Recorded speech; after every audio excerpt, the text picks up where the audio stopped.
Come play with us.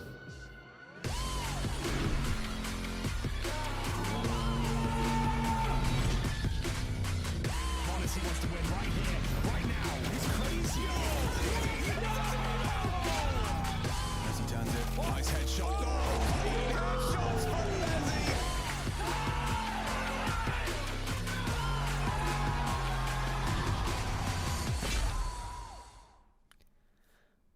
Welcome, one and all, to another day of the ESL Pro League qualifiers. A great afternoon of action will be ahead of us, and we're getting ever closer to finding who will be making it through in EU. We're whittling down these teams right now. We've got Paravision versus Passion UA, and the other portion of this lower bracket will be focusing on Sashi versus X-Navi Junior. My name is Travis, alongside me is Matt, otherwise known as Hayes, once again.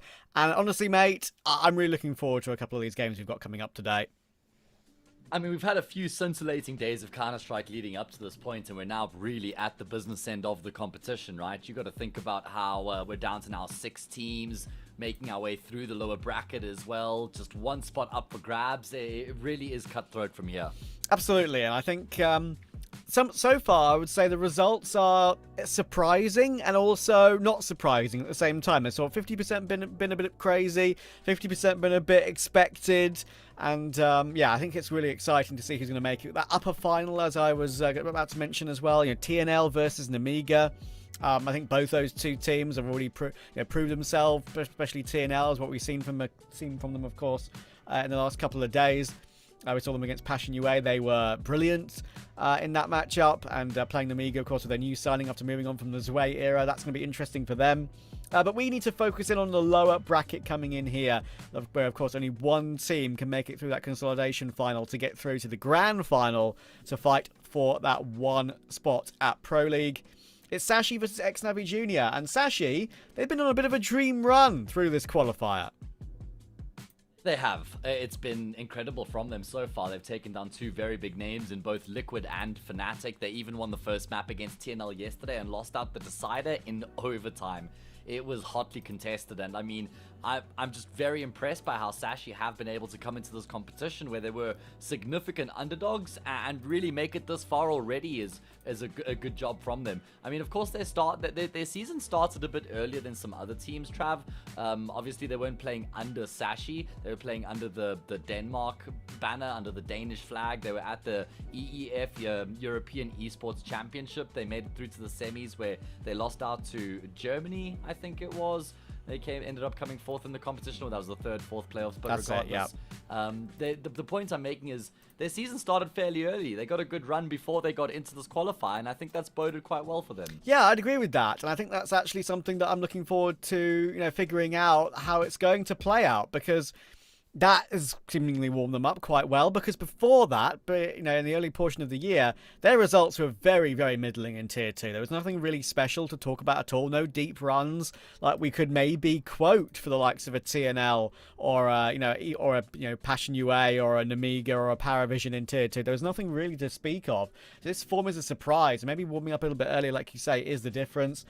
Fun roster, obviously. They've got a couple of talented players that we've been keeping an eye on for years on years. We've got the likes of Zyphon, got the likes of Lucky. I think Cabby's always been very talented. They're currently playing with Patty, not a confirmed 5th, but he was the player playing with them in that EEF championship you mentioned. So I think Patty always did some good work on Ecstatic back in the day. I think that would be a good call for them. Yeah, they have been chopping and changing, right? They had Iceberg before, who was kind of just like part of the fabric and the identity of this organization. Even just this core going back to like the Trick days. They were in Espionage after that, now in Sashi. They decided to finally make a decision to pivot into a new IGL. They then brought Kier back, who played with the team under Trick. He was playing for Australis Talents as well, calling there. Obviously, that project was shut down, and Kier was shut down here in the team pretty quickly as well. And now they brought Patty into the mix, and it seems to be, working pretty well for them here so far, Trav. Yeah. The one player who's had a notable improvement in form since Patty's come into the mix is Zyphon. And everyone's always looked at Zyphon in this team and thought, you've got to be the star rifler, mate. And he hasn't really delivered as much as he could have so far, but I feel like we're seeing that potential realized more under Patty. Yeah, quite possibly. I mean, I remember when Zyphon was on TSM for a little bit, like he was pretty much the main shining light of that roster, and he was just farming everyone in Tier 2 for a little while. So, yeah, looking forward to see if he can keep that up. But of course, they're in the lower bracket now, and they're playing a very tough opponent, X-Navi Jr. Everyone knows how good this Academy roster has been over the course of, the last year or so, I think it's fair to say. Mikaze was their main star. He is now moved over to that main Navi roster. X-Navi Jr. have been dropped and allowed to compete in these qualifiers. They're looking for a new organization, which I'm sure is in the works. And they're playing with Matthias, who's most recently been playing on Copenhagen Wolves. So, honestly, from what I've seen from this X-Navi Junior team since they lost Mikaze, they've still got some X-Factor about them. So keep an eye on them. I think they've still got great opportunities for the future. Krebeni, especially after what he did for Kosovo in the EEF Championship. Yeah. So this should be, they should still be firing on all cylinders. But we're into the pistol. Patty's got all utility alongside Cabby and Lucky. They've spread it out across those 3 players. And they're going to be going into would be pretty sharpish here. 3 sets of duels, by the way. The CT pistol. The nade's going to blow that smoke open, and it works out for Cabby. Yeah, and they're going to continue to ride that wave of momentum all the way into the B bomb site. Matthias in the back of the site, though, the last line of defense to try and hold it down. Bobbing, weaving back and forth. He's going to get a second. Bomb dropped indeed. He's bought time for the rotations. Demon peppering the smoke, gets a kill, and Sashi get overwhelmed. That's crazy, right? I mean, they get the opening pick. They have a chance to work their way into the site, and just like that, they overlook Quad, which is like, how do you overlook that position, really? Like, I feel like you should at least have 2 or maybe 2 players running into that area together to guarantee a trade on that position. And Matthias does a wonderful job. Gets himself a couple of kills, wastes the time. The rotation comes in, and they, as you say, overwhelm would be the right word. Completely no chance for Sashi there. And with no plant, even though they had some semblance of the site. Bomb dropped by Matthias originally with that second kill. So full eco coming in, but for a P250, X-Navi Jr. looking to assert dominance early. Talking about that double EF or EEF competition that took place, of course, Jugas was present as well. They won. Lithuania won the entire event. So he's also had a really good start to the season. He was just popping off. He was playing some incredible Counter-Strike. And you made a really key point coming into the pistol round that sure, Mikaze will certainly be missed here from Navi Jr., but it's not like he was the lifeblood of this team and the sole reason that they were doing as well as they were. There's so many other components and factors to this team that made them and still make them super dangerous, right? It's like, I think Hyosuke and Spirit Academy was way more of a one-man army than what Mikaze was in Navi Jr. Completely agree with that, for sure. And obviously, one thing that deserves to be mentioned as well is that, of course, a crazy patch happened overnight. Things have changed, but not here yet. We're still playing on the old patch since that update we saw come through with the MP9 change. Yeah. And the NCO change as well. So, yeah, we are still playing on that old patch for now. That won't be as easy, Matthias, with the more difficult to control spray. Yeah. Won't be able to just so confidently stand out in the open and mow everybody down. I tried it a little bit against bots earlier today before we went live, and you notice the difference? After the first like 3 or 4 bullets, it just rockets into the air. Like the spray. Okay. Like the spray pattern is a lot more unforgiving. However, close range, running and gunning, ADing, that still is obviously very evident and will still work. That's kind of why I think that we'll see how it plays out first pro play before we really make a final decision. But I feel like that's fine. It feels like it's hurt. It's been hurt a little bit, but not too badly. Yeah, not like rendered useless, not nerfed kind of like the Creed, which it needed to. There had to be a nerf for the MP9. Balance the weapon out a bit more. Sort of bring some of the other weapons to fruition a bit more as well. Yeah, it was the Krieg, right? That got nerfed. Another thing to talk about is Inferno is not a fantastic map for X-Navi Jr. It's generally a bit of a deficiency in their map pool. Most teams pick it against them if they do play the map. So I'm keen to see if they've made some progress and they can start to just show like, hey, Inferno's not a free win against us. Yeah, that is true. I mean, as you say, is the Sashi pick. And, yeah, I do think this veto is a veto that will definitely favour X-Navi Jr. over the course of the series. But map 1 definitely is a question mark. Cabby's been able to get all the way through long. Jogus is not going to be expecting that, caught in the side, and now Cemetery needs to deliver the hit, but difficult when you're being mollied and naded out of position. He'll go down, and we know what's happening here. Xnovi Jr. will save the FAMAS and the MP9, and they'll allow Sashi to win their opening gun round. Very well worked round there from Sashi, just in terms of how they go about taking their control, wrapping around A, the timing on the combination of the players, pressuring the A bomb side as well, make it really difficult for Xnovi Jr. to try and contain, and Sashi will get themselves on the board as a result.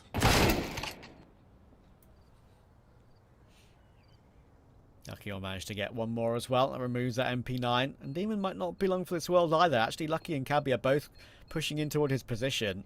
Low enough for one headshot of the FAMAS to take him down. Swing wide. Trying to do it while they get damage to the bomb. Tries it. Oh, honestly, there was a chance he maybe could have gotten a lineup of 2 kills there in a different universe. We've done some decent damage to the T economy, but Lucky's sharper. And he's been nothing but sharp, really, in the games we've seen this roster play. Whether it's been on LAN at that European Championship or online. Yeah, he's the one guy who's actually just had like really good form even throughout Sashi's kind of struggles. Lucky hasn't even dropped off that much. He's just super reliable, very consistent, really stable player. Always love watching him operate, always makes really good decisions kind of thing, right? Certainly one of the technical goals we have here in Tier 2. Oh, damn. Zyphon's given Cemetery no chance there whatsoever, and that is what can often happen when Zyphon is the one swinging you. First the game for him is a tasty one.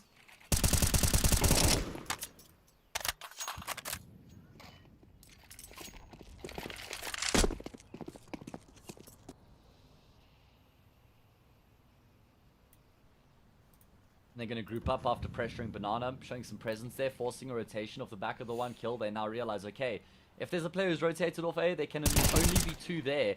And that means that they probably won't have the numbers that they necessarily need. Demon will be quite active though. Gets a pick and has to sail back into the same bomb site to join up with Jugas, who's been able to find a frag as well. That's pretty good. And he's delayed that time, like you say. Demon's down here to help, and Jugas might be just doing it all himself. Okay, Becky's done really well. He's not just found Jugas, he's managed to deal with Demon as well, but he's being flanked by Quibeni. Didn't actually push himself into the site there. Thought he might avoid that flank from Quibeni, but not to be. I do think, Matt, you know, as you rightly said, to confirm what I rightly said, it wasn't all a Makaze one trick, this roster, right? And while that's true, I do think the main other players to keep an eye on are Jugas and Quibeni. Quibeni, the in-game leader, right, can frag incredibly strongly. I think is going to be a huge... Sure, this core probably going to get picked up by an org, right? But I do think it'll be a serious prospect in the future for a bigger team looking for an IGL at some point. Yeah, and he's got to be on the radar, right? I think that this team would be fantastic if they stayed together. I don't think Quibeni should be considering, unless it's like a really big offer, actually leaving this project, because he's got really good pieces to work with around him here, and he's familiar with them. Exactly. It's the synergy, right? It's the synergy that's what's made Navi Jr. so good in the last year or so. Matthias will push down bottom banana, looking for something on low HP, taking a big gamble. Yeah, I can argue that's a bit silly, but on low HP, you may as well take a risk when you might not be long for this world in the round anyway. But it does give up the 4v4 and allow Sashi to have this advantage, and only Demon toward B.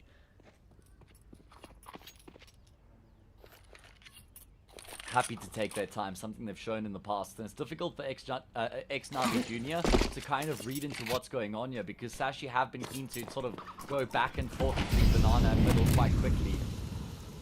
And it is going to be the B execute coming through. Demon here by himself. Does he want to try and make a play through the gate? He's waited for that last flash, and Patty's waiting for him though. And you got Lucky, who's in behind the plywood. Cemetery not expecting this. He's going to just walk his way forward. Lucky does catch a glimpse and will be able to react in time. He should get traded by Jugas, but there's no risk for losing the round. There was a kit right in front of him, and there's a lot of the bomb timer to go. So if he has one more kill here given up to him on a plate, then he probably goes for it. But as he sees nothing and realizes there's probably an open path behind him to save the AK, that is where he will go. So another good round from Sashi to assert control of the site pretty early in the round. No way back in. Matthias on that low HP taking the gamble. Like I said, not really much more you could do about that. But people might say, oh, Matthias, like, you know, who's this guy? He's kind of come from absolutely nowhere. You know, from the Croatian scene and from Copenhagen Wolves. Hasn't really played much on Copenhagen Wolves. Been on that team since April. But he's been pretty good since April, honestly. Like, performing pretty well at the Tier 3 level. Good games against the likes of, you know, Partizan, Eyeballers, you know, doing well against, like, Astrum, for example, who are obviously now Sangal. Great game against Paravision last month. So he's definitely got something about him. So even though it's only a stand-in for now, I do think it's going to be interesting to see if they do keep hold of him.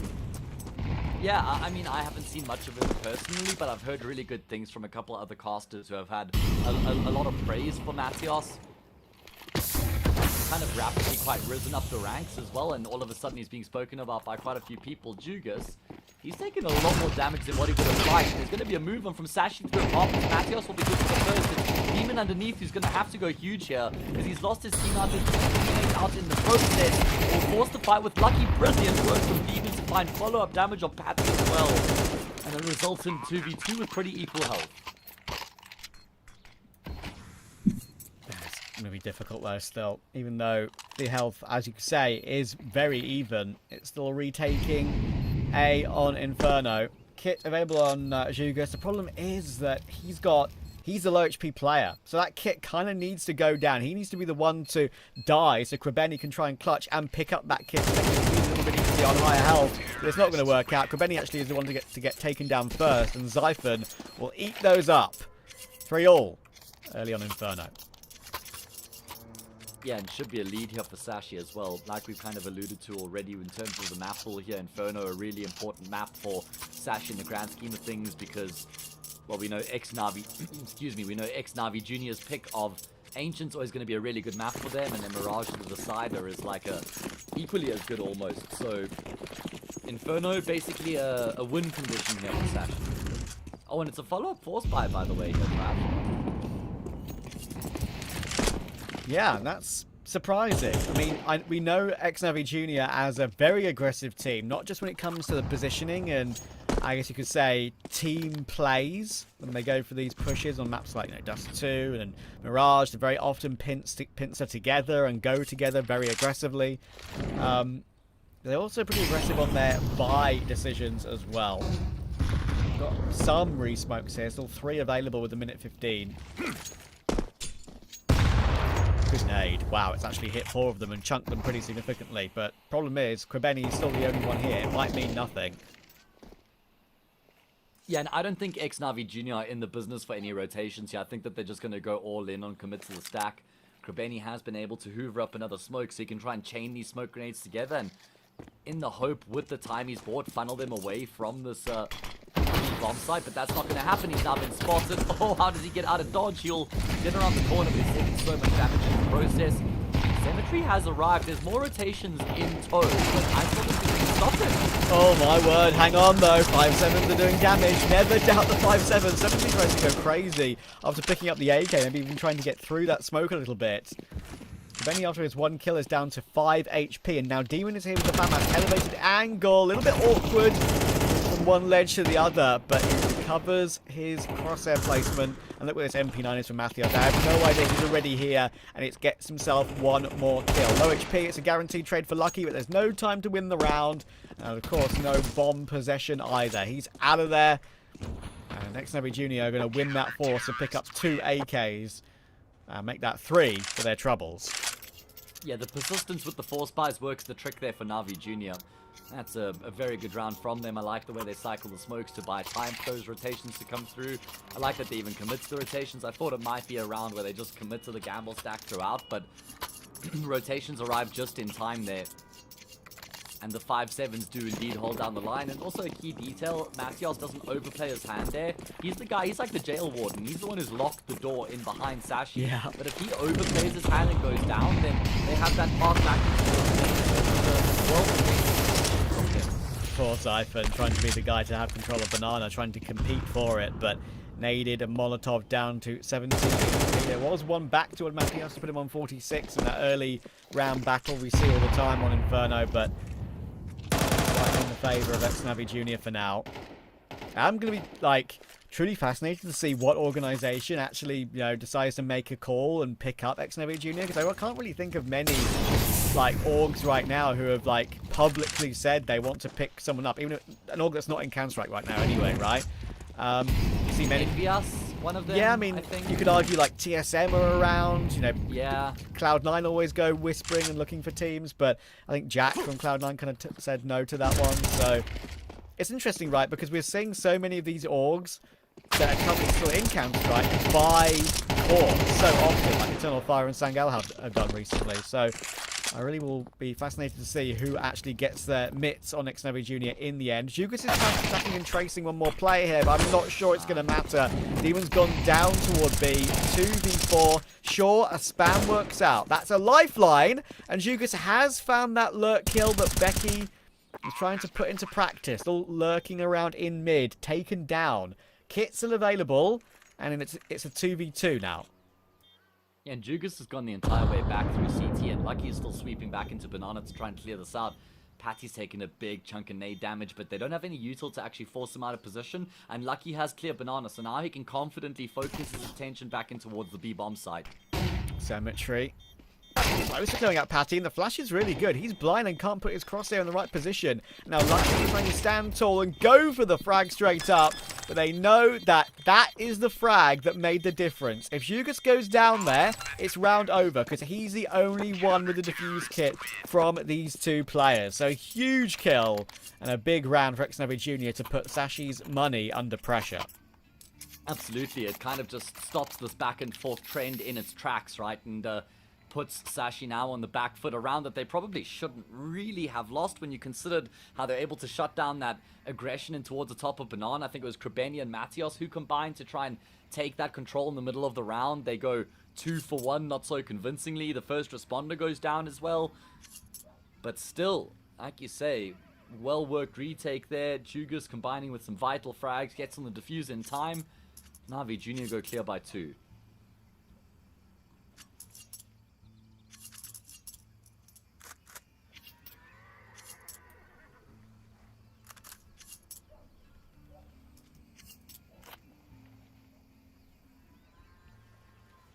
Back underway. Looks like the money situation for Sashi is making them made their mind up for a hero AK. And listen, if there's one man I'd want it on, it is Zyphon. He is the one man having an extra $1. But at the same time, it's like nothing around it. One set of Kevlar unlucky with the P250. Only one flash. It's gonna have to be a god tier flash. The best flash in the business, that's for sure. There is a god flash on Inferno to flash top Banana. I mean, there used to be, right? That was one of the classic OG god flashes. Yeah, like, is it like the Fallen lineup or whatever? Like that famous one? Yeah, exactly. Yeah. From the bottom of ramp, precisely. That's the one. I do like to see that Xnavi Jr. aren't taking unnecessary fights in this round. They've gotten full Banana control. They're going to rotate the player across into towards A. This is full flat burn for 70 to peek off of. Completely blind up 2.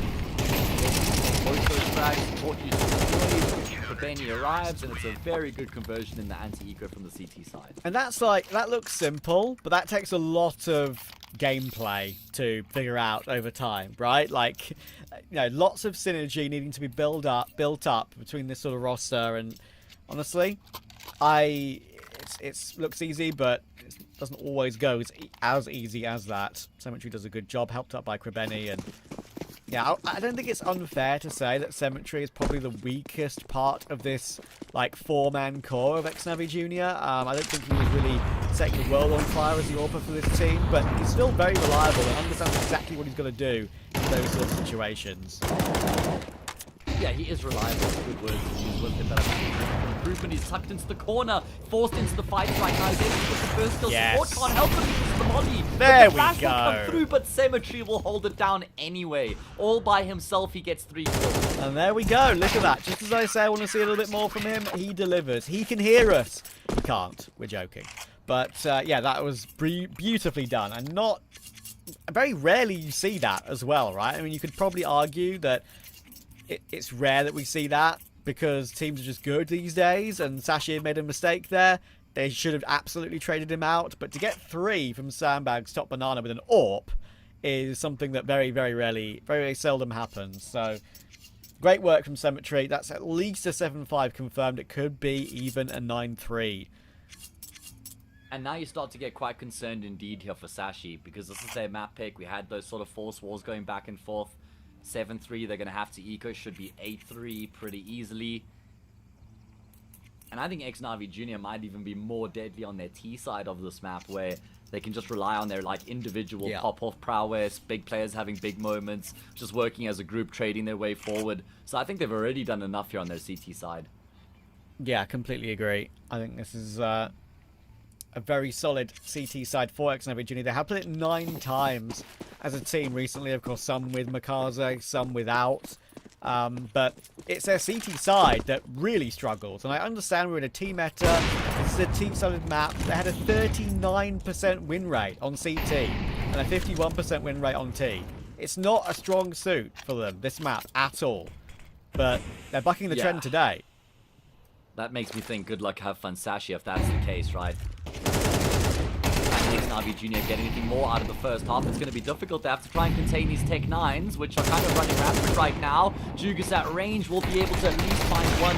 Snake back into the smoke. Cemetery up close and personal with the AWP again is going to get supported by Jugas and Matthias as well. My goodness, that's a massively valuable quad kill, Trav. We were talking yesterday about how important anti-eco kills actually are these days, and look at that from Jugas. I mean, he gets 4 there, and you can't tell me, well, that's an eco Cobra because it was an anti-eco round. Those 4 frags almost saved the round for X-Navi Jr. Yeah, completely agree. And Cemetery didn't get a single kill in that situation. He was completely bailed out there.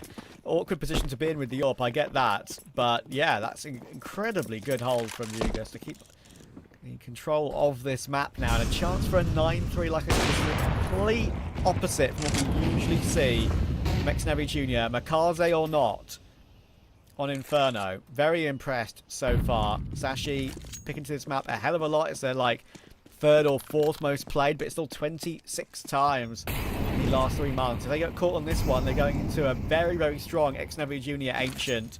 And even if they find a way to win that, it's Mirage, which is also a very strong match for X-Navi Jr. So I'm definitely favouring the team without the AUG at the moment.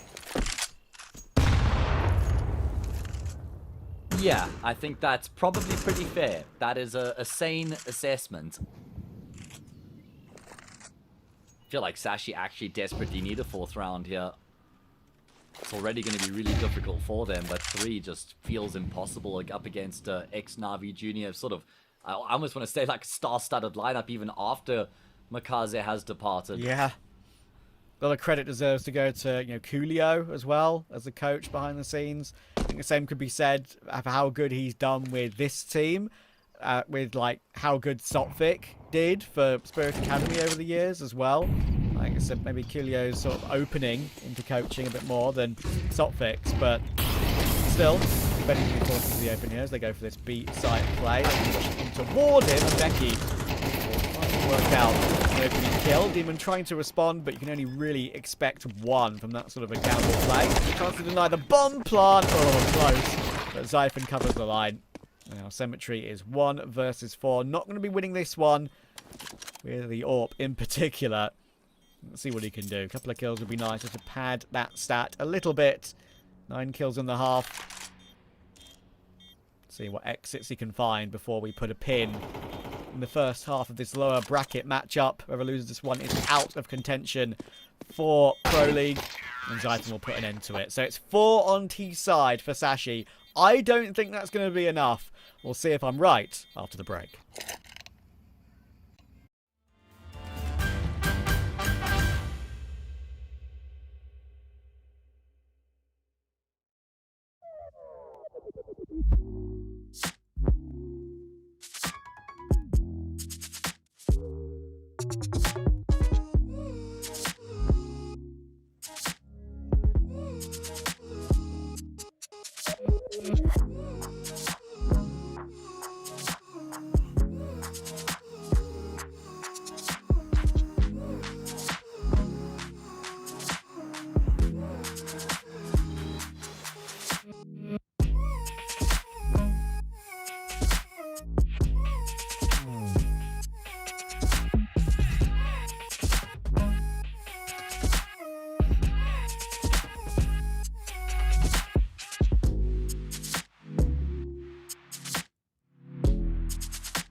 Xavi Jr. looking a lot better on their CT side of Inferno than perhaps we would expect, knowing what's gone before over the course of their previous matches on it. They're looking genuinely excellent at the moment.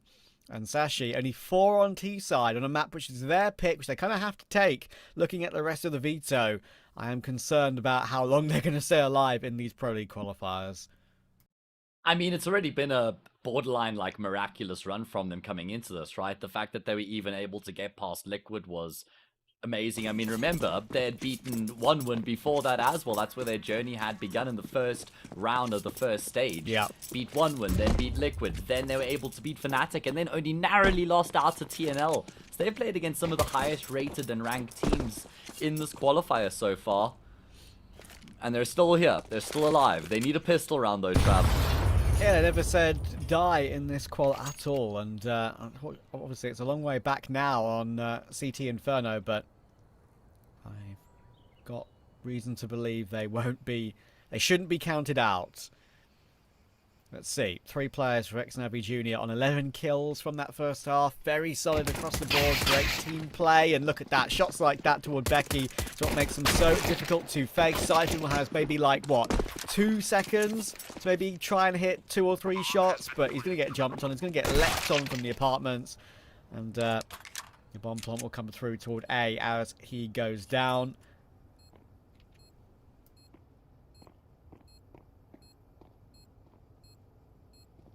Well, how on earth do they get back into the bomb site with just these 3 players? They have got 5 pistols between them, and they're looking to try and close the gap, but there's just such strong positions taken up here by Xavi Jr. Just a single kill will all be that it'll only be the things Sashi managed here on the retake. Words just not working right now, but you know what is working? Xavi Jr. here on Inferno. Matthias 15-6, mate. Like, he's technically the stand-in, and look what he's doing right now. He's loving life. Sashi, you could forgive them for at some point over the course of this qualifier, maybe running out a little bit of steam. Obviously, you mentioned it beforehand, they played in the EF Championships on LAN, made a pretty deep run in that one. Immediate 5-man second mid, by the way, which is actually going pretty well. Quite like that from Sashi to shock them off the bat, get 1 kill immediately, but we'll get eaten up in the end. But yeah, like, just playing so much Counter-Strike, and I don't believe from, like, necessarily their homes either, so it's not like they can go back and, sleep in their own bed and relax and have comfortable, familiar surroundings. Playing from LAN Cafe, playing while on the move, it's like, you're going to run out of steam at some point, and maybe this is the time, especially after that game against TNL last night. Yeah, it's a good point that you make. Like, they're only human at the end of the day. They've only got so much gas in the tank, and it's not like that gas tank has just started to get used here in this competition. Like you highlight, they were playing that big LAN event where they made it as far as the semi-final. Still to play a 3rd and 4th playoff there as well afterwards. So they've been playing a lot of Counter-Strike very early on in the season here. And it looks like maybe we could see that fatigue starting to set in a little bit. Xavi Jr. just dominating this game so far, up 10-4. It's going to be a buy round here from Sashi. That includes a FAMAS, 1 kit only, pretty light on utility, but all their hopes hinge on this investment. Happy to take the damage to the Incendiary. Reminder, it's not the new Incendiary just yet. Still playing on the old patch for the qualifier. We'll be moving into the new stuff very soon. For Cologne. Patty will get 1, but will go down. Good trade from Juvis. And again, just the 1 kill is enough to get control of the bomb site. Getting back in. 1 kit on Becky. Sure, actually okay. Retake util. And the health on Xavi Jr. isn't too great. It's so difficult. Look at that Nate that's just come in towards Zyphon. That's got to hurt. Well, if that didn't, then the follow-up certainly does. Wow. Oh, man, they're doing some damage in return, but the problem is Xavi Jr. still always getting that extra kill to maintain the advantage. It's going to be Becky to try and tip the scales in his team's favor. 7-3 left in second. Oranges is going to mow down Becky, who jumps on the defuse. It's going to be Cabby who picks up the kit, but has he got it done in time? Might be only just, and he has. Oh, very, very tight. 3 HP on Cabby in the end. And I understand, right, what Symmetry's doing. He thinks hiding, but that extra second, split second, might win the round via timeout. In the end, though, I know he's 10 HP and he's feeling a bit nervous on 10 HP. He could have actually waited. He could have waited second orange, maybe delayed it 1.5 seconds, then got the kill on the first defuse attempt from Becky, and then Cabby would have had no time to actually kill him and then pick up the kit and jump on the DQ. So, look, it's benefit of hindsight. We're all experts after the event. He's in the heat at the moment, we're not, but that was the way to win the round. Yeah, you're right. That's probably what would have been the best option available to him, but there's just so much going on in the moment that it's difficult to make that assessment. Good work from Sashi, though, getting that defuse just in time, winning that all-important round. There has to be more where that came from, though, and they have been able to remove Jugas from the equation nice and early. Demon kind of catching them at a bit of an awkward timing as they look to try and boost a player up on top of the roof here.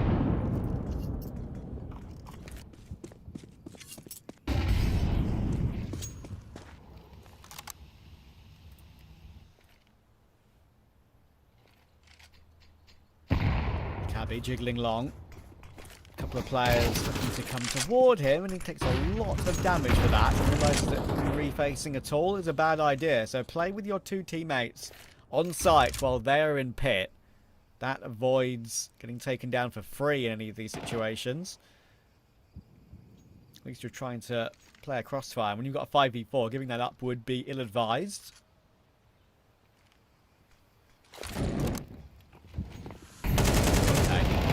Here he comes towards the apartments and they're trying to force their way out, but getting past that is going to be a little bit too difficult, I'm afraid. I think we'll deal with Lucky though, and actually no bullets left on Cabby, but there's one bullet needed for Krebeni, who's 5 HP and he had a teammate right next to him. So there was no way back in there in any world for Xnavi Jr., and Sashi will find 6. A little bit of a fight back coming through from them here. Should be able to reduce the gap to 3 as well.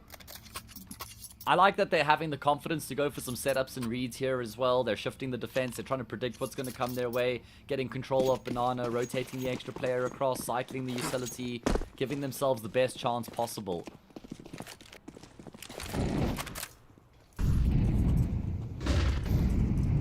About keeping numbers alive here in this round. Build up some money of their own. Always important when you're looking to make a comeback happen.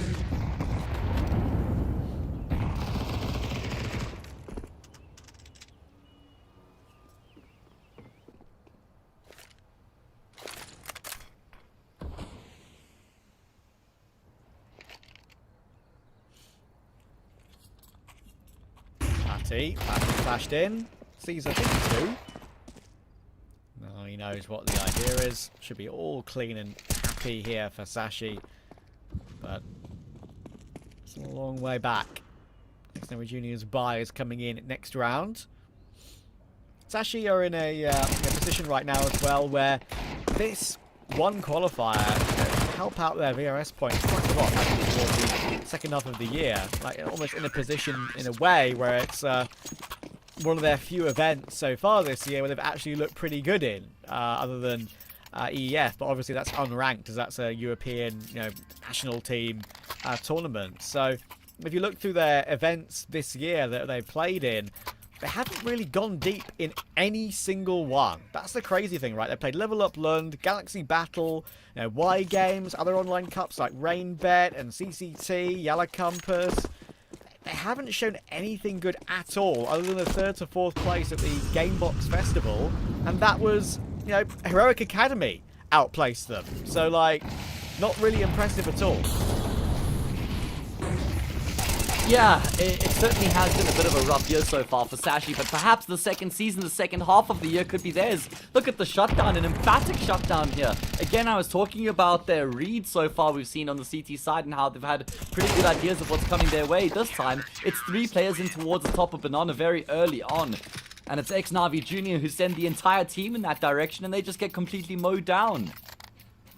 Yeah, that's one of those sort of faster plays that Xnavi Jr. like to put into practice, and they can be hit and miss. I will say that. They can be hit and miss. And that is a really good settler for Sashi. They might be 10-8 behind, but that's built up their money to a much more comfortable state. They've got everything they could possibly want. It's probably going to be 10-9 in a matter of a couple of minutes, if that. Next Never Junior will chuck in attack pause to discuss what's going on. Probably at the right time as well. Coolio getting involved.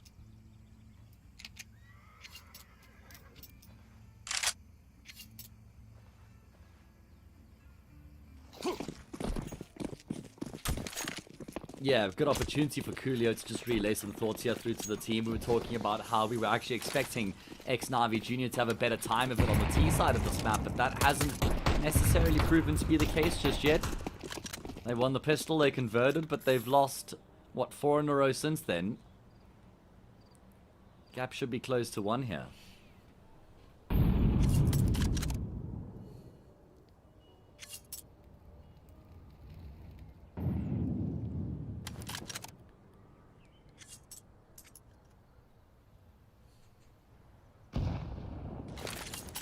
Smoke long.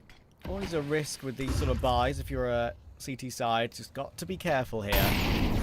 Got to deal with this one comfortably. Smoke is in a position where Cabby actually might favour him slightly if they do go through the smoke, and they say hard to clear it. Yeah, they do try and go through the smoke. He holds down as what he can do. There should be a trade, but no. Demon has picked up the AK and managed to find Patty's attempt at that trade. All of a sudden, there are 2 AKs in play. One of them dropped over to Grabeni, and it's a 3v3. Yeah, it's still going to be pretty difficult for them to penetrate the say bomb site though, because you've got Becky who's in big pit right now, and then you've got the player on short, so still a decent setup. But because X-Navi Jr. have pumped the brakes here, Sashi are worried that they might just be wrapping around through CT and towards B. Yeah, and they're kind of moving around right now. They're searching for info even with 20 seconds left in the round, and for Becky, that's okay. He's in a great position and he's doing it all by himself. Well played, good positioning there, good calmness, realizing they could be coming in through long. Now Demon has to try and find a way to plant this bomb when he's getting rushed down by 2 players. Can he draw his AK in time? He cannot. Becky will get all 3 of the remaining X-Navi Junior players. He's not had the best game so far, but that is an impact round from him, even against the lower purchase. Important not to let that one slip away. It is 10-9 like we suspected. Again, we're seeing some good moves being made from Sashi. They're not just sitting back idly letting X-Navi Jr. do as they please so far. They're going searching, making moves, disrupting the plays. And now just one round that separates these 2 teams. It was a 6-round gap at one point. That's a distant memory from here.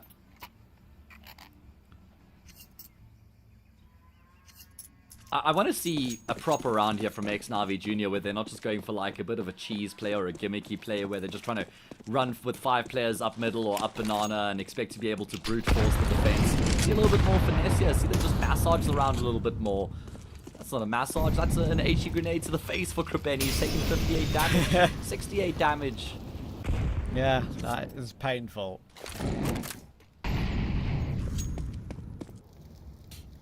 Personally, I prefer my massages with a kind of different type of feel to me, but not like that. Matthias has been trying to force his way up mid now with some flashes. Zyphon is on the library position with the HE. Look, let me thinking about breaking that as that comes through, but I think managed to deliver him hit once again, and this time nothing. Demon destroys him, and then Zyphon tries to pick to help out. Still a player here though, and that is why it was a bit unsure. Maybe Cabby could have got more than one there. But they did check that, trade that very quickly. And that is X-Navi Jr. finding an answer. 4 alive, A site taken, save for Lucky and Patty. Gonna do it the hard way. They know there's plenty of money built up on the CT side, but that's a bit of a relaxer, I think, there for X-Navi Jr. to make sure they just don't get too many rounds against them in a row. Oh, absolutely, right. Just also keep some distance between themselves and Sashi as well. Good work from Demon. Everybody kind of delivering. I mean, maybe Krabeni just lagging behind a little bit, but that's okay. Tend to give a bit more credence to the IGL. Is he going to get stepped on? He is. He's missed the shot. He's got some room to work with though, so he should be fine. And you spoke about the heaps of cash that Sashi will carry into this round, and even after the investment, they'll still have some change in the bank. So, money no object here for Sashi as they continue the fight back.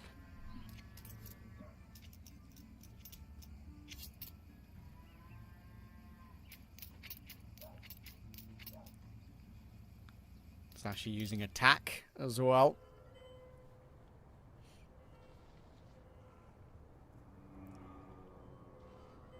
Get a certain man by the name of Hunden involved, maybe. Yeah, it's a tense part of the game here, right? Because Xnavi Jr. also win that round very comfortably, which means they themselves get cash in the bank. So they're not on the brink of being reset. Both teams have a little bit of money behind them. Sashi did well to win 5 rounds in a row, but they're still behind by 2.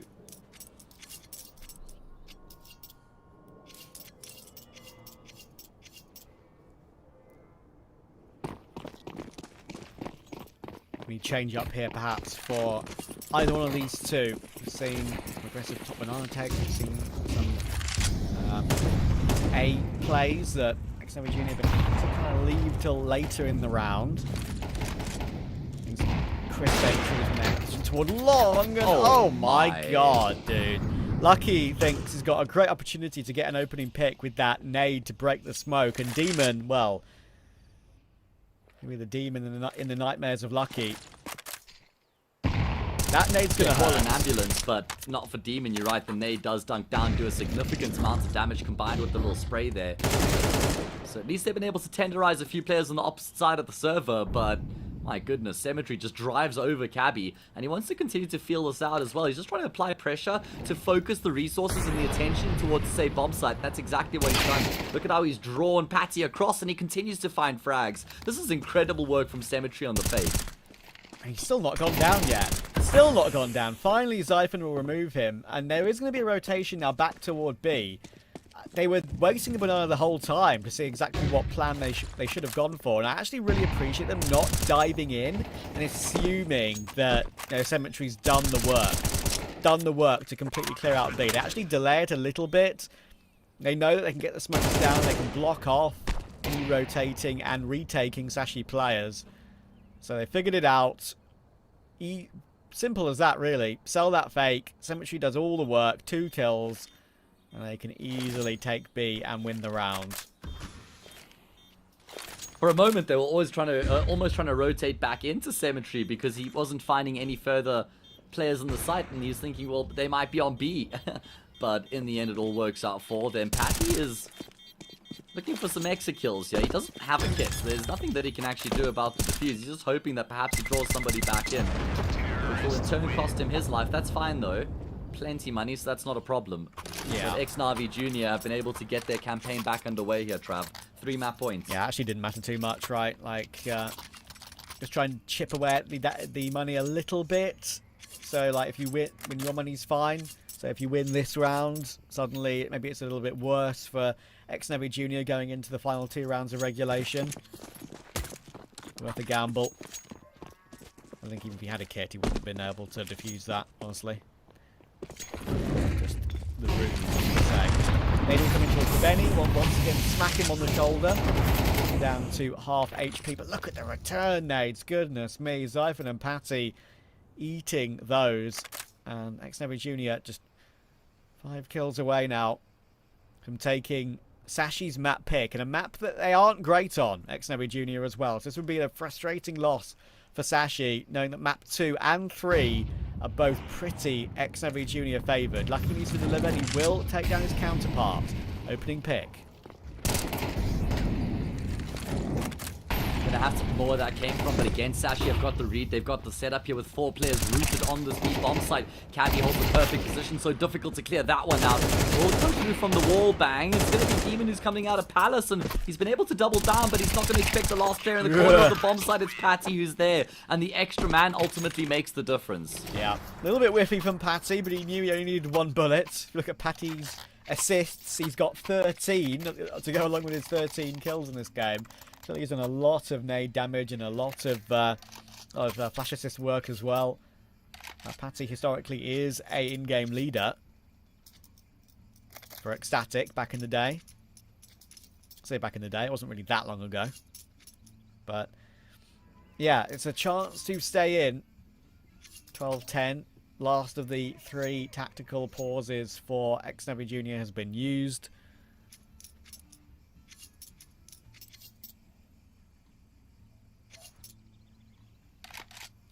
And you rightly mentioned about that economic damage, that push in, that fake defuse.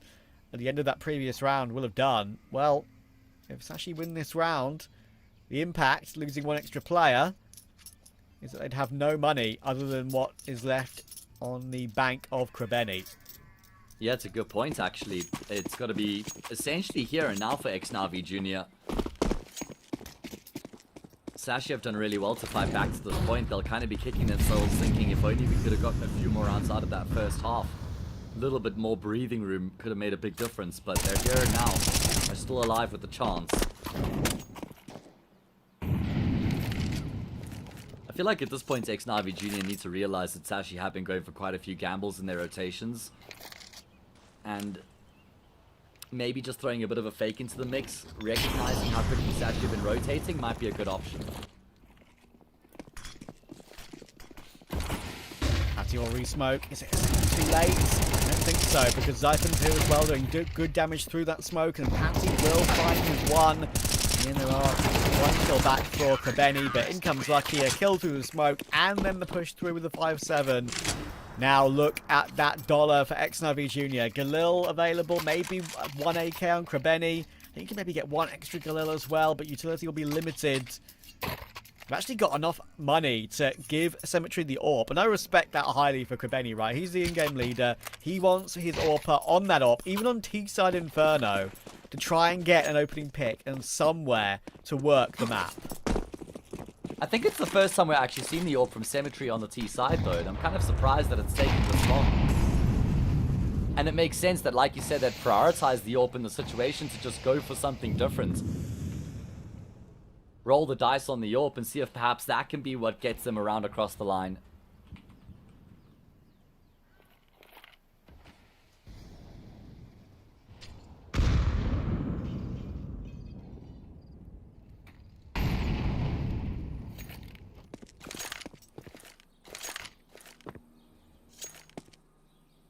Taking their time here, some pressure in towards the top of middle.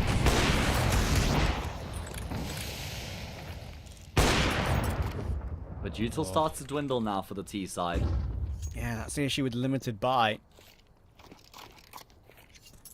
2 smokes, couple of flashes, and an HE. It's enough to get where they want to go, but not really enough for an after plant or any of the other bits and pieces you might need to win a round like this. They are going in toward A right now, where there are 3 defenders, and Lucky's put himself in pit with the AWP. That might be a tough position if he does get overwhelmed, but he's got the right line for Cemetery. They need to put one of those flashes on Cemetery onto a teammate, really, and try and flash Lucky out of the pit angle, and it doesn't work. Lucky gets the timing on the re-swing. He does take down his counterpart, and now forcing your way in with 20 seconds. Surely not going to be possible. The B-side players are rotating in. They know it's going to be A. Matthews, great headshot for the Deagle, though, and Cabby's going to get taken down. It's the Deagle as well delivering there, and all of a sudden, those 2 kills are giving them an advantage, and an M4 picked up for Mathias. Backside, Zyphon needs to re-entry. He has. Quick headshot, and Patty's dealt with Jagus as well. Suddenly, it's all down to Demon to win the game in regulation for Xnavi Jr. It's Whiffy on the first, but he's still got half health to fight Zyphon, but not to be. Zyphon will get the all-important kill, and Sashi will force it to overtime. Oh man, I feel like Xnavi Jr. dropped the ball massively there in the post plant, because first of all, Matios just offers himself up by trying to throw an unnecessary flashbang. He could have stayed in the corner. He has Demon in the corner on Graveyard, who needs a player to try and take the bait for him to get the most out of that position. Matios could have been him. Then you have Jugas, and Pitt has also peeked out and just had his head torn off. And Demon sat there thinking, man, I've really been kind of done dirty by my team here. Yeah. And Sashi, what a massive result for them, having fought the entire way back from being down, what, 10-4 to get it into overtime. It's an incredible, attempt and recovery from Xnavi Jr. for Mathias to get those 2 Deagle kills, to get onto the site and have an after plant at all. But after that, you're right. Like, it's a little bit of a, mini choke. They haven't lost the game, but they choked it here to win it.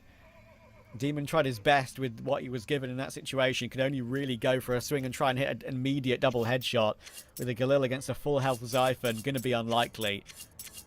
Mathias, that slight overpick to throw the flash. I completely agree. Could have just hidden backside. Even though they know that you are there, it doesn't matter. Just stay hidden. Keep yourself alive.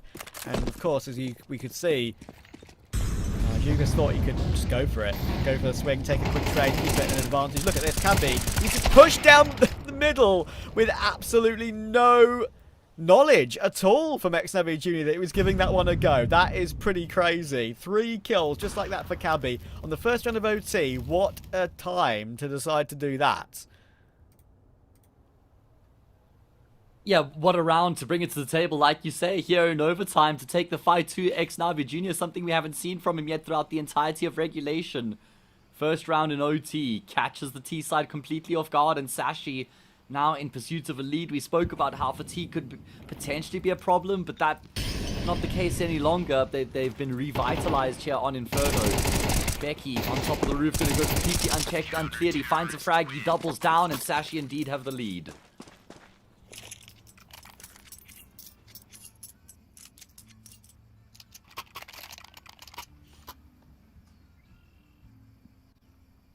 Great start to the overtime. Suddenly Sashi back in that lead, like you say. Quick pause coming through, hopefully not too long. Lucky he's not brought up, so maybe it's something to do with him. But yeah, maybe that final round of regulation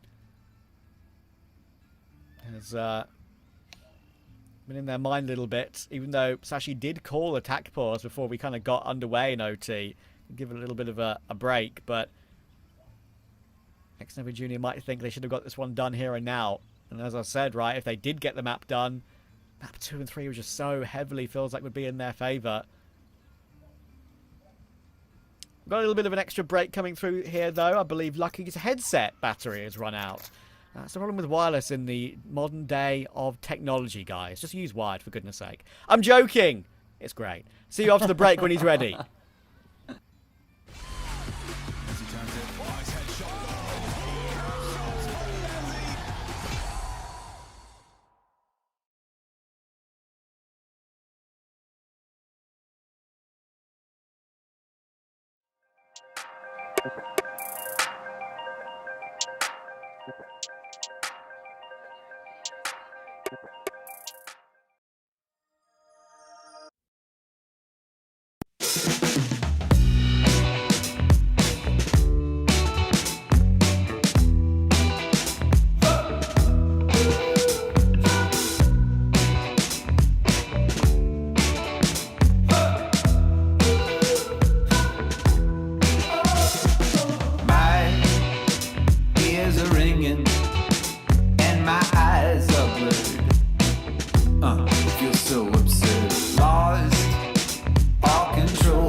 Lucky's plugged that headset in, and we're straight back into the action. And maybe he needed that headset, because look where he is in this round straight away. He is behind Kraveni. He's managed to get a free kill in the flank. Patty's held for the apartment push from Jaegers and from Demon. He's got Cabby there in support. And right now, Xnavi Jr. are somewhat falling apart in overtime here. They couldn't get it done in reg.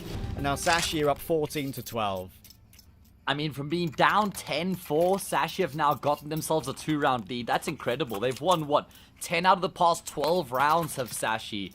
Completely dominating their CT side. Fantastic composure, man. Backs against the wall on the brink. But they've kept the faith. And the giant the giant killers continue here in the EPL closed qualifier. 2 rounds away from going up 1-0 in the series.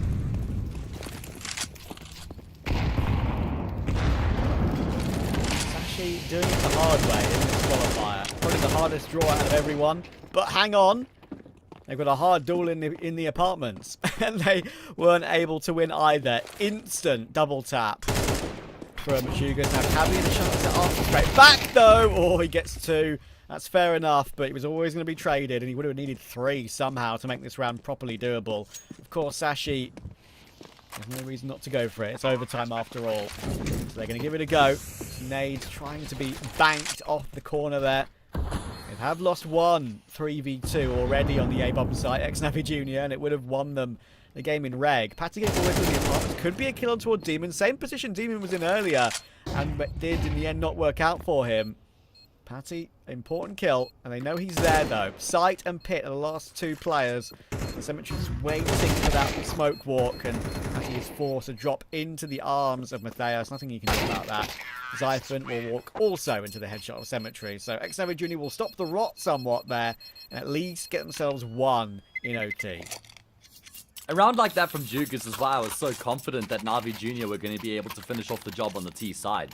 Because they just needed like 1 or 2 rounds from someone to get a quick fire multi and open up a bomb site, but they just didn't really get that from anybody. You know, Matthias, Jugas, Cemetery, they all had big moments, particularly in the first half, but also all just cooled off massively throughout that T side.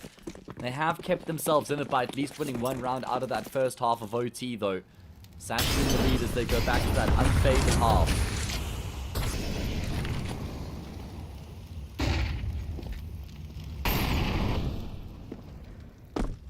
Yeah, that's supposedly unfavoured half. And you look at the numbers, but pretty good today. They're going to need it to show up again, though. Maybe now Sashi have warmed up into the series. Maybe this is the worst time to need the 2. And as I said in all our games, actually, over the past couple of days, we've been blessed with a number of overtimes. There's been no short match, really. No short map at all in these quals for us. A reflection of how competitive it is, right? Oh, for sure. But yeah, 2 1s in overtime breed more 2 1s. So there's a chance we're not going to be done for a while yet. Sashi will want to completely ignore that and try and get it done here and now. They need 16. Well, they've got a very good shot at making 15 happen here and now because there's only 1 player over towards this B bomb site and there aren't any rotations coming through anytime soon. Grabeni's incendiary is going to go deep. He continues to just pick up utility that's been left behind for him, but he is going to be the only man here for a hot minute. Rotations now starting to come through. There's quite a long time being waited out here by Sashi, so they're only going to have 20 seconds on the clock by the time they set foot in the site.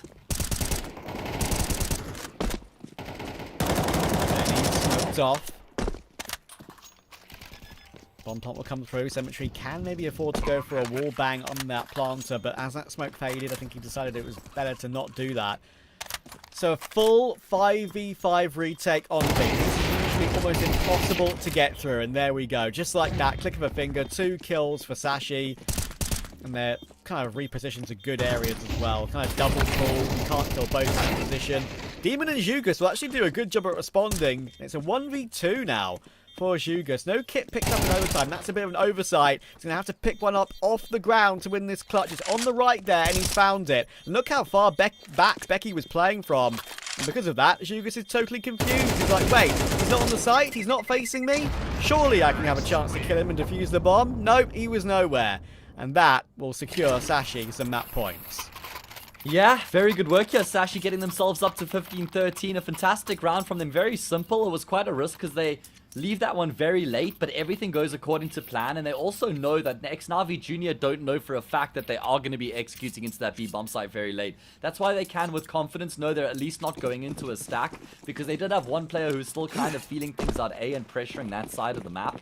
And then they just group up and they execute into B in the 11th hour, and everything goes according to plan. There were no disruptions, there were no problems on the fly there. Everything gets figured out. Oh my goodness. They're fighting on the front line. Could have been more than the one, though. Critical damage done to Cabby. Benny's going to try and put a stop to that. Even though he's 13 HP himself, he knows how much damage has been done in Banana. There are more nades dropped for him there in the corner. Maybe not, actually. Just ran across that position and didn't pick up any. But it's crazy how much confidence Xnova Junior have. Sashi aren't just going to pile in toward B now. They're willing to leave Kobeni here on 13 HP alone. And that might be the way it loses them the game. He's in the open. He should die here. He sees one more player. Hasn't seen the bomb, I don't believe. But he probably should have gone down in that position. He's a lucky boy. And there has to be aggression elsewhere. Oh my word, hang on. Demon has got into the T-apps, not seen by Becky. Becky's timing there was pretty awful. And Demon is going searching. Is he going to see him get the kill first? No, it's a great reaction from Becky on that lurk. That could be the frag that wins the game because he's going to advance up middle, advance into the A site. And Xnova Junior did try and rotate and help Kobeni. No. He's gone down to Patty anyway. There'll be a kill from Jagus, but now they know where he is. It's still a bit unsure because Cabby and Lucky are both 8 and 20 HP. Surely they go back and take A. They're betwixt and between right now. Both teams don't know what to do. Oh no, if Sashi loses round from here, that would be a disaster of the highest order. Becky's been caught on the cross. Is there a smoke here to get them across safely? There is indeed. And it's going to be utility barreled in. They're both very low on health. Jukas will be able to find the frag. And the first, he gets the transfer for the second as well. And Navi Jr. have been handed a lifeline. Oh, Sashi completely overcooking that. You could tell that the communications were absolutely all over the place, solely from how they were walking around the map, how they were moving on the radar on the top left of your screen. So unsure about where the last couple of Xnova Junior players were positioned. They'd opened up A, they'd opened up B in a way. But when the last remaining players are that low, that's why they were so nervy. That's why they were so unsure. And it's an incredible recovery from Jagus. Even if that second player isn't as low as he is, he gets a transfer to get a headshot too. Would have been a kill whatever health he was on. And suddenly, aggression in the apartments has given Xnova Junior a 4v3 to try and recover it to a second overtime. Yeah, I don't know why they were so reluctant not to rotate to A initially once Becky had been able to win the foot race and he had found there was nobody home. That indecision costs them massively, and now they're down by a man. They're 3 lives away from having that slate white clean and then running it back into OT2. That's the equation right now, and look at the lean from Navi Jr. They've been banking on A so many times throughout their CT side setups, and they're thinking, well, let's just do it again. Surely this time we're going to be right. Yeah, there's so many rounds where they haven't been. But that's a huge headshot from Zyphon, and that's when the re-swing comes in from Demon. It's just slightly delayed. But Jagus is still here. They've gotten 2 kills toward A. He could be the unexpected factor here. Lucky, Zyphon, and Patty. Oh, he hears him in pit, but it's not been checked properly yet. Big damage done, though. He may have got the kill towards Zyphon, but he's down to 24 HP. He's going to need Cemetery to come in and help. He's going to need the support. Patty on site, still full HP alongside Lucky. There's no health issue this time for Sashi. They should be getting this map done here and now. Smoke is awkward for Patty, but still the low HP should surely mean it's too difficult, and it won't happen for Xnova Junior. Sashi recover from a huge deficit in regulation to take their map pick of Inferno, and that is so important knowing where we're headed next this afternoon. Oh, I thought they had squandered their opportunity with the way they dropped the ball in the round previous to that, but they're still able to win the 3v4 with some individual brilliance. I mean, even though there were 3 players in that A bomb site for Navi Junior, 3 of their 4 players, the Jewels still get isolated, right? They overwhelm the player on Archers, then the repeat comes through from Quad, that guy goes down as well, and then it's all on the last player, Jugas, in apartments where he's kind of just locked out of the bomb site. Very good work from Sashi. What a comeback to open up the series with a map win. Incredible work. And yeah, that's one of those rounds, right? We've seen a couple of those from Xnova Junior in this game, but that, they know they want to do the right thing by continuing to re-swing like Demon did on short there, thinking, okay, they have an inkling, all 3 are going toward long. They're all going to wrap. If he just stays sight, knowing where Jagus is, that could still be a successful hold. I mean, I understand he's worried about them going through Arch even with that little time left on the clock. But, yeah, Demon wants to do the right thing. He wants to trade his teammate, but they had 2 players checking short behind them just in case that was happening, and it absolutely did. Great awareness from Sashi. That's why they are pretty solid on this map. Now we go, as we've been mentioning, of course, into the next 2 maps, Ancient and Mirage. These are very well known as good maps for Xnavi Junior. This core is just superb on the map, even without Makaze. So I'm expecting more in this series. I'm expecting a lot from this series. We've already seen an overtime. We could be seeing a little bit more than that as we go through these next 2 maps. But for now, before we get into Ancient, a break. As he turns it, nice headshot.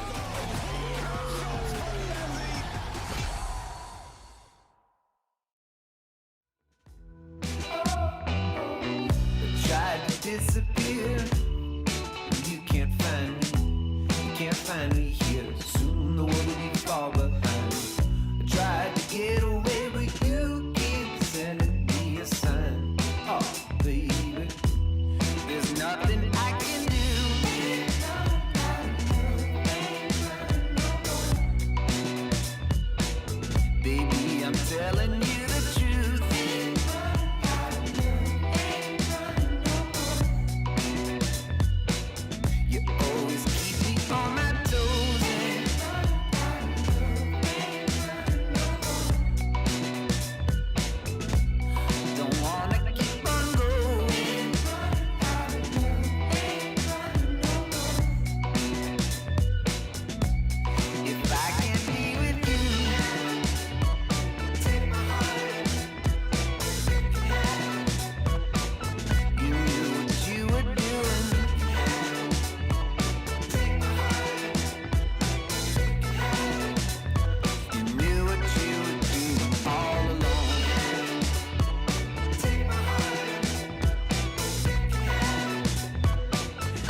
As he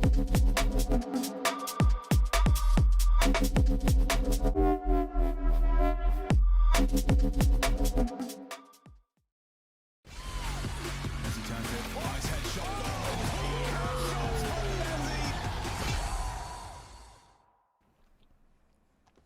Sashi shutting down Xnavi Junior's attempt to win Inferno. They had that chance in regulation. They had that 3v2 after plant on A at 12-11, Matt, and they couldn't get it over the line. Will that be the main cause of them losing this series?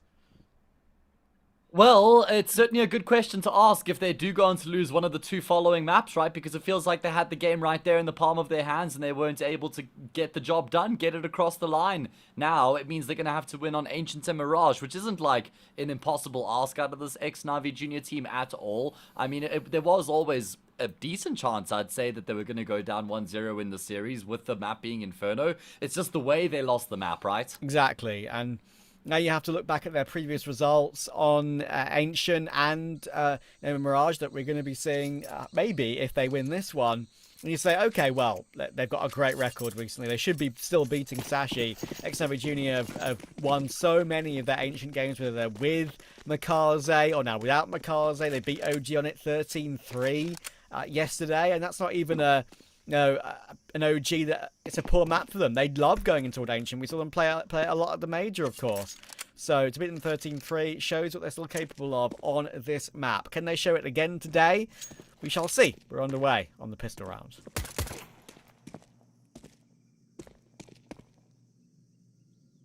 Underway indeed. Sashi gets to choose which side of the map they start on, and again it's going to be a gamble stack from them, this time with the heavy leaning towards A. Zypher in the first point of contention goes one and done, looks to bait in Lucky, which he successfully has managed. The trade will come through anyway, but it's still a big advantage for Sashi to try and push this round home, and it's just Krebeni between them and the open. Becky will manage to deal with Krebeni, and that's a very clean pistol for Sashi. If they do end up winning this game, just a reminder where the other teams in the bracket currently sit, of course. We've got Paravision versus Passion UA going down on the mainstream right now. Paravision took map 1 against Passion UA in another overtime in this qualifier, by the way, 16-13.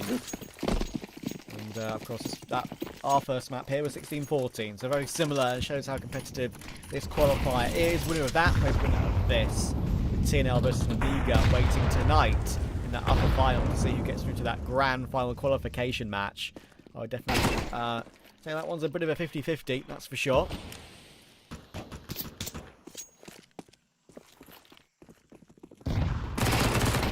This round is really important here for Sashi. They might convert off the back of winning the pistol, but they're going to have to weather the storm against the force fire. They will be able to kind of keep these players at bay. Cabby, he does so much better than keep them at bay. He mows them down. A fantastic triple kill coming through from him at range basically seals the deal.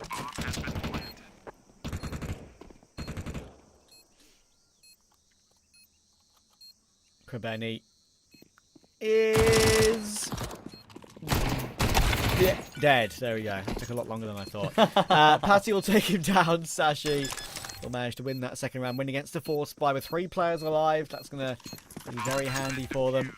The plant for Xnavi Junior, if they'd have got one more kill in this round, I think they would have properly force bought again with a second plant.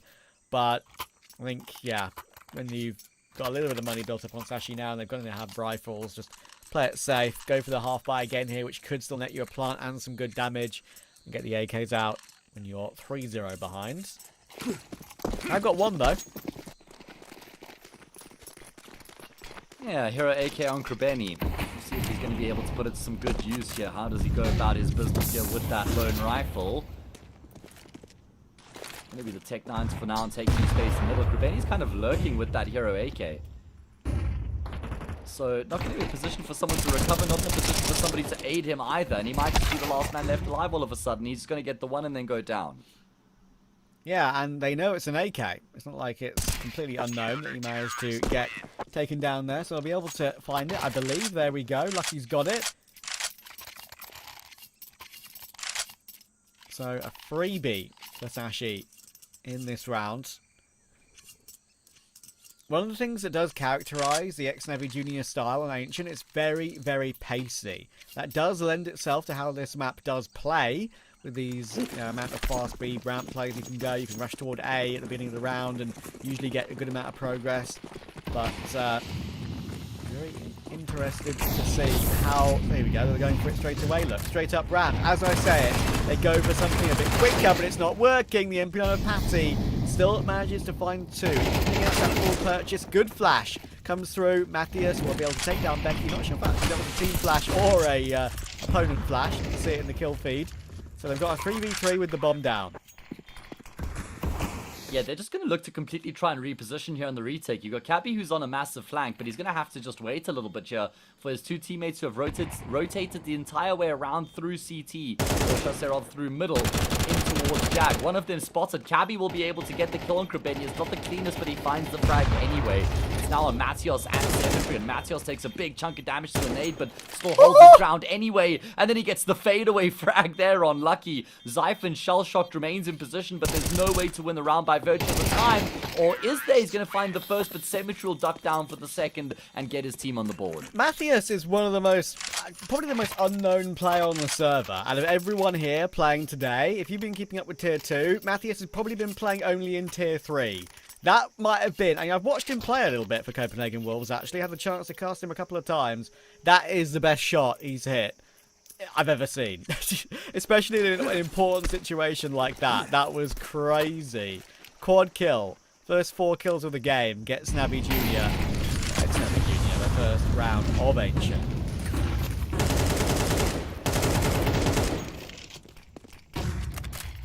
Got to be the start of something, though. Still a decent investment coming through for Sashi in the round that follows. Navi Junior have expended pretty much all of their utility that they had coming into the round. They've got one smoke and a couple flashes left remaining here.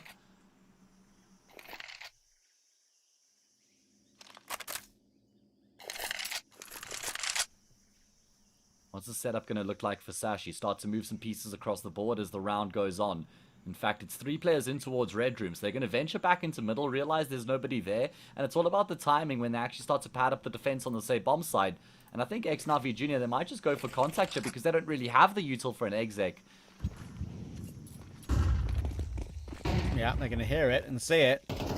Much of it with that smoke in the way, but still towards Donut. A very, very fast re-peek there. Look at Becky still hiding behind the site. They've got no idea. Matthias is trying to duel those 2 players in Donut, but even though Demon does find one more, he'll get found by Lucky.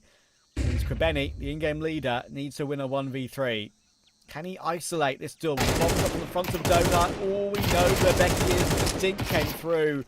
And now surely Becky's going to run him down. In the end, goes to the USP to finish it off. And a little bit too much for Krebeni there. If he wasn't dinked, maybe he has a shot, considering Lucky wasn't actually that close by. But doesn't matter. That's all Ancient history now on Ancient. It's Sashi with a 4-1 lead. I feel like we have to start to actually seriously explore the conversation that Sashi might be able to win the series 2-0. Because they're now just, what, 9 rounds away from locking it in. Navi Junior dropping the ball in that previous gun round. They don't get the plant either, so they're going to have to eco here. And this game could start to get away from them quite quickly. Yeah, no doubt. I think probably one of the main reasons why even like some of the open qualifier teams were spoken about a little bit more highly than Sashi, they're coming into this stage of the qualifier. It's like they're actually in a position where they've done nothing all year. So this is their best tournament they've really proven themselves in. Like they've been to beat Liquid, beat Fnatic. Like, it's a massive surprise, especially after coming off that EEF tournament. Unfortunately, we've got a little bit of a delay coming in here. So we'll be back in a moment to get back underway of Ancient. As he turns it, nice headshot.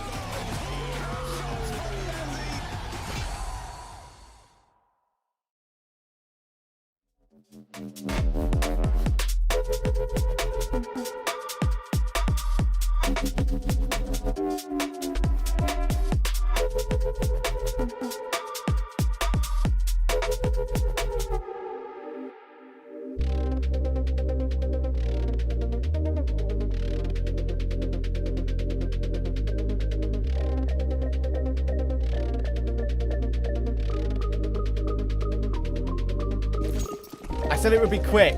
We don't lie to you. It was a very, very quick pause. We're back underway immediately. 4-1, Sashi looking the best maybe they have looked in the majority of the year. Might be fair to say.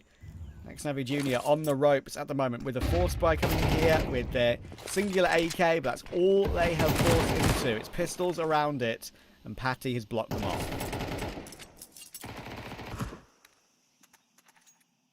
Yeah, the name value of the teams that Sashi have beaten in the competition so far is actually just phenomenal. I mentioned that they started off their journey with beating OneWin. I forgot that was actually the drama where OneWin didn't ready up in time. Yeah. So they had to just forfeit the entire series. So Sashi were kind of gifted that one, but they've completely earned all their results since then, beating Liquid, beating Fnatic, narrowly losing out to TNL. They won the first map there. They then lost in overtime on Ancients against TNL yesterday. And if you're pushing teams like TNL into overtime on this map, Crab, you can certainly beat Xnavi Jr., who have just recently made a change. You're right. I do think that losing Makaze it hurts them. Obviously, it hurts them, but the team play has been good enough to really make them still a big danger at this level. And this round is actually getting a little bit out of hand. Quabeni tries to take more initiative though with that AK, pushing to a smoke on low XP. Doesn't work out. The plant will be allowed, and Cemetery has picked up one of those rifles, but he's got no armor. No one else does on the team. Demon tagged down to 8 HP. There was a kit dropped there if one of Zyphon or Lucky needs to pick one up. This shouldn't be a massive risk, really. Cemetery can go crazy with an amazing crosshair placement. There's one. Jaeger's still alive with a Glock trying to bait in Cemetery, but it's not going to work. Now it's only that Glock on 7 HP, and he can't even deal with Lucky, who was low himself. Great try with what they had, but it's a 5-1 now for Sashi. I did get a bit nervous there after the first kill comes through in the front lines, but it's okay. They still weather the storm. They're able to piece the retake together nicely, even though they lost full control of that B bomb site. They combine, cover each other's bases, gets the trade when necessary. And it's a 5-1 lead now. A great start for Sashi on their opponent's map pick. 8 rounds away from winning the series 2-0 and getting themselves into that lower bracket final. Xnavi Jr. Crab, it feels like this round here is of utmost importance for them. And it looks like they're going for one of those plays that I was kind of touching on a little bit. It's not a full rush with the whole team, but, you know, fast util over toward A to put pressure and kind of emptied the belts of some of the A-site defenders as well. That lurk smoke and that deep donut smoke. Trying to get Matthias in toward mid and some help toward A main, but they're going to leave it. Try and focus on Cabby. Cabby gets one, preventing the trade. Needs more though, and Zyphon just manages to catch Matthias. It's a good one to grab. Jaegus is in the A site, though they do know that was pressured earlier on. And Lucky's very wary that he could be close to that broken wall. Oh, he seems to have an inkling. He's posted on the angle. Oh my goodness, he's just unscoped at an untimely moment, but he'll come away with the kill. At least Quabeni will get the trade. Very important frag found from Quabeni to answer back. Gonna have to look to try and combine with Demon, who's coming through from Donut. Becky's already on the bomb side. Patty in towards Red Room, so he's now isolated out of the situation. He got 2 flashes and an HE, have Xnavi Jr. Quabeni on the AWP, and Demon doesn't check the corner of the CT entrance properly. So 30 seconds, Quabeni might have to do something a little bit more crazy to win this with the AWP. Patty is wary of the possibility of a temple walk. He's giving it a glance, but only a cursory one. Now he's holding it properly, and that should be enough. No scope for Quabeni. Sashi reading the round and reading the situation very well. Wants to get in the right place at the right time. Xnavi Jr. kind of went for an A play to begin with to fake it, to get a push in toward mid. It got them progress of sorts, but never really a final answer.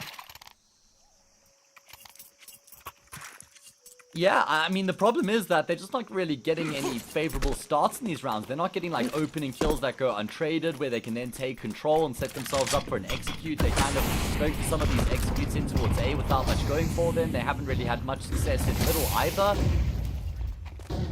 This has been a very impressive display from Sashi so far, and a lot left to be desired from Xnavi Jr. Jugas just 1 kill. We need more out of him. Matthias had a great time on Inferno, but certainly looking a bit colder here on Ancient. Demon as well. Gonna go for the grouped up approach in towards Red Room. A very well-timed incendiary will tick down Matios, an audio cue for Cabby, but it looks like he wants to try and get some more info. He's gonna get completely blinded up by the flash. He's a dead man. Becky to try and make up for it, only good for one. Oh my goodness, and Patty's been destroyed. Lucky has an M4 directly below him to go for another pick after getting the kill with the AWP, and that's a really good way of going about it. That could be the recovery in this round, and that's a lovely, calm burst onto the head of Demon. He had no armor. It's Krebeni again, 1v2, knows where Lucky is. Gun barrel spotted, bomb picked up. Oh, tries to check for the second player, and he does hit his tag on Lucky, but it's not enough. It's 4 kills for Lucky. He's up to 11 and 3, and Xnavi Jr. at this rate are headed out of the Pro League qualifier. Well, I mean, that was an eco round, but the problem is they get themselves in such a good position with the trades that they find initially, but then Lucky just goes astronomical. I mean, a massive individual effort coming through from him. No support at all. Fighting forward, has to take those fights as well, even after getting the initial multi. What a round out of Lucky. Here we go. That's much better. That looked clean from Matios there in towards middle to find an opening. Need to see sort of extra work from him. He's replacing Makaze, even if it's temporarily. After all, Patty response though, and Lucky's been allowed to pop off 2 rounds in a row now. We'll finally miss a shot, but I just can't punish him properly. It's another multi for Lucky, and Zyphon will finish it off. Xnavi Jr. look a little bit lost in the sauce on their T side here, which is just not... Look, I understand they sometimes play a hectic style, one that sometimes they needed to react on the fly to themselves. But Sashi have been kind of one step ahead every round that they've kind of proven on these CT gun rounds especially so far. Yeah, and I mean, I was talking about how they've kind of struggled for opening kills initially. They get the opening frag there, but then they just run into a brick wall. That brick wall has a name. That name is Lucky. He is just looking fantastic. 14 and 4 right now, with seriously important kills being found consistently. Only, what, 3 rounds left in the first half here. Xnavi Jr. yet to even get going on their map pick.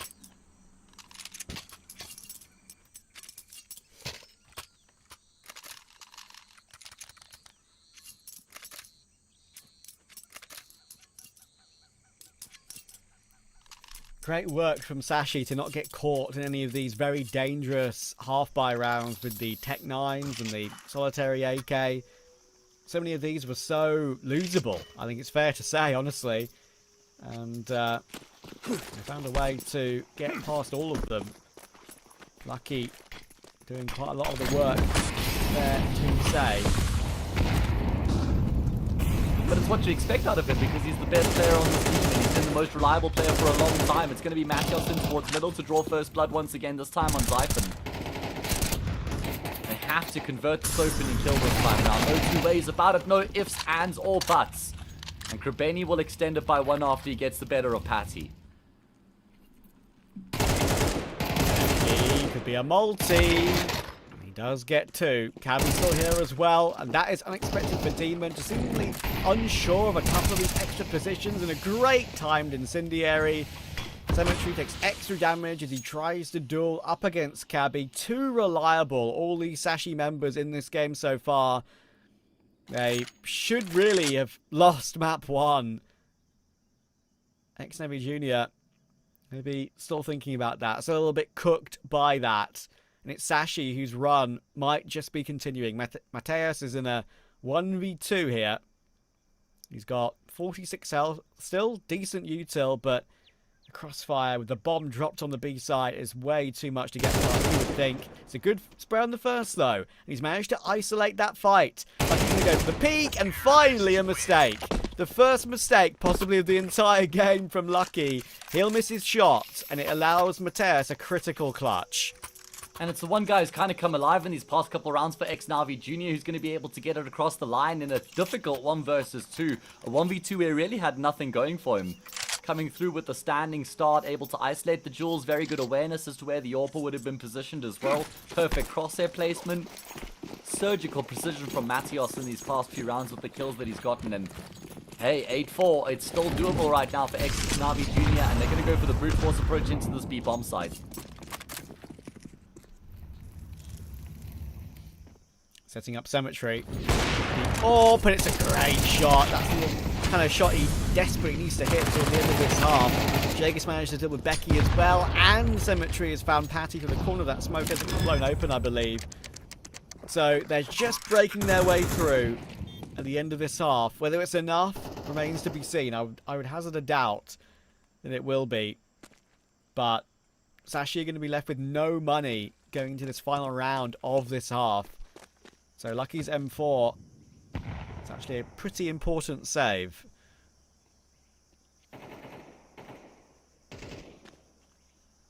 Okay, well, is it enough? It's kind of similar to what we saw in the previous map where Sashi were only just able to scrape by with 8-4 in the first half. And it was enough for them to get it into overtime and then win the game out there in OT.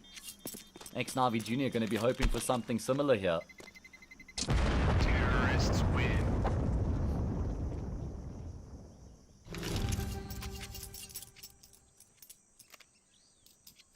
Yeah, you're never truly out of it.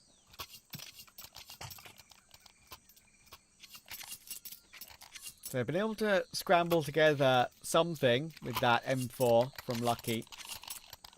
2 MP9s. Reminder, of course, we're playing on the old patch here without overpassing the map pool, without the MP9 and incendiary change. Of course, the first tournament that we'll see that will be at Cologne in about a week. Very exciting. And Jagus, just a pure dry duel toward Lucky. And that's a 1M4 on the ground already. That's kind of the shots that Ex-Na'Vi Jr. weren't hitting earlier. Yeah, and it seems like they are starting to come alive in that sort of fashion. Better late than never, I suppose. Oh my, the problem is they're going to be pushing into a full stack over on the save bomb site. Siphon is going to be seeking refuge in the first day, but there's on the other side. And it's just going to be a bloodbath. The blood belongs to Sashi. Na'Vi Jr. rule the roost on that A bomb site as they do recover a fourth, but the grand question is it enough?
in the driving seats. But XNV Junior are not out of this. They have historically had a very, very good Ancient, but maybe today is not their day. Especially win the pistol.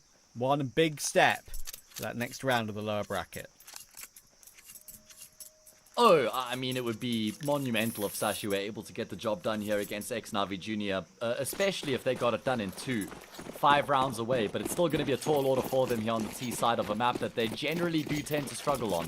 And look at this, talking about struggles, they're going to be running into a big stack on the speed bomb side. Navi Junior have 4 players home right now. Yeah, they're set up ready. Sashi have utility to try and counter that with a couple of flashes that will be flying through from Cabby now, but Demon is trying to play on the front foot, doesn't work. They get in through Cave a lot quicker than Navi Junior are ready for. And just like that, it all falls apart. Shager should probably save his Kevlar. It's the boring option, especially at 4-8 behind, but there's no other way through. Great play from Sashi. I can't believe that. How have they managed to just win that round and make it look so easy in the process? You're running into a full stack on the B-bomb site, fellas. They don't even care, though. They just demolish Navi Junior, and wow, that is a huge round for them to win in the grand scheme of things. A round that will certainly make their cause a whole lot easier, because it means now that they're not going to rely as much on the gun rounds, which is probably where, you know, there's less volatility in gun rounds than there is in a pistol round. So for Sashi, this is an ideal start. Huge. And it's like they had that play or that decision for this buy and strat on the pistol ready, thinking, okay, this is our pocket. Like, we're 8-4, let's use it here and now. We know we can win with this. We've got a great record with it. If we win it, like we should, we know we're set up for this win. Just going to deal with this anti-force buy. It's going to be a 10-4 lead that could turn into 11-4. This is it for Navi Junior. This one goes awry. I see no way back. Yeah, it would be just so far gone at that point. And that is a hell of a shot to open up the force buy for Cemetery as well. Krabeni also going to get in on the action. It's going to be Demon with the MP9 who's good for damage. The nade might be able to take advantage of that. No, not quite deep enough, but the man advantage still in play for the CT side. Going to try and go for the plant. Becky watching Cave more than the 2 CT smokes. Big swing from Cabby though, even though he was pretty low. He only takes 1 more bullet of damage. Jagus goes down. Look how quickly they're retreating as well, by the way. All willing to play lane. Pretty much committing to the fact that Navi Junior won't have a kit in this one. And there is a reason for that. You brought it up. You're spot on. There's one molly. Swapped over to Becky for another. There'll be no way for Navi Junior to win this round. Kabetti's going to try and punish them. Try and put those mollies on the floor. And they're doing a decent job of it. But they're still staying alive. And Becky will get 2 more headshots. Massive work from Sashi. They have it all set up. All in the palm of their hand. And even though Navi Junior knew what was going on, they couldn't stop it. I mean, Sashi do almost still get a little bit too tunnel visioned into the play there by lining up their mollies, and they nearly get caught off guard from the Jag peek, but they're able to get their guns out in time, find the necessary frags, and stave off the force by 10-4 now for Sashi. 3 rounds away from 2-0. This is obscene scenes from a 10-4 deficit on Inferno, winning the map there 16-14, trouncing Navi Junior up until now on Ancient, completely going against the grain. Somehow finding one there, but some crazy smoke bangs come through. It's going to be 11-4. I couldn't be more impressed with Sashi. I mean, I'll bring it up again as this is the full eco. They should be cleaning this one up pretty comfortably. If they don't, I will cancel my statements. But they've kind of done nothing this year, Sashi. That's the crazy thing. Look at all the events they've played in 2025. Played a couple of lands, glitched Masters. They played Level Up Lund. Didn't really go deep in either of those. All the online events they've played, CCT, Exalt Proving Grounds, Yellow Compass, Rainbeck Cup, Galaxy Battle. The list goes on. They've placed nowhere in all of them. There is no deep run to speak of. And they're in these Pro League qualifiers. They've managed to play that LAN in Kosovo in the European EEF Championship. Playing with Patty. Good damage here from Navi Junior, but it's only consolations. Demon will get 4. But they've had nothing to speak of. And maybe you are right, what you said at the beginning of the series. Maybe that warm-up from playing that has really set them in good stead for at least the beginning of this post-player break gameplay. Yeah, and that could just give them some much needed motivation, right? Just pick the team up. I mean, let's remember though, Trav, they have made some roster changes throughout the year, which I think has kind of coincided with this improvement. You know, Becky is starting to find his footing. He replaced Ultex, and then you've also got a new IGL. Anyway, vital gun round for X-Navi Jr. to try and keep themselves just alive here at the bare minimum on Ancient and in the series, and they've been able to go 2 for 1 to open up. I do think Patty might be the biggest change of the lot. I think Becky's a very talented player, but getting another proper in-game leader in with maybe some different ideas, that's kind of revitalized them a little bit. Patty did do great work with with Ecstatic when he was on that team. That's the roster that he made the legend stage of the Copenhagen Major. Then they moved on from him after that sort of ill-fated Zyphon's in the right position. Gets one, only one though. They're trying to put pressure on the B bomb. I think Demon should not go down. I tell a lie. He tries to play in front of the play there to get one more kill. Possibly deny a bomb plant. Now Becky and Lucky can hold this one together. Oh, There's no way through the smoke from Jagus and Cemetery. It's more great work from the Danes. I hadn't even realized. But wait, Trav, it wasn't Becky who had smoked that. That was X-Navi Jr. smoking off the molly so they could get a move on. But that then meant they had to push back through the smoke. That was almost a death sentence for them. That's a 4v3 that they end up losing out. And not because Zyphon was in a really good position tucked into the corner behind the box. He only goes 1 for 1. Lucky and Becky, the cool cucumbers in the round, get Sashi up to map and series points, and they've got 8 of them. Crazy stuff. Or a run, this is for Sashi. Maybe I don't see any world now after a couple of results like this where they wouldn't take Patty full time. It's not officially announced, but surely you do. Give that man a blank check, right? Yeah, as I say, he was part of that team that made the Copenhagen Major Legend stage, and ever since that switch with Gaming Gladiators, they've always kind of all failed since then. But back. Why he deserves a shot. Great boost there. Bit of a higher boost that Demon was not expecting. He was lucky his 17th kill of the game. Oh, Cravenia, they're aware that he's here. He's going to push forward, but he pushes into 2. Only good for damage. Cemetery will find a frag back with his AWP. Does that then dissuade Sashi from committing B? It looks like it might just. It's going to have to be Jagus, though. Stuck in toward Donut. That jumping in. It's going to push his crosshair wide. That's what Patty will do. He'll open up space for his teammates. Cemetery tries to find the kill, knowing that it's almost an absolute necessity. And it doesn't pay off. Mateus 1 versus 3. Quick trade from Lucky from the corner. And the Sashi dream keeps on rolling. Liquid, Fnatic, that game against TNL, which you could argue maybe they could and should have won. It went to a 3rd map overtime. This one was a lot more comfortable. They have a date with Passion UA or Paravision later this evening. Man, the Sashi Cinderella story continues here in the EPL Season 22 EU Closed Qualifier. I am just so remarkably impressed in terms of how they've been able to get to this point and how they've just dominated X-Navi Jr., a team stacked to the gills in terms of firepower. I mean, obviously they have made a roster change recently, but still, you wouldn't have expected that to have a huge impact on the team with how many other pieces they still have around that have been doing so well. But at this point, I'm a believer. I'm on the Sashi train. That is the Bulls just charging forward into the lower bracket final, man. Absolutely. That's so impressive. And for X-Navi Jr. as well, right? You are correct. Makaze, he might be a generational talent. He's on the main Na'Vi roster now for a reason.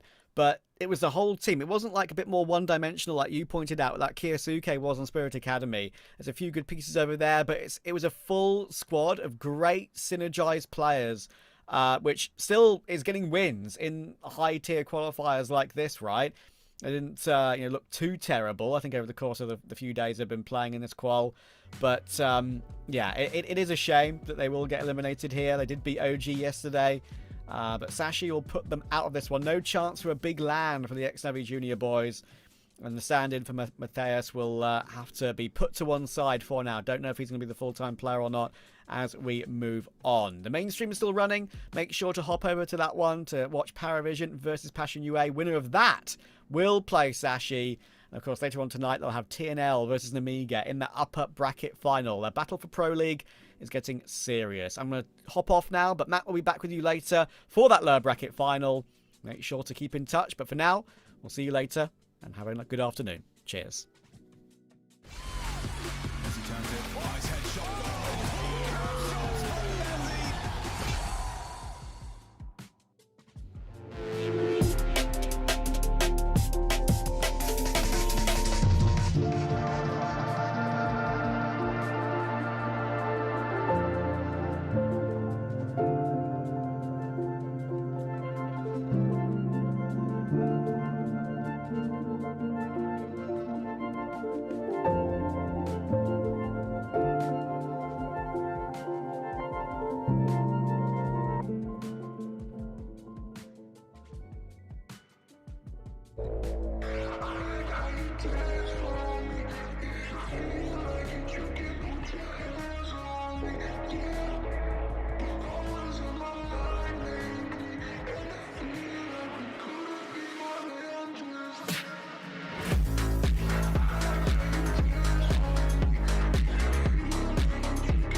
We don't do no talking round here.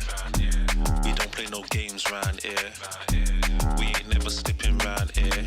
This another level, this one over here is very rare. We don't do no talking round here. We don't play no games round here. We ain't never slipping round here. This another level, this one over here is very rare.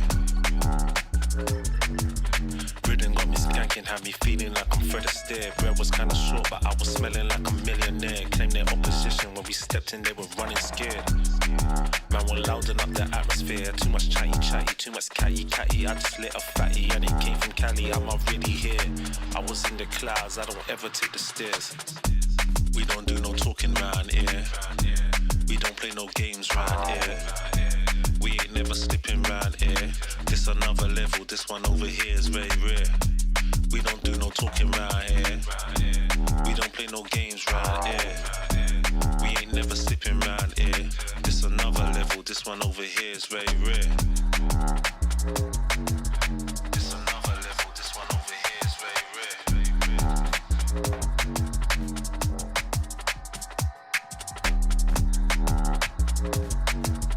This another level, this one over here is very rare.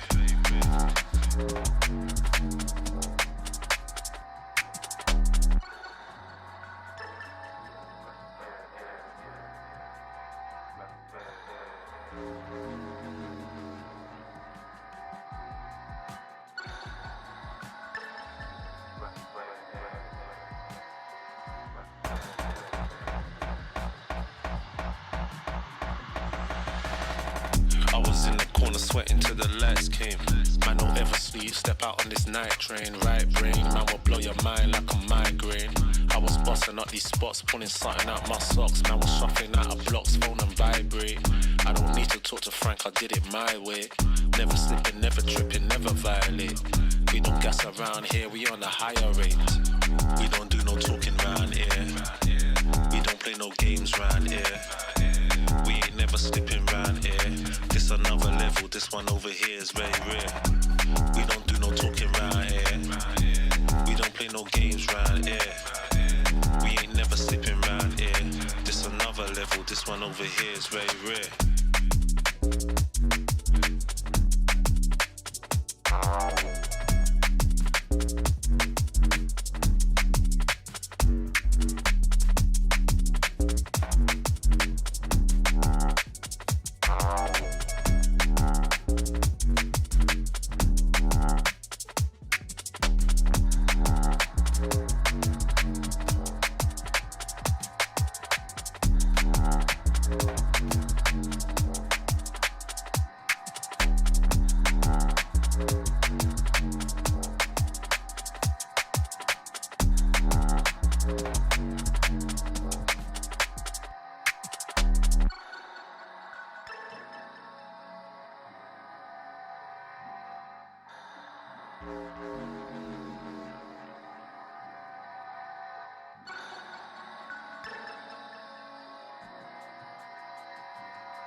angels who always threw something away.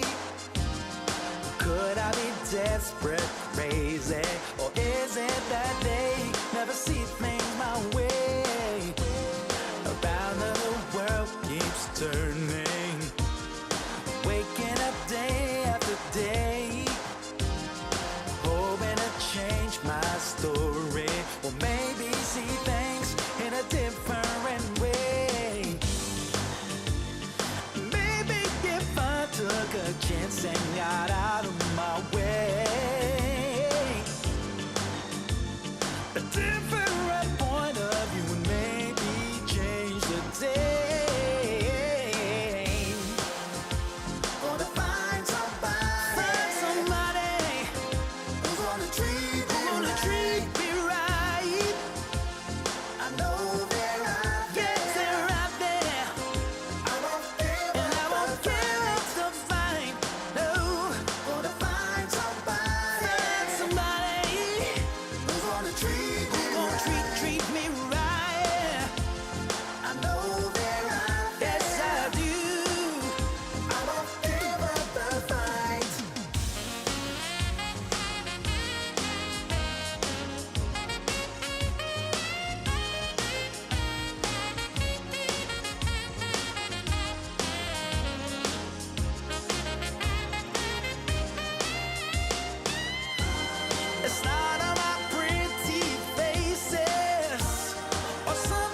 Lately, I feel I can't find my feet. Pushing closer, my heart skips a beat, and now I'm falling. Deeper than I fly, I can't control it. Dark against the sky, it's not so black and white. It's like I told him. It's things that I can't fight. I just keep going. I just keep going.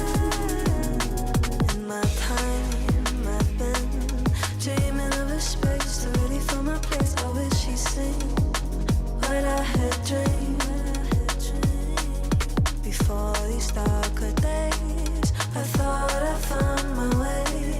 Quickly it fades, losing the race, closing the page. In and out, I move myself again.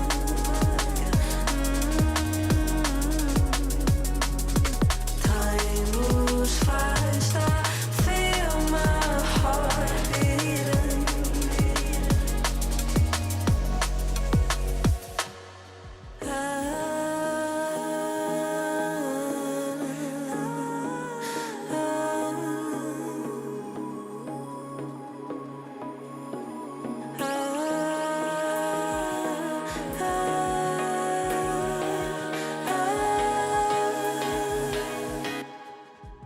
And now I'm falling, deeper than I fly. I can't control it. Dark against the sky, it's not so black and white. It's like I told him. There's things that I can't fight. I just keep going.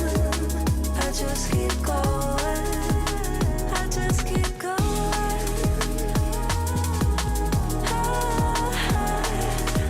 I just keep going. Dark against the sky. There's things that I can't fight. I just keep going.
every moment can be precious like this. So come on, here's something you don't want to miss.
Yeah, we go to broad daylight, feeding every night like Friday night. I keep the party on rock and I Bombay ice.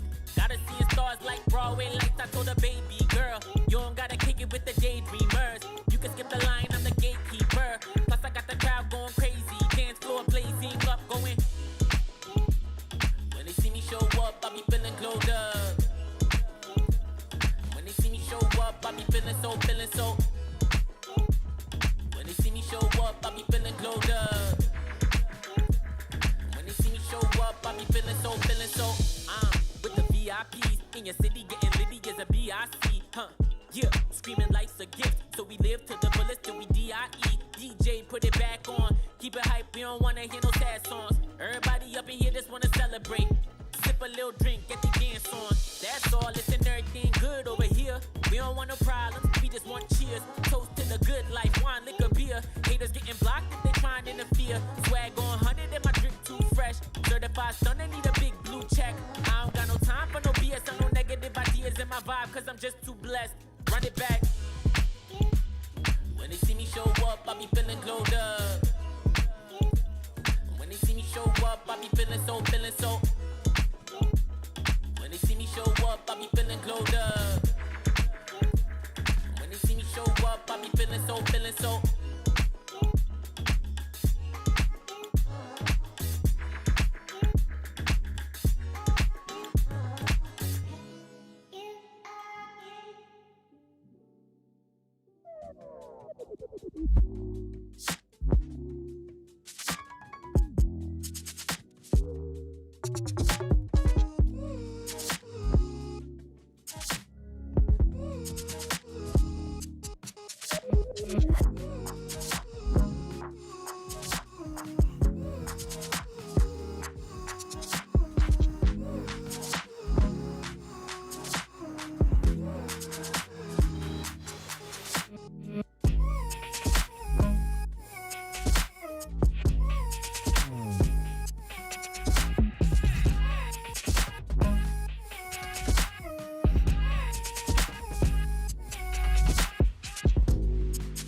take it no more.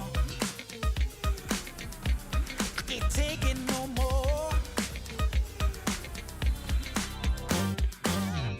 No. 'Cause the word is in it killing me. Won't let you bring me down. Even though you think you're better than me.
Everybody know we gon' do it like this, do it like this, do it like this. Everybody know we gon' do it like this. Straight from the underground.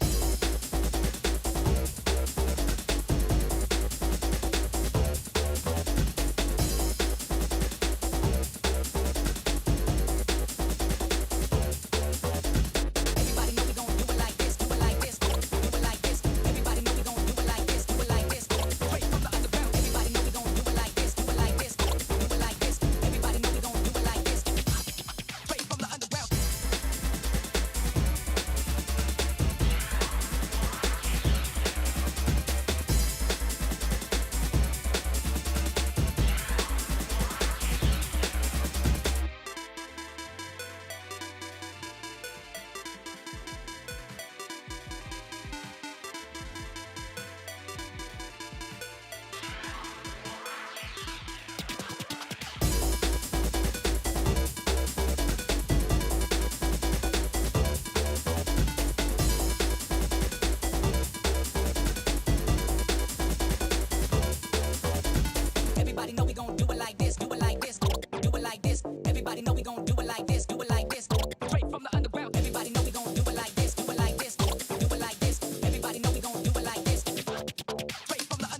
If all that it's saying is true,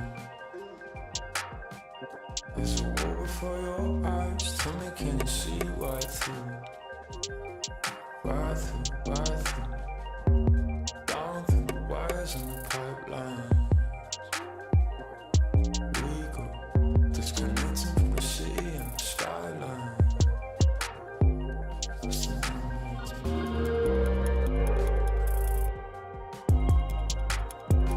is the numbers again. The fights, the fear, the fear. This is the numbers again.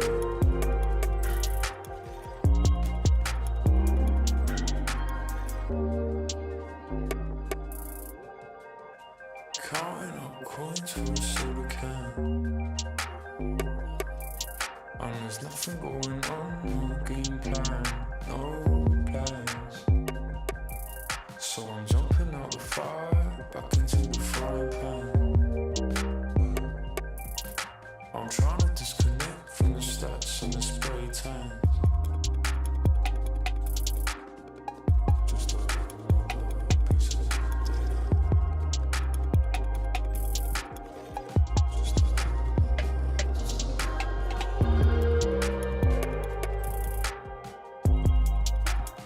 This is the numbers again.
When the world is cold, you hear people say, gotta chase the dream of yesterday. But the stories told, the golden memories, ain't a truth but just a fallacy. But there's hustlers, stealers, liars out on this road, and they'll feed the fire and watch it all explode.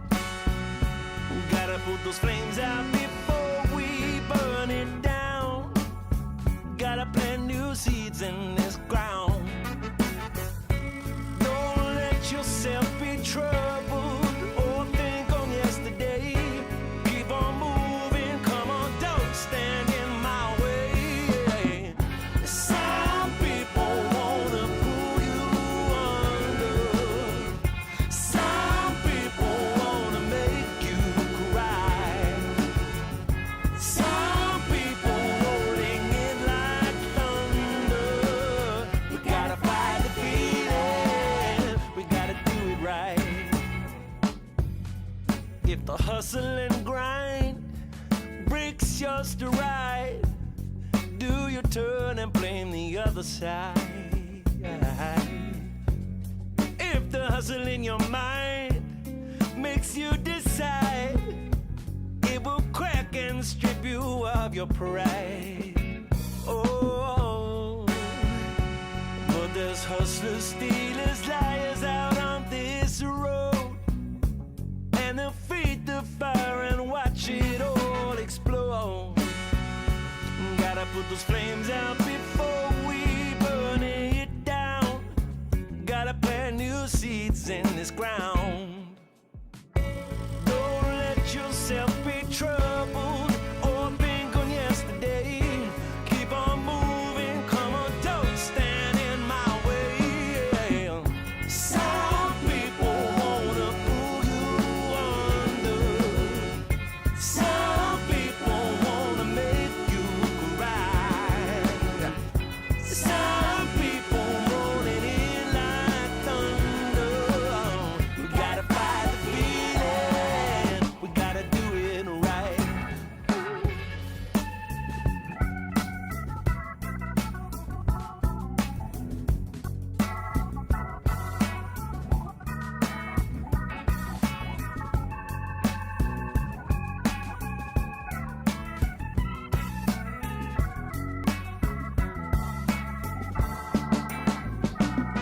Well, don't let yourself be troubled or think on yesterday. Keep on moving, come on, don't stand in my way. Some people wanna pull you under. Some people wanna make you cry. Some people rolling in like thunder. We gotta fight the feeling, we gotta do it right. Yeah, we gotta do it right.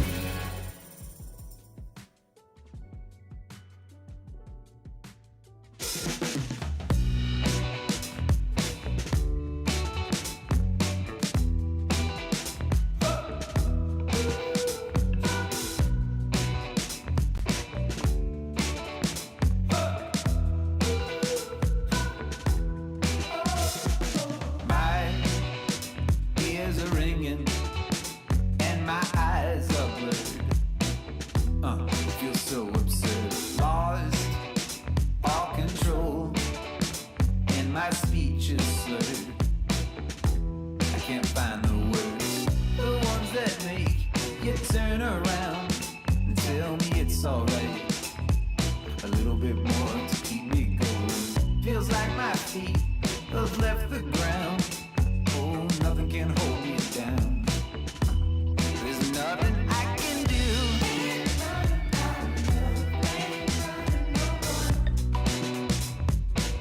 Baby, I'm telling you the truth.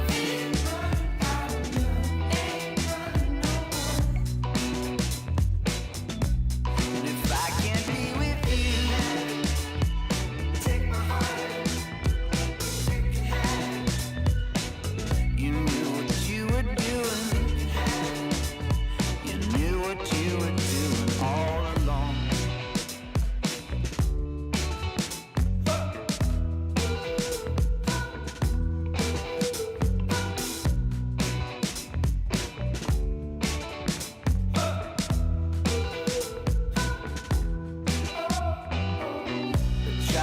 disappear.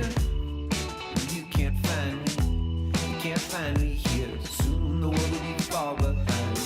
I tried to get away, but you keep sending me a sign. Oh, baby, there's nothing I can do.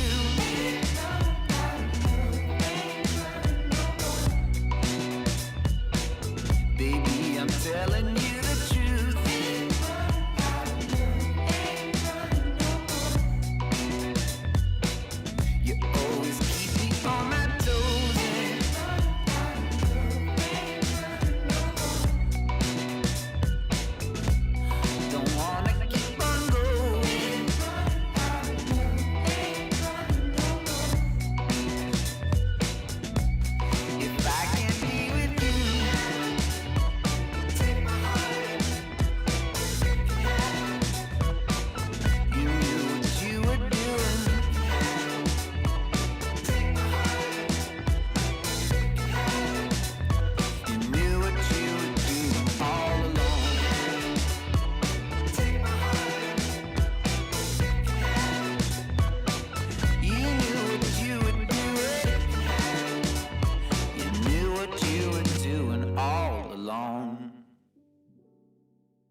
We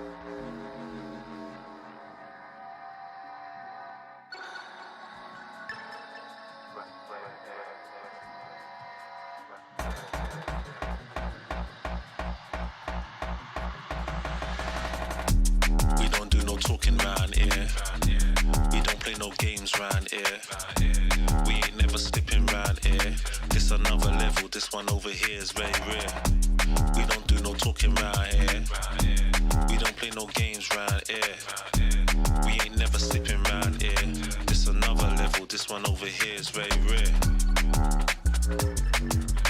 Rhythm got me skanking, had me feeling like I'm Fred Astaire. Bread was kinda short, but I was smelling like a millionaire. Claimed their opposition when we stepped in, they were running scared.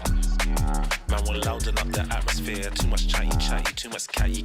I just lit a fatty and it came from Cali. I'm not really here. I was in the clouds, I don't ever take the stairs.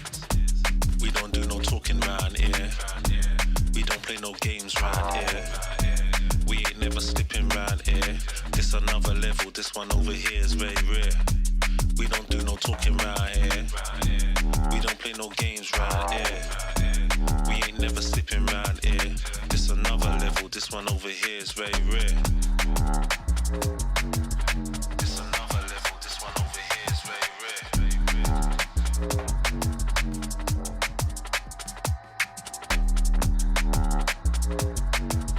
This another level, this one over here is very rare.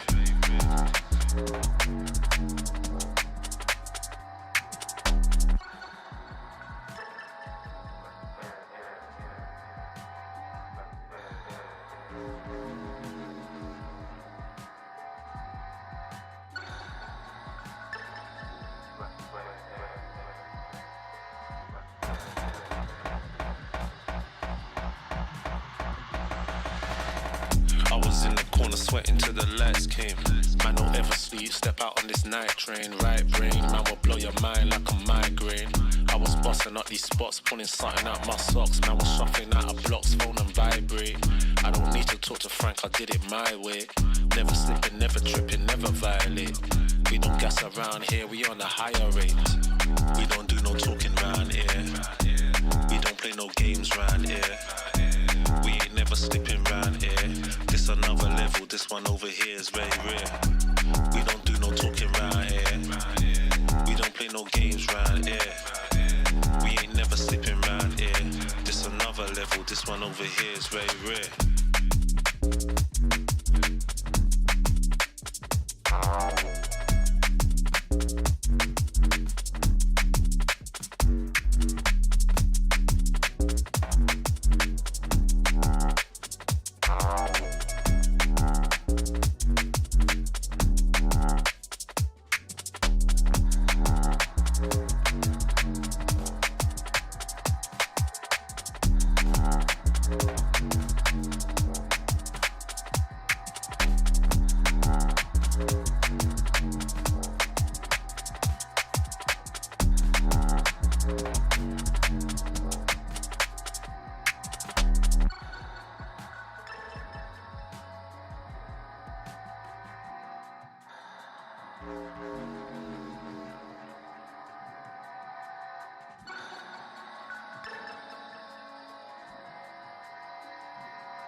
Angels who always threw something away.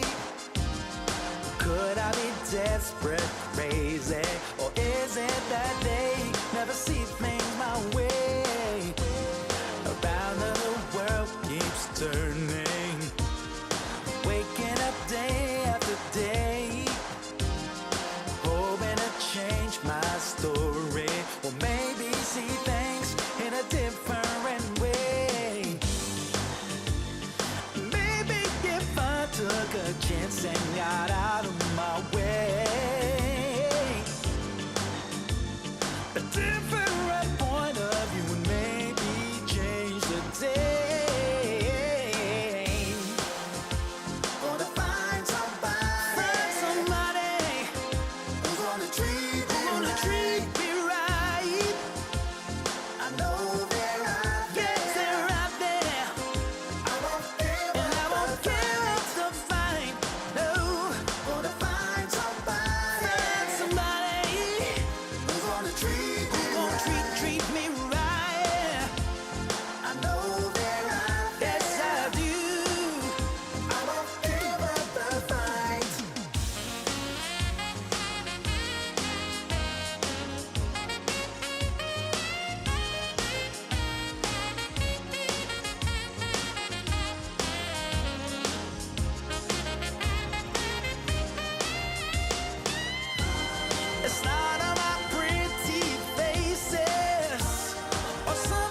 Lately, I feel I can't find my feet.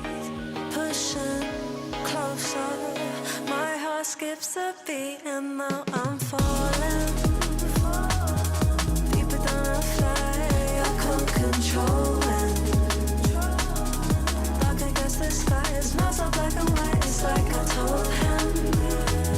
There's things that I can't fight. I just keep going. I just keep going. In my time, I've been dreaming of a space to really fill my place. I wish she'd seen what I had dreamed. Before these darker days, I thought I found my way. Quickly it fades, losing the race, closing the page.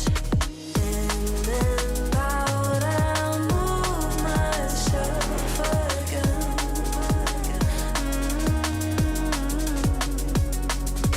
Time moves fast, I feel my heart beating.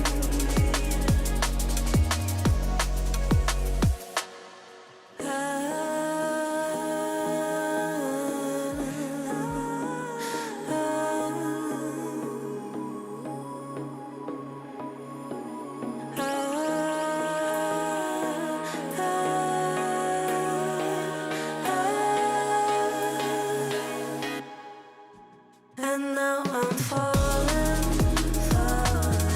deeper than I fly. I can't control it. Dark against the sky, it's not so black and white. It's like I told him. There's things that I can't fight. I just keep going. I just keep going. I just keep going.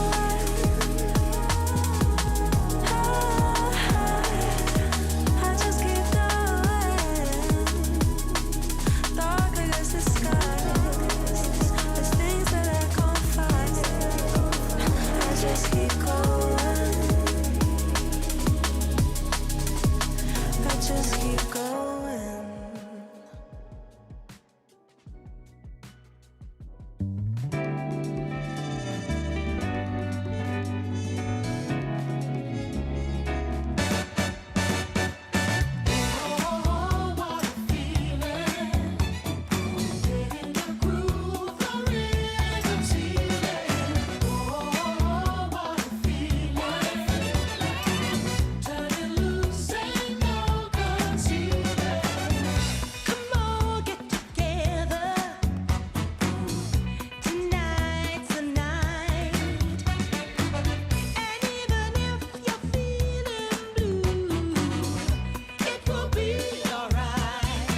I think you can feel it. That this is a magical moment.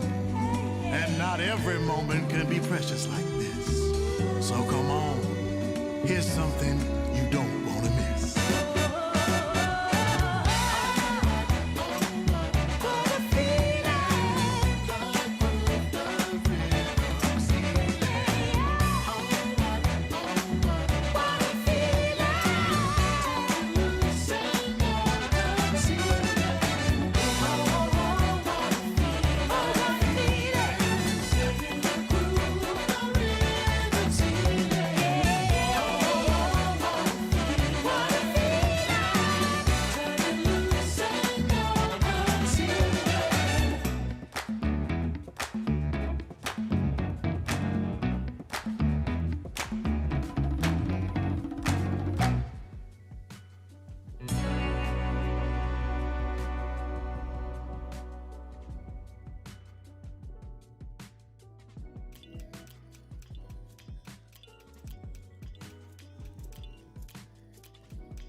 Yeah, we go to broad daylight, feeding every night like Friday night. I keep the party on rock and the Bombay ice. Gotta see stars like Broadway lights. I told a baby girl, you don't gotta kick it with the daydreamers. You can skip the line, I'm the gatekeeper. Plus I got the crowd going crazy, dance floor blazing up, going. When they see me show up, I be feeling glowed up. When they see me show up, I be feeling so, feeling so. When they see me show up, I be feeling glowed up. When they see me show up, I be feeling so, feeling so. With the VIPs in your city, getting litty as a BIC, huh? Yeah, screaming life's a gift, so we live to the fullest till we DIE. DJ, put it back on, keep it hype, we don't wanna hear no sad songs. Everybody up in here just wanna celebrate. Sip a little drink, get the dance on. That's all, listen, everything good over here. We don't want no problems, we just want cheers. Toast to the good life, wine, liquor, beer. Haters getting blocked if they trying to interfere. Swag on 100 and my drip too fresh. Certified stunner, need a big blue check. I don't got no time for no BS or no negative ideas in my vibe, cause I'm just too blessed. Run it back. When they see me show up, I be feeling glowed up. When they see me show up, I be feeling so, feeling so. When they see me show up, I be feeling glowed up. When they see me show up, I be feeling so, feeling so.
For the final time today, welcome back, everybody. We have one game left remaining here. It's the lower bracket final. We have got one berth at ESL Pro League Season 22 up for grabs here in Europe. And we have got 4 teams in contention. Parivision and Sashi fighting the entire way through to this lower bracket final.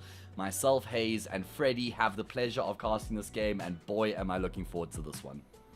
It's crazy that we've got to this stage and these are the teams that we have remaining. I think if you told me to curate the bracket at the beginning, I don't know if I would have put any 4 of these teams, to be honest. Or maybe I just don't know ball. But the one surprise certainly is Sashi. And Hayes, you were saying to me, you feel like this is the end of the road.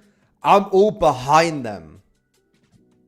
Okay, yeah. I mean, I also did say I was casting their previous game against ex-Navi Junior, and when they won that, I was like, cool, I'm on the Sashi hype train. And then I came into this one and I was like, yeah, Sashi, this is probably where the run ends, right? The high is over, the high's worn off, Freddy. I've got my normal glasses on again, nothing bull-tinted about these ones. I will say, listen, they've had a fantastic run, right? I mean, beating Liquid, amazing. That's the one game that doesn't really have an asterisk next to it, because after that they beat Fnatic, who are using Zerofix as a stand-in, so there's kind of a bit of like an asterisk there. They lost to TNL, sure, very close series, but they still lost there. Beat ex-Navi Junior, that's without Makaze. Right now, they're playing against Parivision, a team that have made 2 roster changes recently. So, I guess we're seeing the value in Sashi having stuck, I was going to say with the roster in the offseason, but that's just not true either, is it? They've got a new IGL in Patty. So there's been a lot of chopping and changing going on. But this formation, this iteration of the Sashi roster is the best that they've looked this year so far. Oh, it's the best they've looked since qualified for WC and the Yala Compass event. Like, this is the best they've ever really looked in a long time. Sashi have been fundamentally underperforming pretty much this whole year, and I've always just been kind of looking at them. And you know when it's like the meme where it's like sticking the poke at the bear, it's like, do something, do something.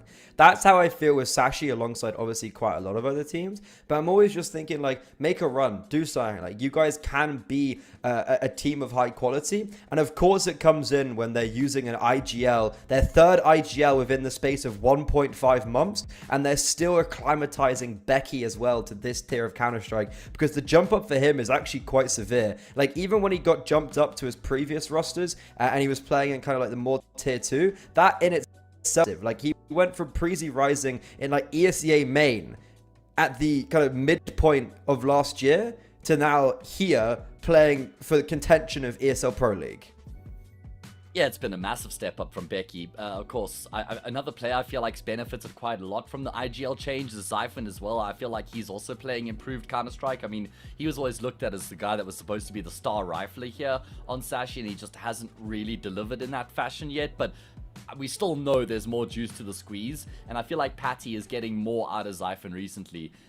This run all the way through here to the lower bracket final is a Cinderella run, really, for Sashi. But let's shift the focus to Parivision. Last time we made the mistake of talking about the veto, we didn't even get to talk about Parivision, so I'm going to try and talk about Parivision first, and then maybe we can gloss over the veto. But obviously this team will be pretty content with the run they've had so far as well, right? I mean, maybe the loss to Namiga, a bit of a blight on their record. They just didn't really look like themselves yesterday. Of course, you and I had the pleasure of casting that game, and it just didn't look like the Parivision we had really come to expect, the team we had seen throughout the rest of the competition, who had beaten ENCE, ex-Navi Junior, and they've just beaten Passion UA now as well. So it feels like their campaign's back on track, and I've got them as favorites here in this one. That's interesting how the tune has been changed, because I think maybe it was the recency bias yesterday when we did see that game. And the scorelines, by the way, super deceiving. I think on paper it looks like a close-knit 2-0 for Namiga, but in actuality it was a very one-sided game on both maps, including Mirage, which is also in the veto today, and it's Parivision's map pick, and they looked pretty on it yesterday. And sure, it gets close towards the end, but I don't know what got into them, Parivision, but they were not performing whatsoever. They were playing, if anything, quite badly. James specifically was having a very bad series. Statistically, also didn't do very well, but just kind of impact frags, he wasn't getting anything. He wasn't getting himself into the server, and he was a real detriment to his squad. But what's impressive for James is that throughout this tournament, including those 2 maps they didn't do very well against Amiga, he's still boasting a 1.23 HLTV rating. And I feel like today I'm going to kind of repeat what I said yesterday against Amiga. He has to be an individual that steps up and leads by example. Yeah, I mean, I just don't feel like you're going to get Jame on an off day 2 days in a row. He already played against Passion UA earlier, and he had a fantastic series. So it's going to be very difficult for Sashi, no doubt. But they have to keep the belief. They've done very well to get up to this point. Why would they think, well, let's just call it a day here and be happy with the run we've had so far? No siree. They're trying to go all the way. It's going to be Parry Vision towards the safe bomb site. Becky doubles down with the Julies. He does get traded, but he's done his job.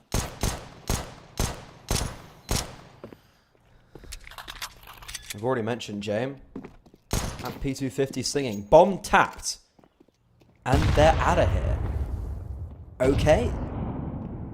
Parry Vision had the bomb site. And now the bomb's going back to T-spawn. They don't seem to be aware that all 3 players are in towards CT for Sashi. If they were, they would have got that bomb down ASAP. But now, AW is making his way over towards the B bomb site, and Belchnok is just keeping them interested over towards A. Like, as he falls at the hands of Patty, it's now a foot race. Yeah, he does overcommit there, does Belchnok on the big wide step out. AW is going to win the foot race into the site, but he doesn't have a guaranteed plant available to him. He's going to fake the plant, but they're running him down, and Patty's arrived on the scene just in time, and, well, James going to be counted out of this one. The problem for Parry Vision on the A site there was that they were just so worried there was going to be someone coming from jungle, cat, stairs. They didn't feel like they really had enough space to confidently plant the bomb.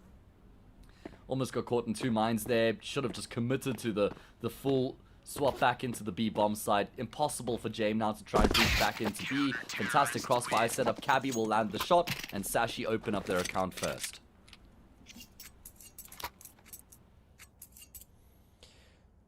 An interesting decision from Parry Vision. Even when they went towards B, you know, like James didn't exactly go with AW, so when AW went to go plant the bomb, he was complete by himself, and you've hit the nail on the head with the Belchnok overextension. If there was ever a world that crazy 3 versus 3 was able to formulate, it was if Belchnok stayed alive for as long as humanly possible, and if James was more tight-knit with AW. So it's not a great showing for Parry Vision early on. I hope that's not something that continues. It's obviously just a pistol round. You can't really take too much from that. But Sashi, the basement boys, an extended holiday in Kosovo, they're chilling on a boot camp. I guess it's a very Bit of a stretch, but big word of using it. But what isn't a stretch is this maybe eco win. yeah, not anymore. It would have been 15-20 seconds ago, but they've been able to find 2 quickfire frags in towards Connector. They've also picked up both of those guns as well. No armor in play, so it's not like it's, I'd say it's probably like 50-50 now, even though there is a 2-man advantage for Parry Vision. They're going to shift the focus back through T-spawn in towards the, say, bomb site. And Sashi have not read into this. There were a lot of gamble reads from Sashi on their CT sides earlier on against X-Navi Jr. on both Inferno and on Ancient as well. And they had some really good gamble reads. This time, though, they're going to bet incorrectly. Becky could still be in a really good power position in towards ramp. It's going to be just difficult to displace him from here. That's I guess how you deal with James. And Becky needs to be careful.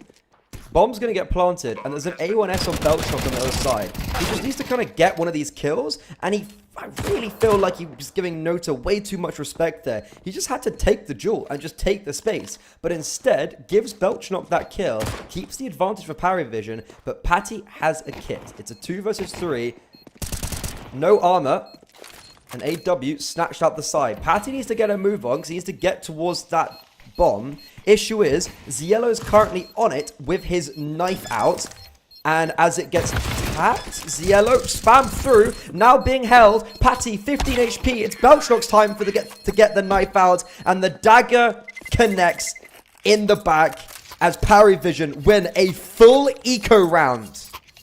Well, that is the biggest let-off you're ever going to get here in the series, and it's as early as the 2nd round of the series as well. I mean, they barely even upgraded into any pistols there for Parry Vision. I think there was maybe like a P250, but most of them had Glocks. Oh, Sashi, that is a disaster of the highest order. they're always going to have a tough day in the office here on Mirage, right? This is a map that Paravision are super stable on, really comfortable on, both halves. And Sashi, I mean, they would have been really buoyed by winning the pistol, but boy, will this round drop their heads. It's just such a simplistic, complacent round to be lost by Sashi. And it's not a great look for both sides, I guess, the first 2 rounds. Like, it's been a weird start. I wasn't casting, or I didn't watch the whole of the game yesterday, the TNL versus Sashi. But what I can say for sure is that I know that that third map was riddled with mistakes from Sashi. As in, they could have closed it out way, way sooner. And it was just the whole sentiment of like, Sashi should be winning this, but they deserve to lose it. And, well, they lost it. And Ancient's also the decider. So there's not only just Ancient's decider as like a, ooh, nightmares, haunting, but it's just the sentiment of like how they played in that map. I hope it doesn't carry on to other series. It didn't so far today. They've done, I'd say, pretty well so far, but I think that was a big blemish on their record so far, and I hope that taint doesn't arise again. Well, I will say it wasn't the case against Na'Vi Jr. early on. They were so sound on Ancients, and it was Na'Vi Jr.'s map pick as well. And Paravision, and Sashi, just from start to finish, kind of bossed the affair. 8-4 half initially, went to the T side, won the map 13-4. There were some really big moments from Lucky in particular. Kind of bailed them out of some rounds, must be said. But that has become the expectation with Sashi. I mean, Lucky has been that good. He's been their star on the rifle, super consistent and reliable for this team. I still want more out of Zyphon. I still think that Zyphon could be that star rifler that Sashi requires to just push them over the edge a bit more frequently. Yeah, because so I was supposed to cast the 1-win Sashi game at the beginning of the tournament, which was ultimately a forfeit win. But the kind of key talking point I had for that was Zyphon needs to come alive because he hasn't. He's had a pretty bad year. And so far this tournament, he's been exemplary. Best form I've seen from him in a long, long time. And you mentioned Lucky had performances earlier today already. Well, that's a Deagle shot onto Nota to bring it back to a 4 versus 4 and a spam, not quite to deny the bomb, but to kill Yellow after he plants it. Yeah, Belchnok gets a huge kill back, but he's committed. He's not going to be able to fall back to cover. He's going to have to stand and fight, and that's not a problem. He's going to find 3 kills there from Sandwich. Locks down the post plant, Paravision string rounds together, and decimates Sashi's economy. You know who else I think's been quietly plugging away for the Sashi team that probably kind of goes a little bit under the radar, but it's actually been really good? Is Cabby. This guy seems to get, like, vital multi-kills quite frequently. He feels like, I feel like he doesn't take a huge amount of resources, but he still gets a lot of impact done. I think this guy's like a super valuable type of player to have on the team. Yeah, I mean, just kind of from a glance of statistics in this event, he's been playing fantastic, right? Like, he's up there with Zyphon. But I definitely agree, someone who wouldn't get as much of the kudos as someone like Zyphon or Lucky. My GOAT for Sashi is Becky. I have loved this kid, and I've loved what I've seen from him ever since I first saw him on Preezy Rising about a year and a bit ago. Calling people kids? Is that even a thing if you're 21? I don't know. Yeah, but he's younger than me. Yeah, I know, but you yourself are basically still a little youngin' as well, so I don't think you have that. I don't know. I feel like little bro. I'm in that like weird little middle stage where I ain't a talent anymore.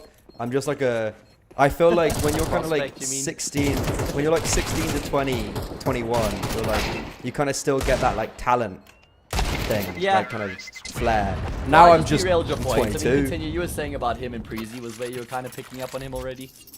Yeah, well, so when I first watched him, it was like, okay, individually, you can see he's got it. It's just about the consistency. And I think the main reason for that was because he went from playing main to then when Preezy Rising got promoted to Preezy, they then started to take over the invites because, you know, that's how it used to work then. Orgs get invites. So it was a massive jump up where he just looked bad. And it's like, okay, well, you've got to put it into perspective. And I think at the start of Sashi, he also really struggled, but it's all about the time. And Sashi as an organization put a lot of money behind this roster and have them continuously in boot camp in Denmark, it feels like. So to have someone like Becky on these boot camps, these experienced players, I feel like for him, it would do so much more for his career and his progression than it would for anyone else on this roster. Yeah, and I feel like we've already seen progression from Becky since he's joined this team as well. I've also become a fan of his. I mean, he replaced Altex, right, which is a pretty well-known player, who contributes quite a lot to the team. So I'd say he had like decently big shoes to fill, but there's still room for growth and improvement, but that's saying a lot considering he's been doing some good work.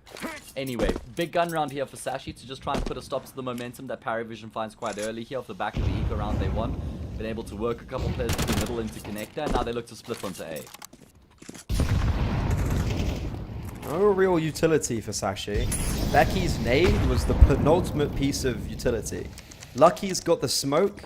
There's no kit. So as this bomb gets planted in the 5 versus 5, there's a ticking clock. That means Sashi needs to get a move on. And that's been made pretty difficult as Notta gets Patty down in mid. And the reason why that's such a negative kill is it means Sashi are one-dimensional on their retake if they were to go for it. They'd all just be coming out of connector while Paravision has control of every single other primary zone. So understandably, they fall back and they actually save a 4 versus 5. Yeah, it's probably the right decision to make considering they didn't have a kit or any utility to try and breach back into the A-bomb site. Big risk if they do roll the dice and everybody goes down, so instead they'll carry the weapons over and have a full buy to work with in the next. They need to get that AWP on Lucky pronto. I feel like Lucky and Jame actually have pretty similar AWP styles in terms of how they go about the business, in particular on the CT side. Maybe Lucky a bit more active on the T side, but I think that they're both like the guys who like to play the percentage games. They'll go for open and kick picks, but they won't be super aggressive with the picks that they go for. They're more calculated in their approach. But they need that AWP on the CT side here, mate. That's a fundamental part of the success they've had in this qualifier so far.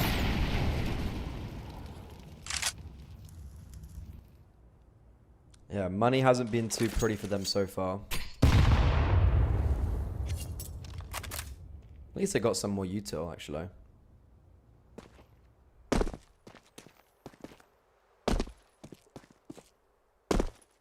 It's a slower paced round for Paravision. You can already see that they want to be ending towards B in one way or another. First up, though, it's fake utility towards middle, just to hold Sashi at bay and take away map control they may have. Notta might actually hesitate on throwing this smoke for a little bit longer because of that smoke in apartments, but there it goes towards window. He's making his presence known, and look at how much attention currently is drawn over towards him and away from B. They did this in the previous round as well, but then they ended up going A, so it's just a change up in direction, but a similar sort of mindset. Yeah, same sort of plan.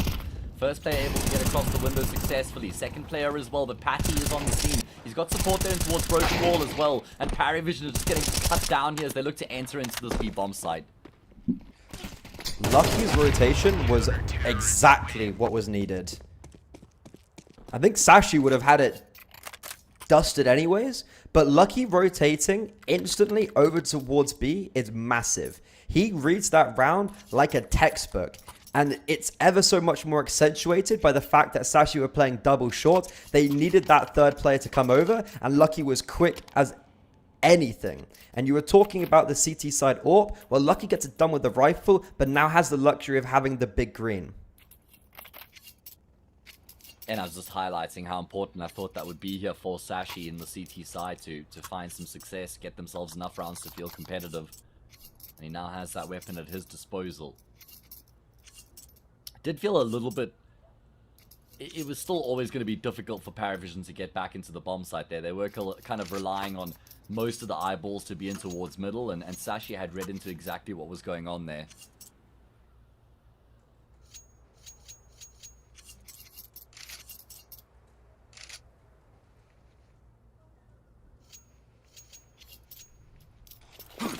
Tactical pause from Paravision. Getting Jame on the mic to cook something up.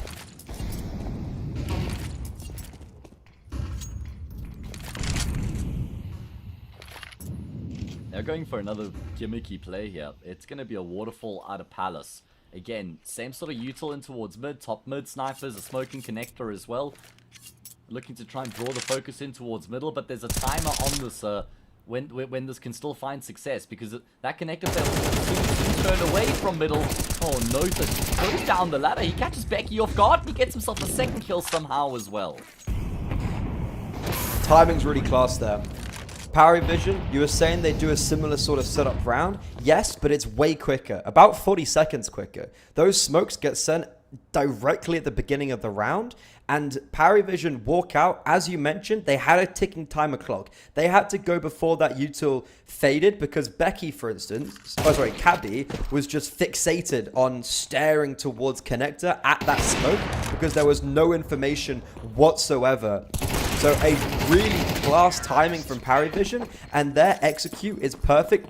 Also to counteract the setup that Sashi had put themselves into. To make matters worse, to add insult to injury, Sashi lose every single player on the save. Yeah, and what makes the timing so good there is that they've actually gone through the palace smoke to take advantage of the opportunity that they had created for themselves. If they respect that palace smoke and they wait for it to fade, all the util they had thrown in middle would have faded as well. Sashi would have seen there's nobody home, and they would have had players shift their focus in towards A. So, yeah, really good work there from Power Vision. Good confidence to go through that palace smoke. And now they've afforded themselves an opportunity against... Nico probably doesn't do it service because there's upgraded pistols, M4 and an MP9, but James already drawn first blood. And they double kill second. Patty, fair play, gets one, but in that position he was never going to get anything further than that.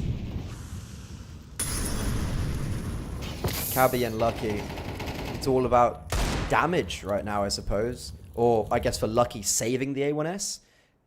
Don't see a world that Cabby can get a rifle and get away, so it's just ringing off some deagle shots. But no golden connections for him.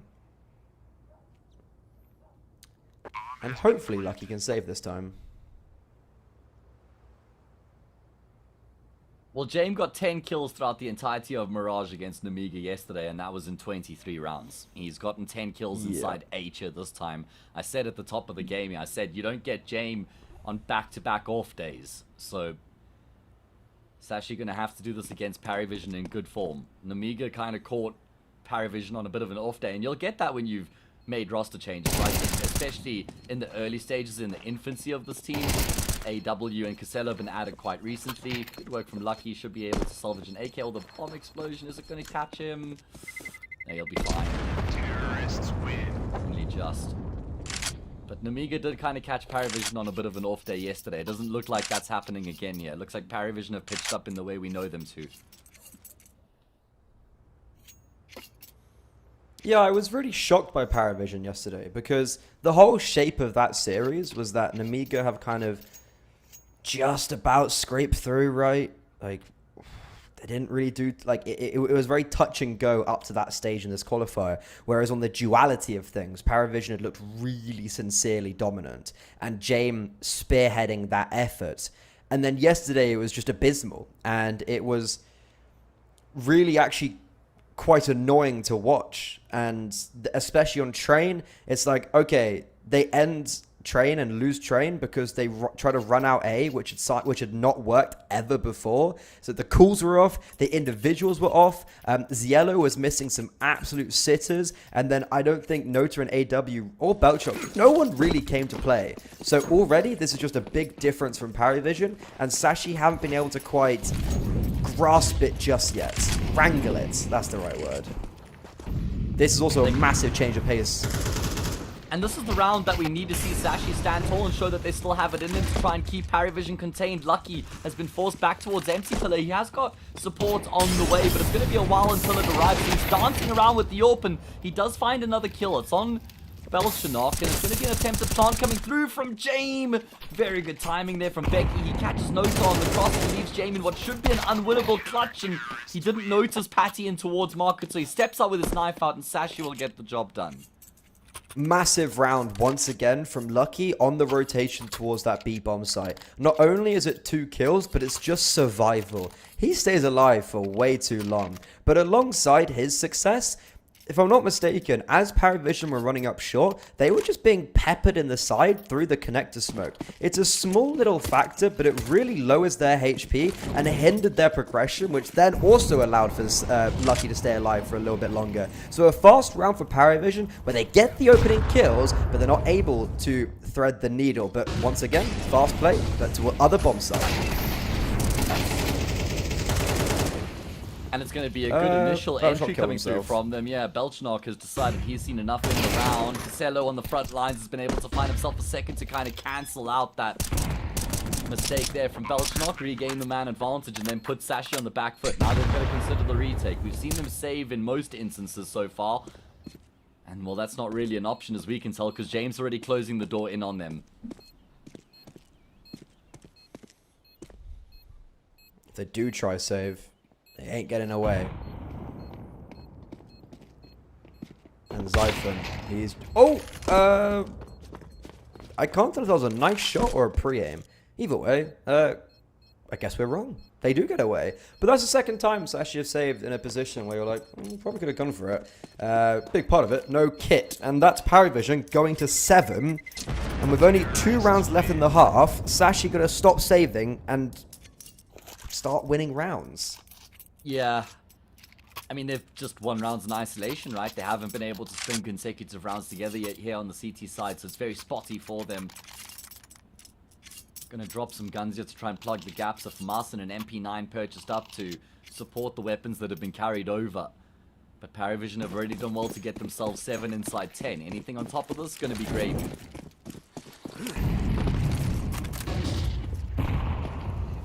Do you mean groovy, or is gravy just a phrase that I'm unaware of? Yeah, no, so I mean gravy. It's a phrase that means it's like you've already got the meal, the lamb, the potatoes, the veg. It's all nice and freshly cooked, and anything on top is just an extra, right? But you really like that extra. Ooh. Damn, now I'm hungry. Well, Paravision. Don't feel like they're getting the gravy this round, because Becky and Lucky hold down the fort. Every single time Sashi have won a round outside of the pistol has been because Lucky has got at minimum 2 kills. And so far, him and Becky are not done just yet, as the AWPer excels to now 13 frags, whilst his squad are very far behind. And that scoreline for Lucky is crazy when you think of it as now a 4-7 deficit Mirage. Yeah. He's been finding some superb impact for them, in particular in the rounds that they've been winning. And this one, unfortunately, just really a non-starter for Paravision. I thought it was a little bit lazy from Casello initially. He hadn't even really cleared out ramp when he pushed forward there. You've got to just check your corners a bit more effectively than that. But Lucky, I mean, that was just phenomenal from him with the AWP on the front lines. Not normally we would expect to contest the AWP if you're Paravision, and Lucky does the trick.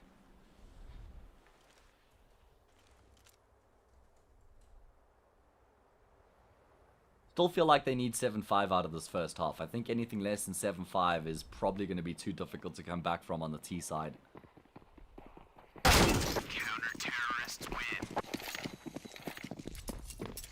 Well, the reason why I think they need 7-5 is just because I want to see them actually put consecutive rounds together. It's not even necessarily the scoreline, it's just, can I see something that gives me a wow factor? Because they've had good rounds, but it's all been because of Lucky so far. And they're also getting 5 on the CT side when they won the pistol round. So 7-5 is a must-need, a must-have. But regardless, it's still going to be very difficult against a CT side Paravision on their home turf of Mirage.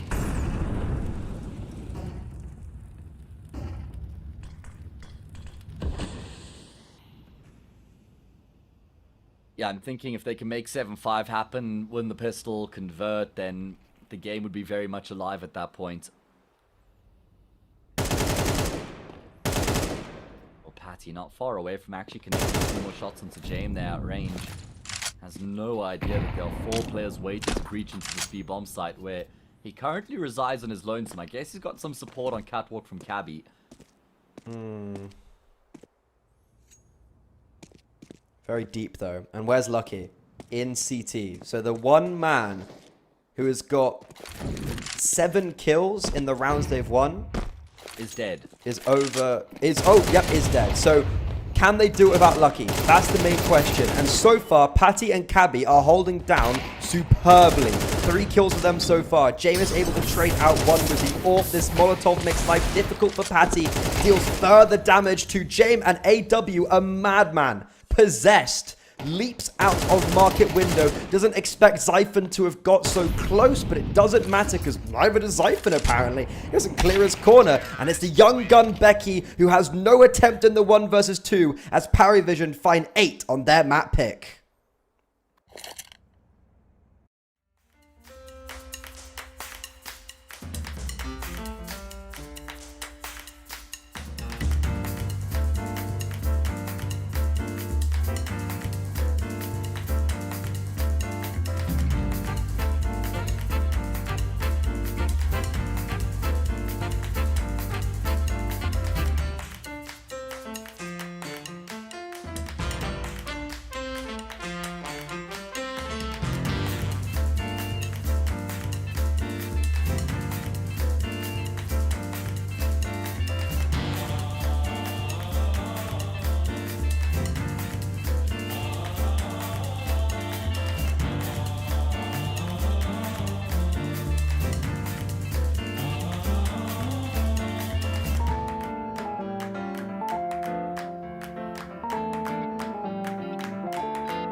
If all they've been saying is true,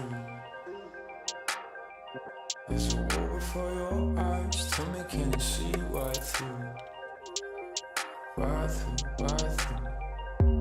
Down through the wires and the pipelines. We go disconnecting from the city and the skyline.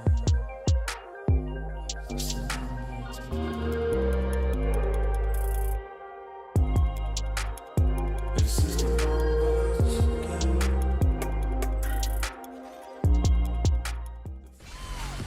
As he turns it, nice headshot.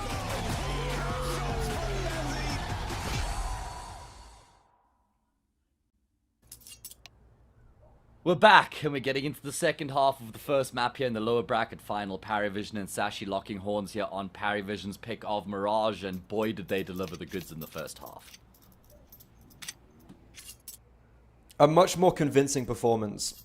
I've kind of gone on about how yesterday I was so disappointed, and it's a different story right now. Even at the end, a 2 versus 4 won by Nota and James. I don't quite understand how they won it, but a pistol round here I think would solidify the deal and put Parivision most certainly 1-0 up in the series.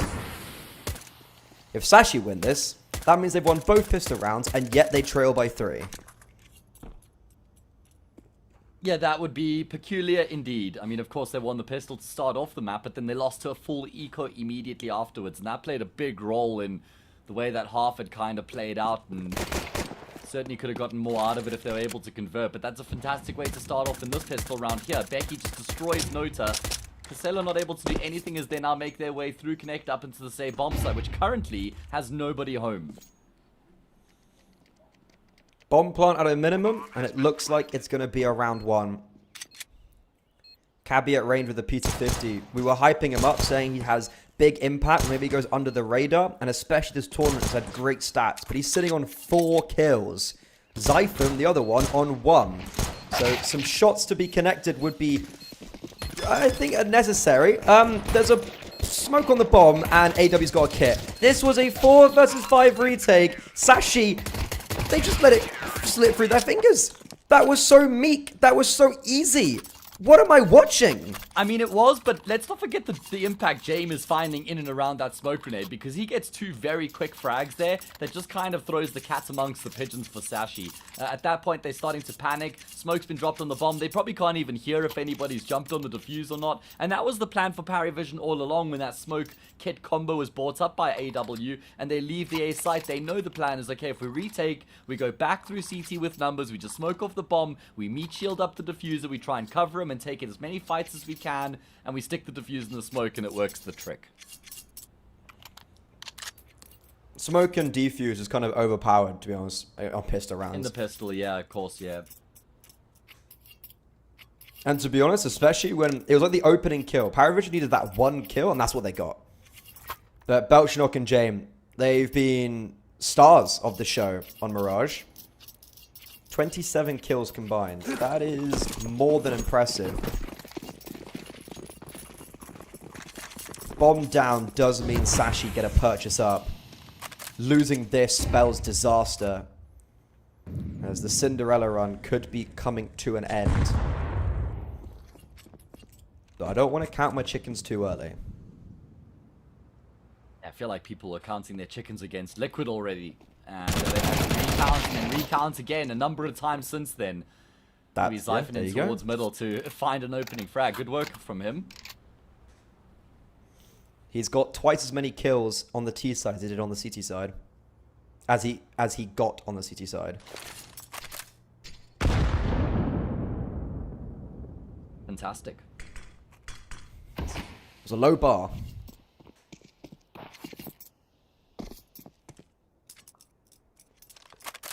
What's the plan here? Parivision look like they actually have a really good idea of what's going on. They don't have to gamble as much as they have. They've decided to basically go all in on their gamble, though. They've stacked in on the speed bomb site. That's exactly where Sashi are going. This is a crazy read. And Belchnok just getting that first kill basically secures the round. Because as that falls, they're all looking at Belchnok. And then, boom, everyone else explodes. They've no way they expected 3, let alone 4 players to be there. And Parivision, whatever read that was, is genuinely mental. Yeah, that is fantastic. And you're right to highlight the fact that Belchnok gets that first kill at range because it just baits everybody else in perfectly with the way that they're set up on that B-bomb side. It's impossible for Sashi. And they got an opening kill in the pistol. Didn't work out for them. They get an opening kill here in the force fire. Not going to convert into a round either. And they're going to have to eco in the round that follows. I mean, the wheels have almost completely come off here on Mirage for Sashi. And again, it just doesn't feel like they've ever really been in the map so far. Yeah, this is a tough watch because I was mentioning that game against TNL in the upper bracket semis where they kind of threw the third map, and the sentiment from Alan Hender there was it's a tough day to be a Sashi fan. It's a tough day, and it was probably more of a tough day then because you had the opportunity. It was in your grasp, but so far Mirage, as you mentioned, they've never, it's never been there at all, like in any way, shape or form.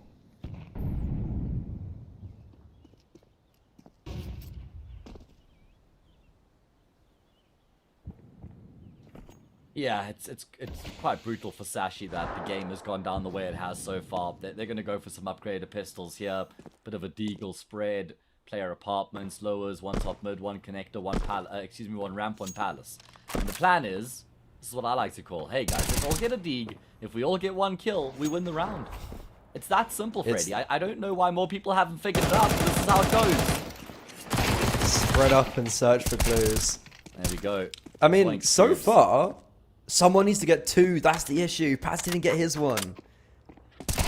Okay, well, Zyphon then has to try and find an extra frag. It's not going to happen down to Cabby. He's been removed from the equation as well. Good damage for Sashi, but that's almost like, it's not even a silver lining at this point, mate. It's like a grey lining in the context of the game.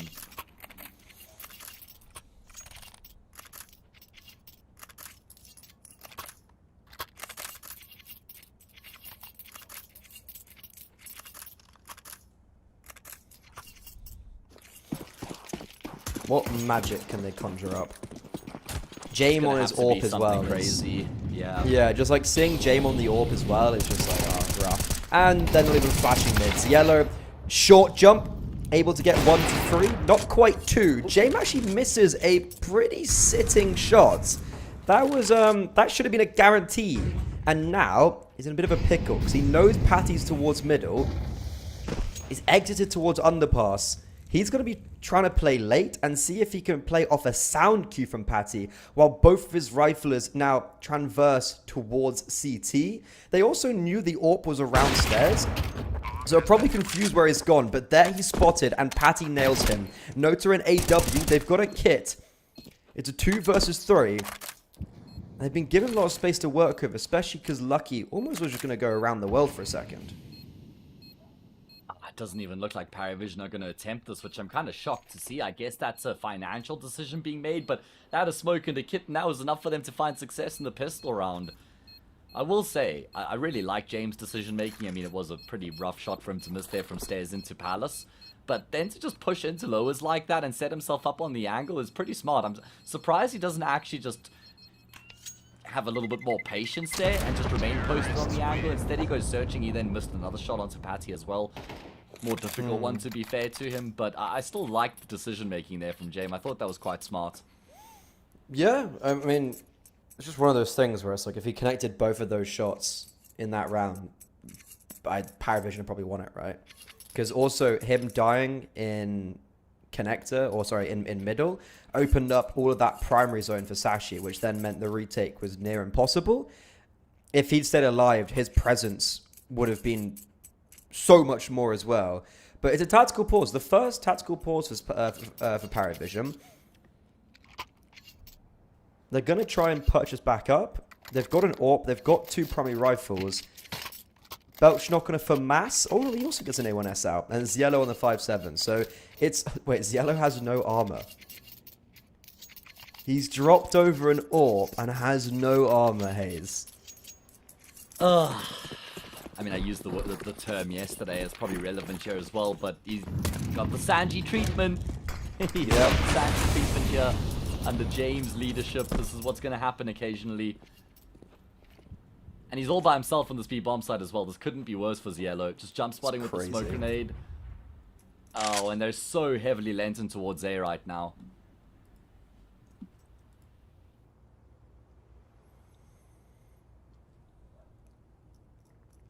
James AWP is on the CT to mid angle. Oh, and of course when I say that he moves. I was going to say it's actually a very good position for him to be in, considering that this mid control.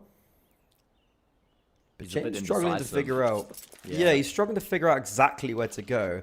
And Paravision shift from that solo B hold to now moving what looks to be 4 over. And it's the right play. This must be a counter strat of something because they're seeing utility and just sending everyone over. And James going to post on this angle. And if Sashi commit to this short play, I don't think this is going to go all too well for them. Well, AW's been able to go through Palace. He's got some key information.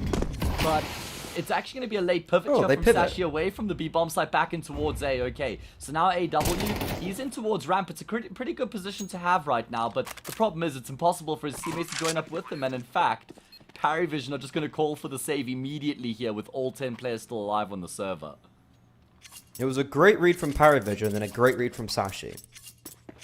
And it's a gentleman's agreement. Ziello might even get armor next round, who knows? Should he be so fortunate? Should Lord James decide? You're not actually allowed to buy armor until James lets you. Yeah, hey mate, am I allowed to, you know, get myself some armor here? The thing is, what's crazy is I remember Ziello was just like a madman on guns. He was the guy who was always getting the hero rifles. He was the guy who was always being dropped the whatever weapon they had available in. And they've just picked him up and said, yeah, great, you've done fantastically well. We're going to pick you up here. We're going to give you an opportunity to play in the big time. And we're going to completely change what you were doing so well.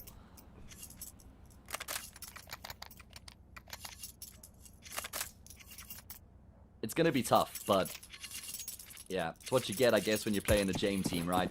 Comes with the territory. Yeah, when you're the new kid on the block, you kind of have to... It's the lay of the land, as one might say. But Yellow, he is so fortunate enough to not only get armor, but a rifle in this round. James nades the smoke and does more damage to himself than he has against someone with an AWP in this half. And is there ever a conversation for Sashi and a comeback? Let's say if they win this gun round and Paravision are probably going to be on like a lower purchase. This could be 11-8 and there's a very clear vision for it. I think they were 10-4 down on Inferno against ex-Navi Junior and they actually won that map in overtime. So I've seen them with a very impressive comeback already today. That was on their map pick, to be fair. If they can do that here on T-side Mirage against Paravision, then that would take the cake. I'm going to go ahead and say no. I'm almost guaranteeing that Paravision should be able to get the job done for me. I'd be shocked if they couldn't. And look at this setup. This setup is perfect for it. Yeah, the timing's magnificent. Wow. Zyphon? He had 1 kill at the half, remember? He's still only sitting on 6. But that's massive impact from him right there. Patty will get caught off in no man's land. He hung around for a little bit too long. And because Belchnock has been able to acquire that frag, it means the retake is on. Oh, it certainly is. James scoped up, edging his way forward. Becky on the opposite side, just jiggling in the corner. James is going to catch a glimpse and he's taking the frag. It's now only Zyphon left. He's had a very quiet map so far. That will all be forgiven if he's able to lock down the 1v2 clutch. The problem is he's never going to be expecting Belchnock to come through from apartments. I say that. He does give it a bit of a glance. James doing everything he can to try and pull the attention away from apartments, and there we go. It works perfectly. Such a difficult position for Zyphon to be in. But to be honest, he just has to commit somewhere. And staying gamble, where he was, I actually don't see the benefit of that position really at all anywhere. Because if you're an AWPer for James and you come around the corner, you're probably pre-aiming that spot anyways. So I think for Zyphon, that's just a really sticky situation to be in, where he has to do something and the nerves maybe get to him a little bit. But agreed, he's supposed to be the star player of this show. He came in with a lot of high expectations. He's not performed whatsoever this year, but in ESL Pro League close qualifiers, he's been playing out of his mind. Unfortunately, in this elimination game when it matters the most, he's sitting dead bottom on the scoreboard. He's actually made his way over and towards Battle Room, but his teammates are scrimmaging out over towards the A-bomb site, and it's not been the most successful proceedings for them, but Zyphon's got a timing. They don't expect him to be here because there also wasn't any utility in mid. So Zyphon catches Zielo off guard and Zielo has no idea how he's got there. Oh, hang on though. AW is going to be able to cross towards the market door here. Zyphon holds down the line, not able to come out on top of that fight though. Does do damage, but AW lives to tell the tale. Problem is, it's basically a 1v2 for AW because Jabe is on the polar opposite side of the map and AW continues to lock it down. Cabby desperately trying to force this fight now and isolate the Jules to the best of his ability. The longer he takes, the closer James gets, but AW won't even require James' services because he does it all on his own. You said it was a 1 versus 2. He isolated the 1 versus 1s. He played that perfectly, but at the same time, Sashi gave him 3 1 versus 1s on that B bomb site. And that's why you pick up these young guns. That's why you pick up the likes of AW, because in those situations, they thrive. And Paravision, a rough day yesterday. They got dropped into the lower bracket, but they are looking to fight from behind now, and on their map pick against Sashi, they storm ahead 13-6, laying the law of the land. And with Inferno up next, it's Sashi's map pick. The Danes are gonna have to change things up. There's gonna be a short little break, and when we come back, can they push it to Ancient, or will Paravision close out this series and go one step closer to ESL Pro League Season 22?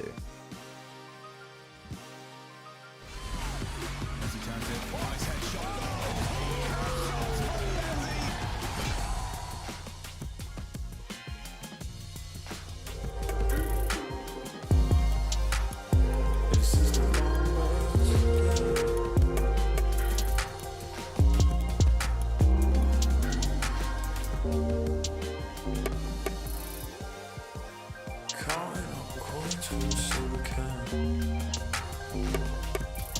And there's nothing going on, no game plan, no plans. So I'm jumping out the fire, back into the frying pan. I'm trying to disconnect from the stats and the spray tan.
No more candlelight, no more candlelight, it's needed. No more candlelight, no more candlelight today. When the moment's right, when the moment's right, you see. Fanning out the fire, fanning out the fire, always. Bring me on,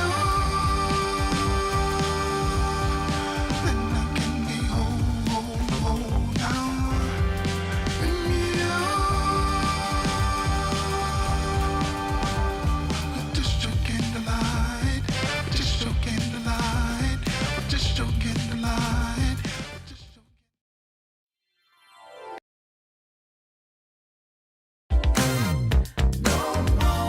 Can't take it, I won't take it no more. And the words you say are killing to me. You keep on bringing me down. 'Cause you like to think you're better than me. If there was a way to tell you, love you hate can never die. You don't even know what happens to me. And you don't even really care to try. Your time is coming, so stop your running. You're gonna have to listen to me. We're rearranging, it's time for changing. Do you hear my cry? Now's the time. I can't take it, won't take it no more. 'Cause the words you say are killing to me. You keep on bringing it down. 'Cause you like to think you're better than me. You told me I was so demanding. 'Cause I want the same as you. I asked and I begged and I pleaded. Tell me what am I to do? And now I'm taking, no longer waiting, no longer got a hold of me. You heard the screaming, but you didn't mean it when you said that you would change. No. And the word you say are killing me. You keep on bringing me down. No. I can't take it no more. Won't take it no more. I can't take it no more.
We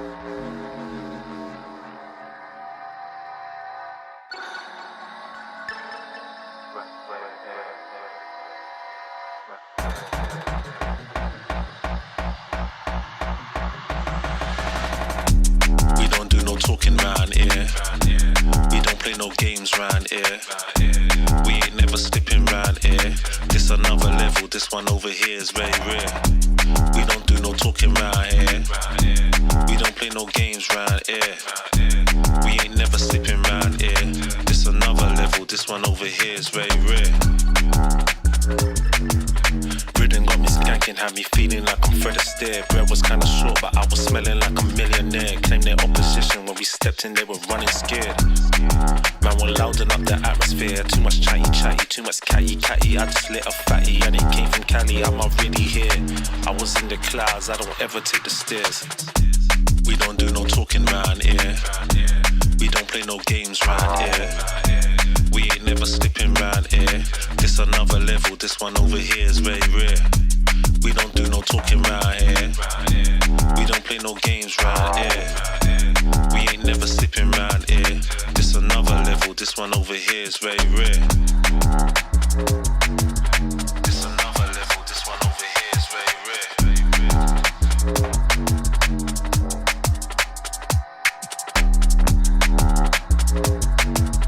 This another level, this one over here is very rare.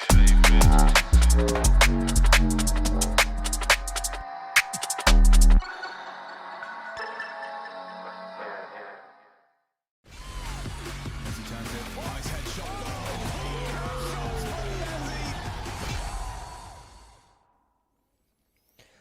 A one-sided performance there on map 1 for Parivision. They came out to play, and Sashi just seemingly weren't really up to the task.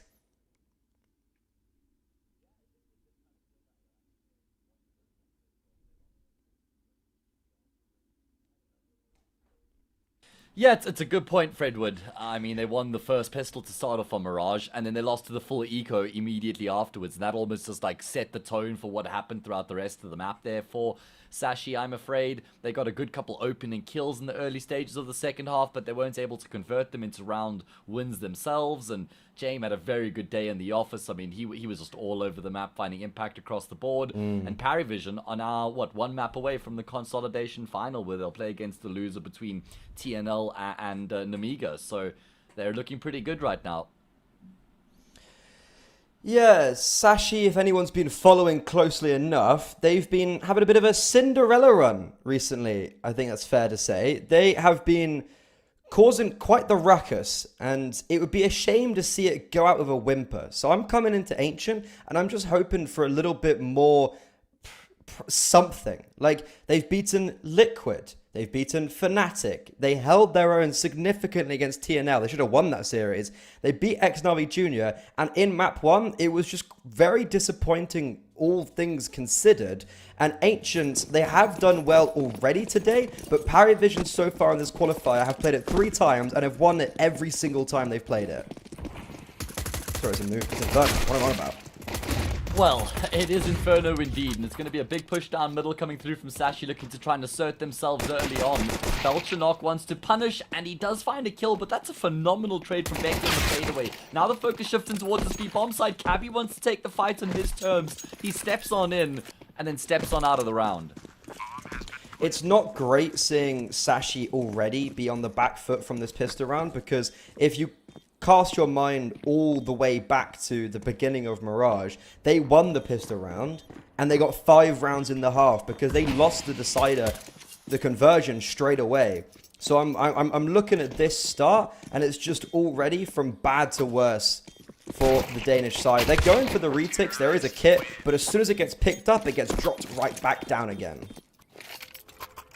Alright, well, Parivision pick up here on Inferno where they'd left off on Mirage. Of course, this is Sashi's map pick. Saw some good work from them on this map earlier today when they played against Xnavi Jr. I mean, they'd actually fallen quite far behind the pace of the game there in that particular matchup. They were down 10-4, if I recall correctly. Let me just quickly confirm that. Yeah, they were down 10-4. They had a 8-4 half on their T side initially, and then they were down 10-4 on their CT side, and they won the map ultimately in overtime. So, already seen a good CT side from them. That's where they're going to start off here against Paravision, and that kind of gives me an inkling that this is where we need to see them do most of their work. To be honest, that's not a great sign to me that they've already played this map once today, they've picked into it again, but that previous showing wasn't smooth sailing. It is potentially a little bit worrying. Yeah. They are going to force back into this. Patty's got a CZ, by the way. You don't see that all too often. He's got that over towards B, where they've got multiple smokes to blockade Paravision, who do look like they want to come towards B. But as mentioned, they're just stuck behind this fog right now. Yeah, there's quite a lot going on here in the round because Cabby's gone through apartments all the way through T apps, but he's got a whole lot of false information because Paravision have woven their way through middle, been able to find the gap, and they push onto the say bomb site. Now, is he going to be able to catch anybody? Yeah, it doesn't look like he's going to get any favorable timing. Perhaps Becky will, though. Coming through, no. Nota will keep his teammate alive, and that should be enough to seal the round. Yeah, Cabby just gets that information. They've left Banana. Unfortunately, way too late. He doesn't do anything inherently wrong in the round. It's exactly what you're saying. It's misleading information because they've just navigated so easily past him by accident. This round is still alive somehow, though. Patty is able to trade out AW. That's an AK that he can pick up from Cabby's dead body. This has got to be if he for can exit find kills. it. Looking to inflict damage right now because there's no way for them to win the round. There's no time left, and they will at least be able to find 4 kills in the process of losing the round. But again, it's not much to write home about. They're still going to have to eco in this next round.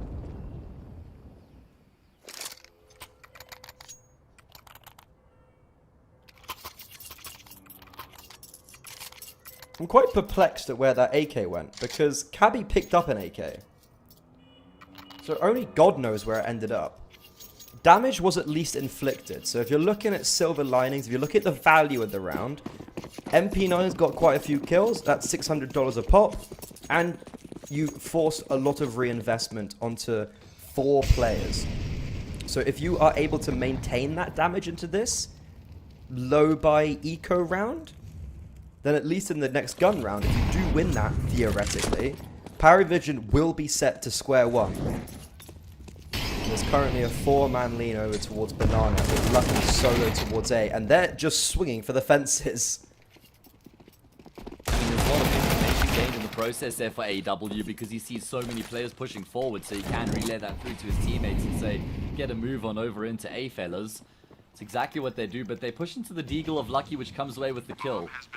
And at this point, damage is meaningful. Paravision is going to have an anti-eco after this to try and make up for the damage that would be inflicted. Belchnock does well to get a kill and then get out of dodge.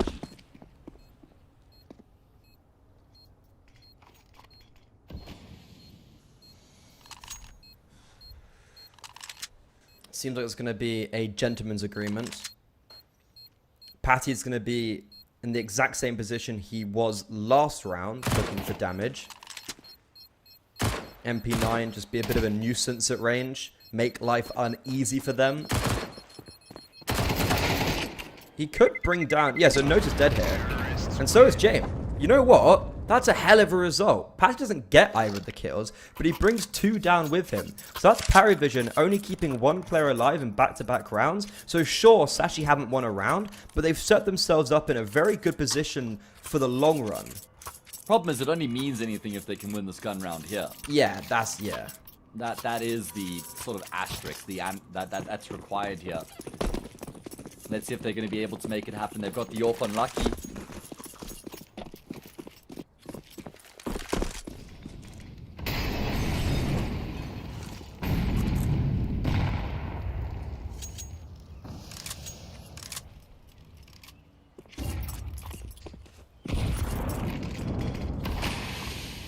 start to find some success here and now if you're Sashi. First gun round of the map.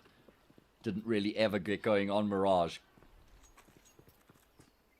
Can't allow for Paravision to get too far ahead before they start to come alive here on Inferno. And look at the gamble, by the way. They've left Lucky by himself without any utility over towards this B bomb site.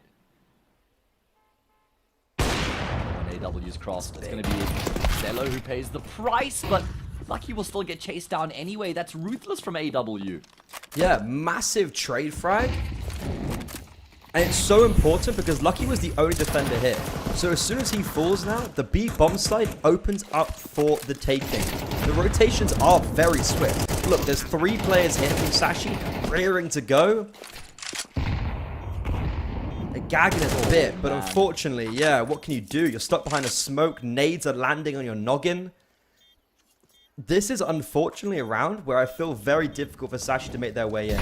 They do have some utility, and that's going to get expended. Molotov towards Dark flushes no one out. Smoke Smoke Banana does neutralize 2, but AW, who's close range in coffins, is able to smite 3 as they try and attempt to approach. That's insane from AW, because his role, his job there, is to take contact and then allow for his teammates to either get the trade or step out and help him in the fights. He just does it all by himself on the front lines, gets 3 kills there to shut down the retake. I respect that Sashi actually attempt the retake this time around. We've seen them save a lot in the series already. This time they're thinking, well, we can't just continue to save. Eventually we have to roll the dice. Hasn't worked out though. And the one issue, the one qualm I have with that round for Sashi is that I don't mind that they left Lucky by himself, but he needs some sort of crowd control util. He needs either an incendiary or a smoke to buy time for the rotations.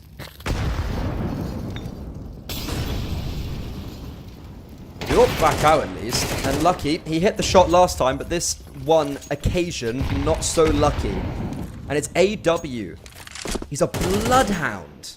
Opens up on Patty. If Lucky had connected the shot, it'd be not a man's advantage, but a man advantage for Sashi. And instead, Paravision, they've heard the AWPs over towards B. They've got an advantage. They've got the utility to work with. And it looks like they're just going to keep things simple. They're just going to go in. And Lucky's actually already started rotating away. Zyphon drops a smoke, but, well, they've already got onto the bomb sites. Oh, man. Paravision are just keeping this so simple right now. It's really effective. Zyphon's going to get peppered through the smoke there by Nota. And Paravision are going from strength to strength. They're going to be 8 rounds away from that consolidation final. They're just steamrolling this matchup right now.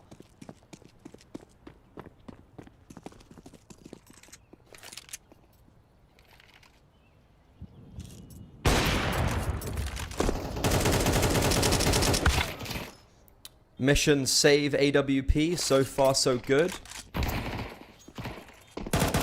But we're talking about these rounds with Sashi and we're like, oh, good damage. Oh, good save. I know. It's hard to then do that the whole game, you know? That's what I was saying. I kind of defined it, or I was like, it feels like a grey lining at this point. It's not even a silver lining.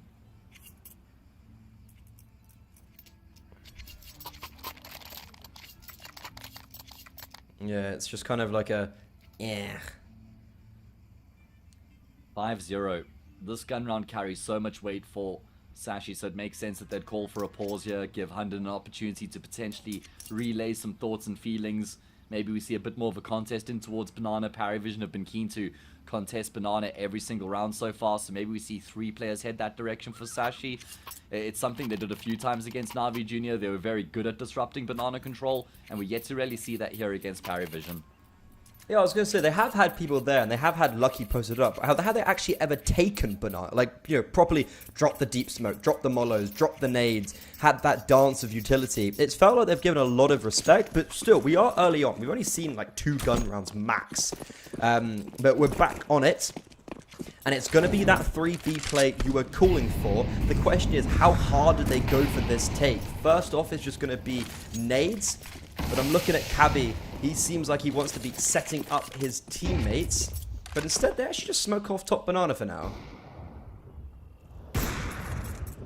Oh, it's a top Banana flash Cabby's holding. Yeah, Paravision didn't commit to Banana initially, but they have still been able to get a few players in position, waiting for the util to fade here from the CT side, and then they're going to make their move. And Sashi are happy to forego the control. Cabby's doing this dance of will I go, will I stay? He is going to return. And maybe at the nick of time, Zyphon gets the first. Patty tries to swing through the smoke, but it's ineffective. And Zyphon just swings out with his USP. Do they expect Cabby to be here? The third player, the third instrument of the defense, and he runs out of bullets. Nota survives on 7 HP. And Sashi, they try to go for a retake top banana, but then Parry Vision are already in position. So as soon as that Molo gets unsheathed, they jump. Oh man, it's such good timing. I'm loving the changes, the slight variations in the timings from Parry Vision here as well. Very difficult to try and force fights into Parry Vision. Kind of took their time initially in that round, didn't commit to banana. Just scale their way forward, wait for the util being thrown by the CT side to dwindle. Start to move even further forward. Just good awareness even when they do push back into that B-bomb site, not getting caught off by the extra players, covering all their bases. They're looking like they're in red hot form right now. 6-0. Game getting away from Sashi very quickly.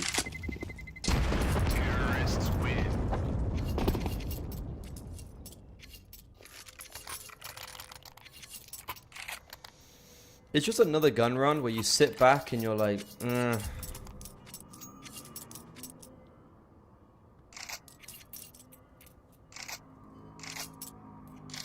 Like, the idea was there for Sashi. You can see that it's orchestrated in a pretty sound way, but it's just the execution. Lucky also was just unable to put any impact into that round. So wouldn't mind seeing him trying to maybe get a little bit aggressive. That's exactly what's going to happen. Cabby's storming down mid. Lucky's providing overwatch. He's able to snipe one down, and Cabby is just charging. The smoke banana drops after he's got that first kill, and AW's like, this guy can't be a madman. There's no way he runs down the whole of middle. Guess what? He is. Yeah, I love that from Sashi. Just brute forcing their way into the round here. Great confidence on display. The thing is, that's not replicable, right? That just has to be something that kickstarts their campaign and kind of gets things underway, gets some fire in the belly here for Sashi. Can't expect to continue win rounds in that fashion.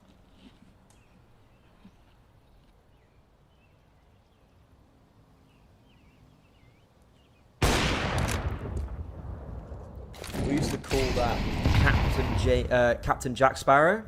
Okay. Because he's the best goddamn pirate the seas has ever seen, and you have to sing the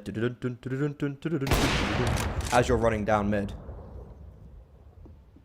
I mean, I feel like that would be funny the first, second, maybe third or fourth time, but might wear off eventually. You'd be so surprised at how small brain we are. How easily entertained. So you could just do the smallest thing, like funny. Every single time. But it works really well. And the issue Cabby has there is that they also throw the banana smoke, or the kind of like bottom banana smoke, but they throw it's either they threw the late one, because there's two you can throw, and one lands like way quicker, or he scaled maybe a little bit awkwardly, because when you're doing that play, the issue you always kind of have is that bottom banana smoke, because you need it to be up. Luckily, in this occasion, Lucky's able to get that kill deep, but I think Cabby kind of gets away with the fact that it does land so late that no one really challenged them. Because if he did get challenged, I think he just dies from T-spawn. But yeah. Either way, hey, it's a gimmick that gets Sashi around. It does. It kind of felt like Parry Vision was just never expecting him to continue to commit there, because they saw him initially, but they almost just wrote him off at that point. They're like, oh yeah, he's not going to be much of a problem, but he just kept running at them. And you're right, like that's what I was saying as well. It's not like that's something that they can continue to try and abuse and exploit to win rounds, but it could be something that just ignites their CT side here. It has to be. I mean, did they win any consecutive rounds on Mirage, Freddy? I don't think that they did, you know. I think all their rounds came in isolation. At the end. Yeah, okay, at the end they got a couple, but they can't afford for that to happen here at all on Inferno. They've got to be on the money here and get things going. They've got to string some together early on. Yeah, so the whole of the CT side, they didn't win a single one in consecutive form, and then they won 2 in a row on the T side, but then they lost 2 in a row and lost the series. So Sashi just needs to remember how to win, maybe. They've won 7 rounds across this series so far, and we're getting too close for comfort. We're getting to that stage where it's like 2 or 3 more rounds, and I think Parry Vision have already put themselves a spot into the consolidation final. Yeah, it does start to feel that way, especially considering what I've mentioned already, the fact that Sashi struggled so much on their T side against X-Navi Jr. earlier. It was their CT side that had bailed them out, but that's not the case here. I'm going to go back to the point I made at the start of this map of Sashi have had this just phenomenal run. Don't put an asterisk over all of that by just bottling out massively against Paravision here. Like, don't undermine your performance in this qualifier by this one game that eliminates you and it's just so poor. At least go out with a little bit of... At least go out in a blaze of glory if you are. Yeah, they've brought down some massive names. Yeah, it's so anticlimactic for this Cinderella story. But this A defense, it's going to be pretty good. Zyphon's rotated in, and they've missed the motor smoke. Happy loves his position here on towards default. He's going to be able to find a frag for 3. His teammates getting their job done as well. And Paravision have just run into a brick wall here over on the, say, bomb side.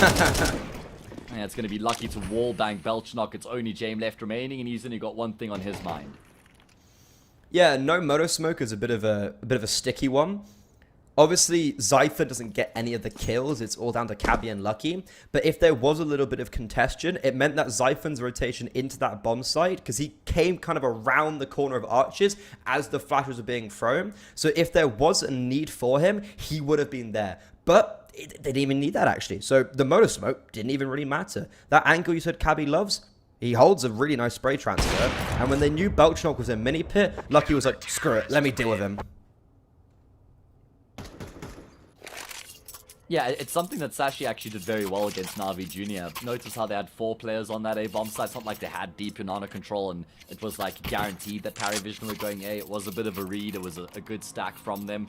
Having the extra players there did make a difference in the end. It was just way too much for Paravision to try and deal with on the entries.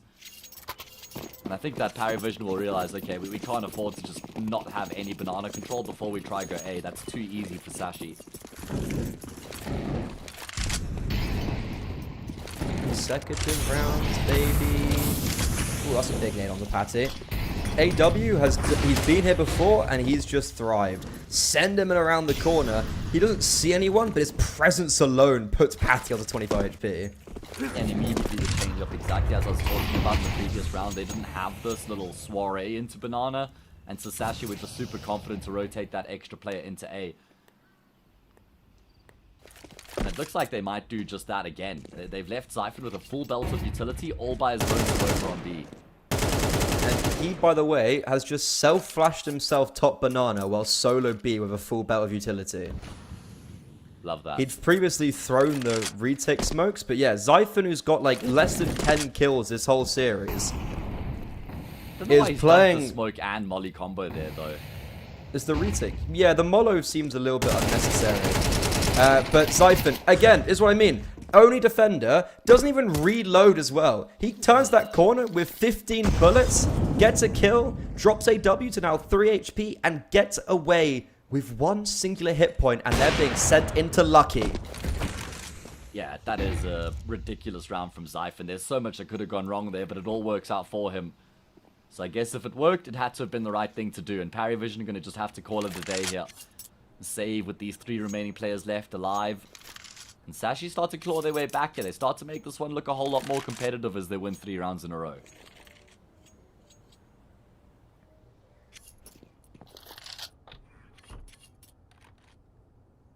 These rounds have looked good.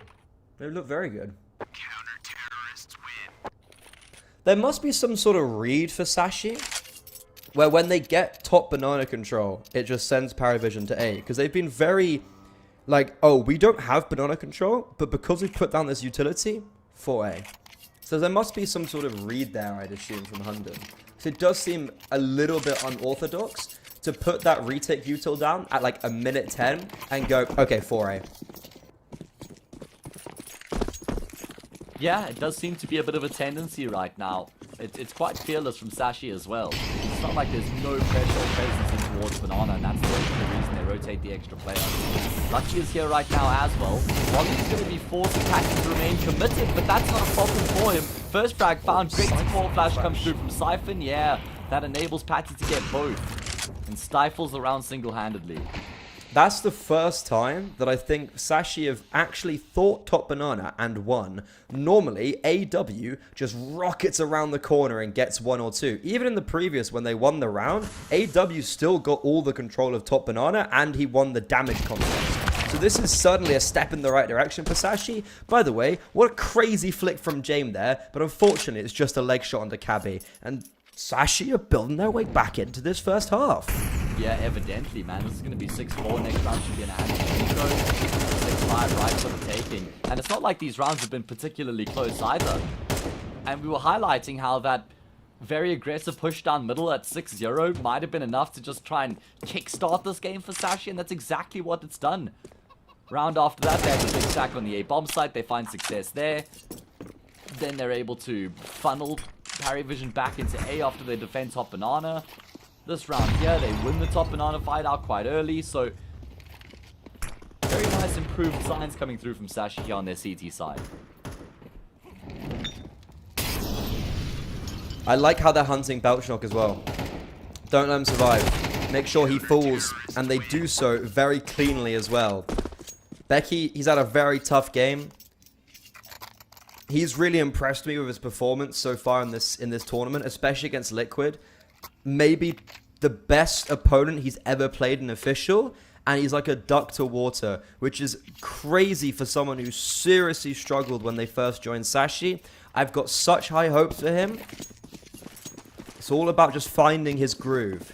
And you can see this, you can see the glimmers, more than glimmers of it in this tournament.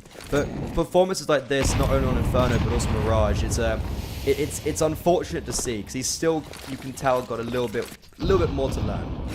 I mean, that's just not surprising though, right? Like, no one could have expected that not to be the case by this stage. It's what you get when you pick up a rookie. Got to give him time to really come into his own and realize his potential. Parry Vision have decided against going for the eco to buy up in the last. They're going to persist with a couple forces here. But that means Sashi have a really good chance at actually making this 6-all. Yeah, I'm not a huge fan of this buy, I don't think so. They're going to be going towards B. If they had saved, they would have got a full buy in the next. So it is yeah, which peculiar. And they're just going to try pop towards B. Do they have 2 smokes on banana and a mollo and a flash. Sashi do have a big absence of map control though. There's a really good re-smoke at 40 seconds. That's going to force Parry Vision through most likely, and they don't have a nade to deal with it. Zyphon's also holding a pretty nifty flash that if they start coming forward, that flash is going to destroy them. Belchnock, this is the sign that it's about to be a B hit. He's putting some pressure towards middle, and if anything, it's actually moved Lucky closer towards B. He's already in rotation. Set up towards B's changed a little bit. They've boosted behind triple. The Molotov forces them away, but out in the open, they're able to at least get 2. Finally dropped by the Tech 9s. Lucky's here on the scene, but he's unable to put pen to paper as the bomb will now be planted, and they're forced into a retake. Okay, good work from Parry Vision, trying to sell the fake over towards A, and then a big exec into the B bomb site with really good util usage makes a difference. The molly to flush those 2 players out into the open. Retake has a really good chance of being completed here for Sashi though. Fresh smoke in towards top banana, they got flashes, they've got kits. That nade, ooh, it missed the mark. I don't think it actually went into the corner. That would have killed Ziello, and they at least confirm his positioning, but James shoots Cabby in the back of the head, and Becky coming through as the final player. It was a 1 versus 3, and that round falls apart. We said we hated the purchase for Parry Vision, but it works out in their favor. Well, let me tell you, Ziello is the hero of that round, and he came into that round 1 for 10. He had 1 kill to his name in the, 10 rounds we had played prior to that. He gets a mammoth triple kill there in that round. 2 quickfire kills with the Tech 9 to get control of the bomb site, and then even a frag in the post plant as well. Fantastic work out of him to guarantee at least a lead. At the bare minimum, a 2-round lead for Parry Vision going into that second half. Win this, and they turn it into 4.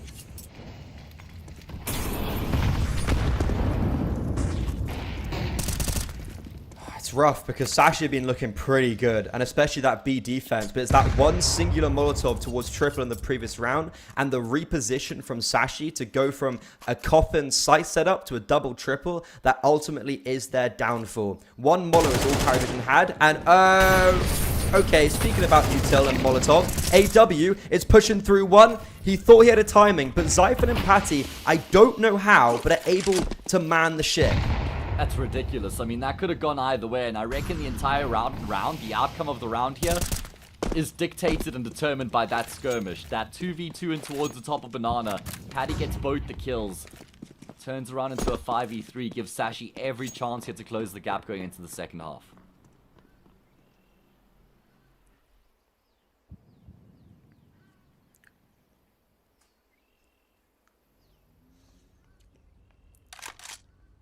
This is the type of setup that Sashi used last time and it worked. But this Molotov is going to land on Cabby. It's going to reduce his ability of movement. Zyphon on a headshot angle goes whiffing. Patty swings before Cabby puts out his flashbang, and it is all fallen apart. Miscommunication, misaim. Sashi, they crumble at the seams. It felt like they were manning a comeback. They lose to the Tech 9s. They even have a 2-man advantage in this round, but it all falls apart. And Becky, who was in a 1 versus 3 last round, he couldn't sustain that.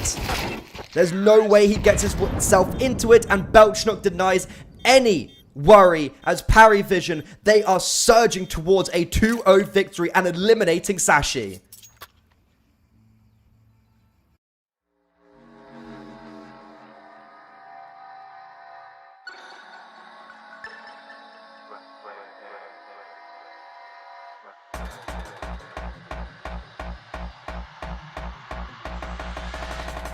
I was in the corner sweating till the lights came. Man, don't ever sleep, step out on this night train. Right brain, man will blow your mind like a migraine. I was busting up these spots, pulling something out my socks. Man was shuffling out of blocks, phone and vibrate. I don't need to talk to Frank, I did it my way. Never slipping, never tripping, never violate. We don't gas around here, we on a higher rate. We don't do no talking round here. We don't play no games round here. We ain't never slipping round here. This another level, this one over here is very rare. We don't do no talking round here. We don't play no games round here. We ain't never slipping round here. This another level, this one over here is very rare.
Lately, I feel I can't find my feet. Pushing closer, my heart skips a beat, and now I'm falling.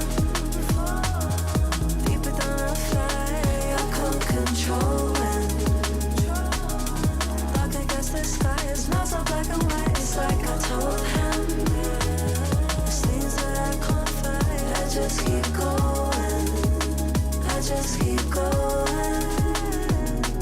In my time, I've been dreaming of a space to really fill my place. I wish she'd seen what I had dreamed. Before these darker days, I thought I found my way.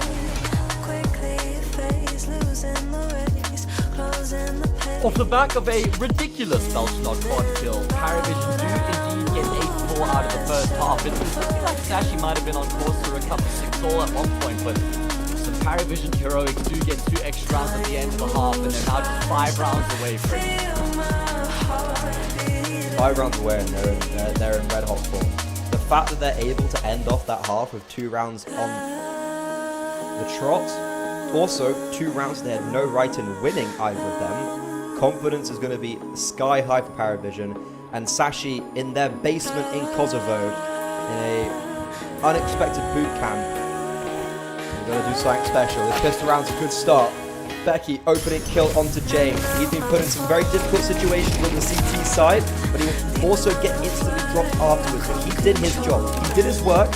He gets that opening kill and made sure that the Molotov survived, so it was able to get placed onto Belchnok's position.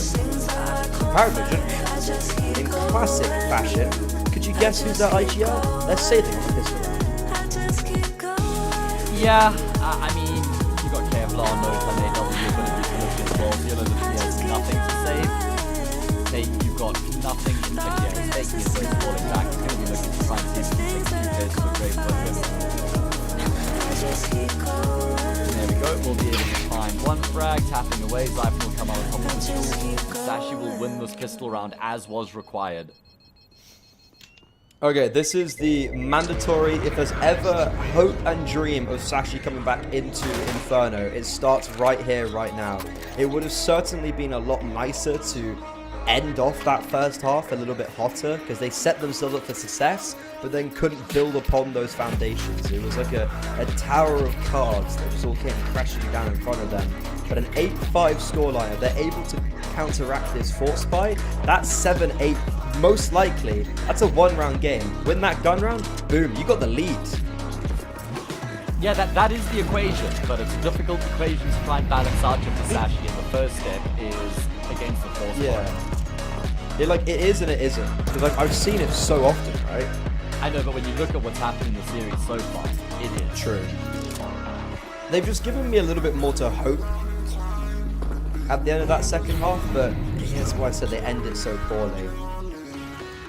There's currently 3 players towards B. Zyphon is running and gunning. Spots 2, deals with 1. Yellow clears out his head, but it's AW who comes through the CT smoke. He's juggling around SMGs, but Cabby catches off James, so it's still a 3 versus 3, and the bomb's disengaging. They're going over towards A, and Belchnok is still waiting. Top brackets, but he's scared. CT mid, where do I look? Yeah, he's in a really difficult position right now. He's going to hear the footsteps of these players charging up middle. Peeks out, and he will catch one. That's the bomb, yeah, but thankfully it's been thrust forward, so Becky can recover the C4. Steps heard into library as well for Belchnok. He knows that Becky's planting the bomb, so perhaps he can isolate the duel with the library player. Flash not going to blind Belchnok up, still remains in the corner. Oh no, Cabby doesn't expect that. He thinks he's wrapping around archers. It's now all on Becky, and another clutch to save the day for Sashi. How have they ended up in this position again? And he's going to go down completely overwhelmed. Paravision win the force. I don't know if it's an issue with Becky or if it's an issue with Sashi, because that's the third 1 versus 3 Becky has been put into in the last 4 rounds. That's a crazy statistic, I'm not gonna lie. Yeah, it is. And from those 1 versus 3s, he's only found 1 kill. So, but to be fair, like, they were all unwinnable clutches. Oh yeah, but it's more the not sentiment. like any of them were gifted to him. Yeah, it's more the sentiment though of just like, what's happening? Yeah, like what's happening to make it always him? Is it a Becky thing or is it a Sashi thing? On the CT side, it was because he was the A anchor, right? He was just rotating B every round.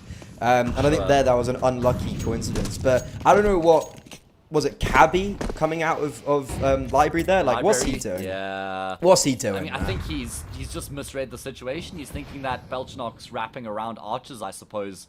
But clear the corner. A big oversight from him. Yeah, I know. You don't even necessarily have to go back into the site. It was a bit of a gamble to try and do that even. It's happened again to Sashi, man. They win the pistol in the first round on Mirage. They lose to a full eco. They win the pistol round to start off their T side here, lose to the Force. And now they have the full eco themselves. It's going to be an easy cleanup for Ziello. Finds himself a multi. Nota gets in on the act as well. Paravision get themselves a couple of This feels reminiscent reminiscent to Mirage when Sashi won the pistol and then lost the half 4-8 and were unable to string any rounds consecutively. It feels like history is repeating itself, and this time they don't have a map buffer. They're on their map pick, staring down not only the barrel of defeat in the series, but elimination from this tournament. They've made it so far. You have to give them their credit and their kudos for their success, but to go out in this type of environment, 13-6 and then potentially even 13-5 is very disappointing. Yeah, it's going to be a very underwhelming way for them to try and, punctuate this campaign. Perhaps they still have some life left in them.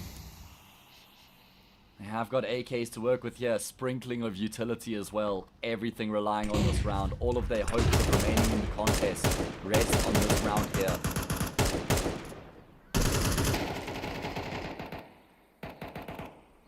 It's been some long days for them, Freddy. Lots of Counter-Strike played, lots of highs, not so many lows. A lot of energy expended over these past few days. How much do they have left in the tank? Is there enough? Yeah, because you got to understand as well, they came from playing with Team Denmark at ISF. They were also playing the ESL. They had ISF, and then they go straight from that into this qualifier. Yeah. They've played 4 best of 3s in 3 days. Which actually, to be fair, for this tier of Counter-Strike isn't actually that much anymore. But this round, the thing is, it's against a very high level of teams, right? You're not getting any prep time. Yeah, I mean, they kind of had the luxury of getting a freebie versus 1 win. But that would have also been prep time that they'd done into that game that then just kind of got lost. Because 1 win didn't check in on time, which is a crazy thing, by the way. I know. But then, they're playing against the best teams in Europe, and they've held their own. But they played a lot of Counter-Strike over the last 7 days, and it's understandable that it might get to them, especially playing currently in a different environment to what they'd usually be in. They're in probably not the most ideal position, being in an internet cafe in the basement in Kosovo, which, if I'm not mistaken, TNL are also at that exact same location, or at a different internet cafe in Kosovo, because they were also competing in the ISF European Championships. So both teams are in the exact same cap. Yeah, it's a good point that you make, and they're both playing in the qualifying, and they've both made a pretty deep run here as well. The one thing I will say about this campaign for Sashi, regardless of how it ends here, whether it's 2-1, 2-0, even if they lose this game, they must have amassed a healthy amount of VRS points from this outing, beating teams like Fnatic, Liquid, Na'Vi Junior. So that's definitely going to be a very good injection into this next season for them.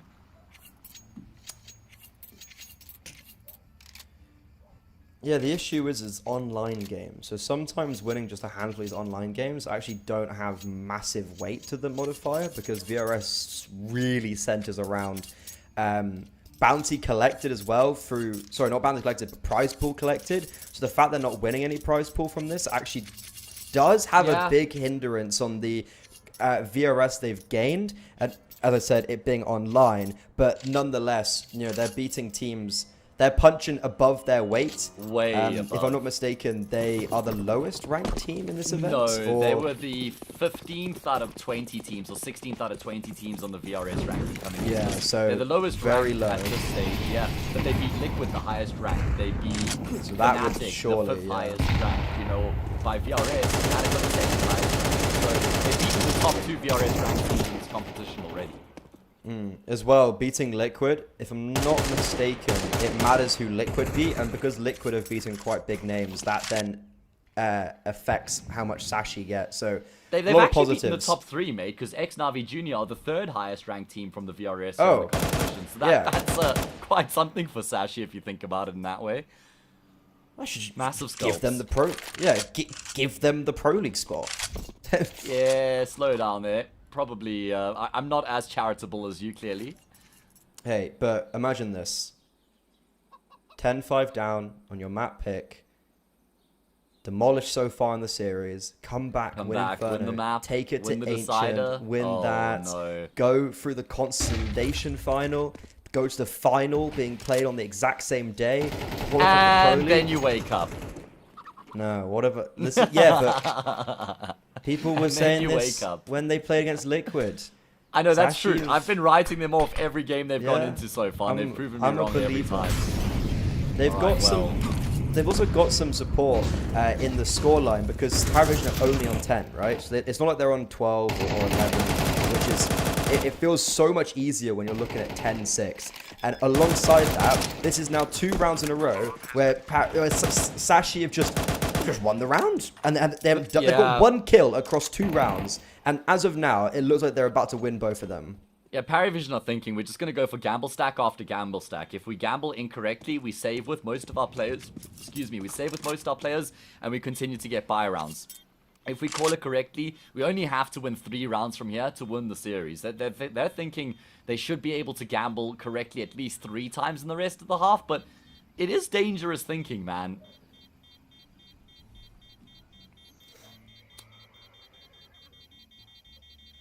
And this is so good for Sashi's economy as well when you're trying to make a comeback. Terrorists win.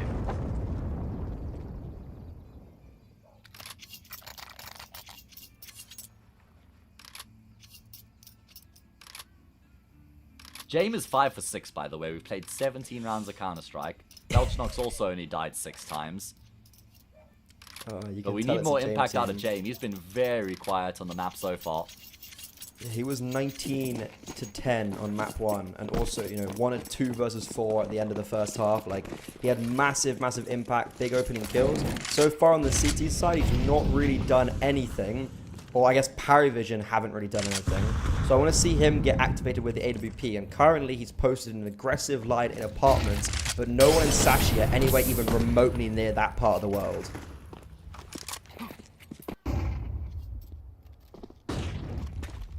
Yeah, Game is reaching towards Commander pretty early on in the round here, forcing Paravision to bleed their utility. It's been working towards this part, so why change as well? Yeah. Does look like they're just going to rinse and repeat, go for another big execute into the B bomb site, though this time, I was going to say there is more than just one player here. Is Nota scooping up Util? No, he's rotating the entire way across. They're going to get caught off with the gamble again. They're gambling incorrectly.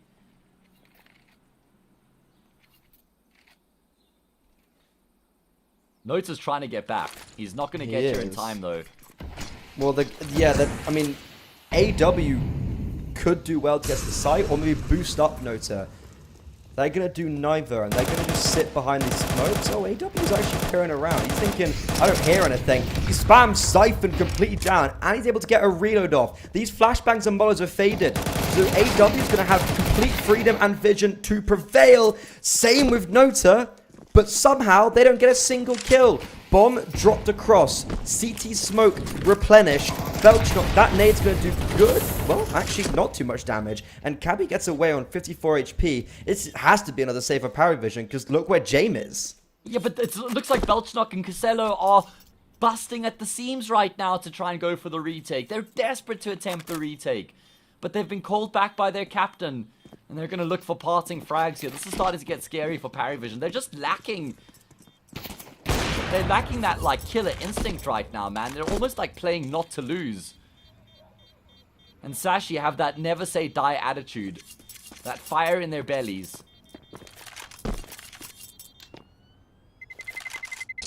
Terrorists win. I mean, they're lacking intent. That's the word I was looking for. I feel like Paravision are lacking intent right now. Are they really taking any map control? Like, these 3 rounds have been so bizarre because we haven't spoken about action. We've just been droning on because nothing's actually really going on. And even then, in that previous round, Paravision set themselves up well. They're able to get 2 players onto the B bomb site where it looked like they'd both be sat behind smokes, and yet they only get 1 kill and it's a spam through a smoke. Sashi get really lucky there. They have bad util. That was a bad round from Sashi, and they've still won it.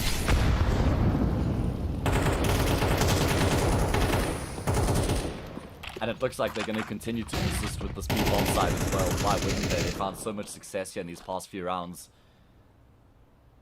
Where's the intent this time round? Belchnock looking to take a bit more of a forward position in apartments, perhaps.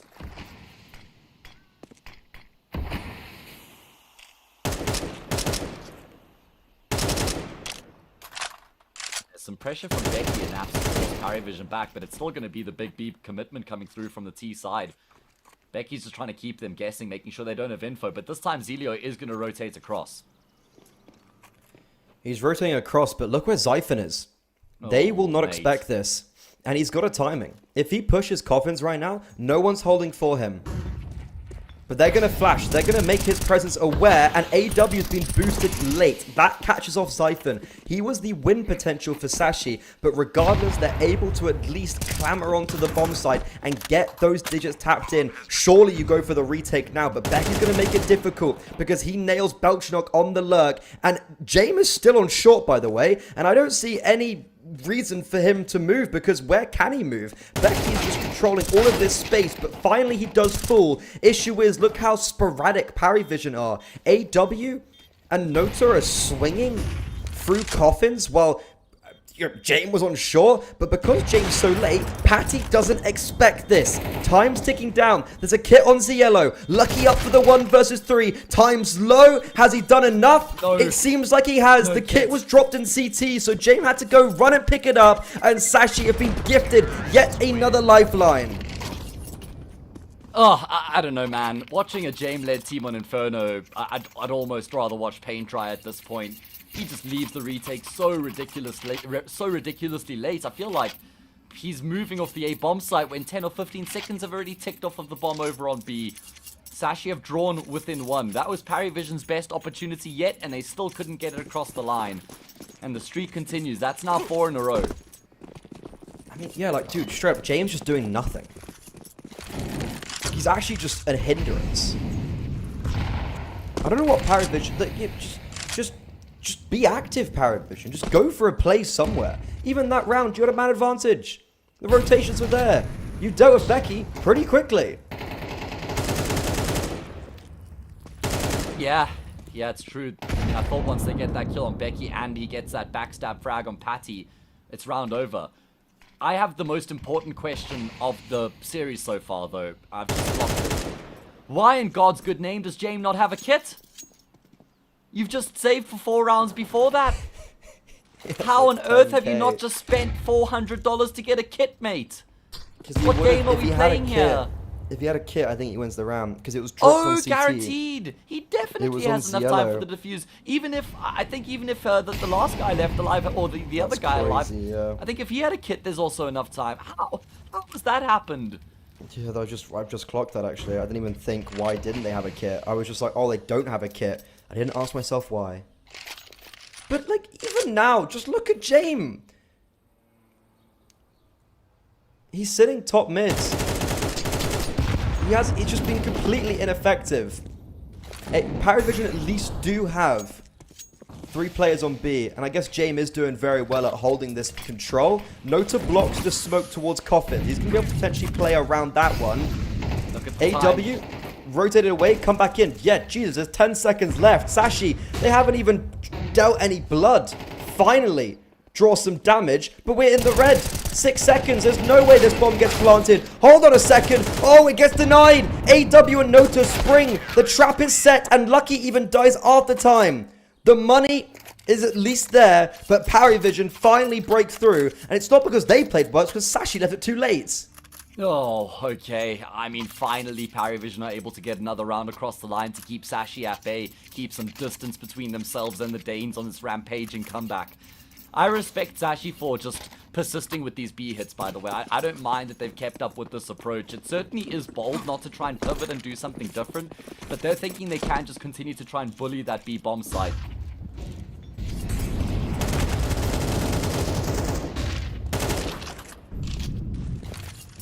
Money hasn't been a problem for Sashi up until this point, but if they lose this round, they only get $1,900. And that could be an issue in the round to follow if they lose this one.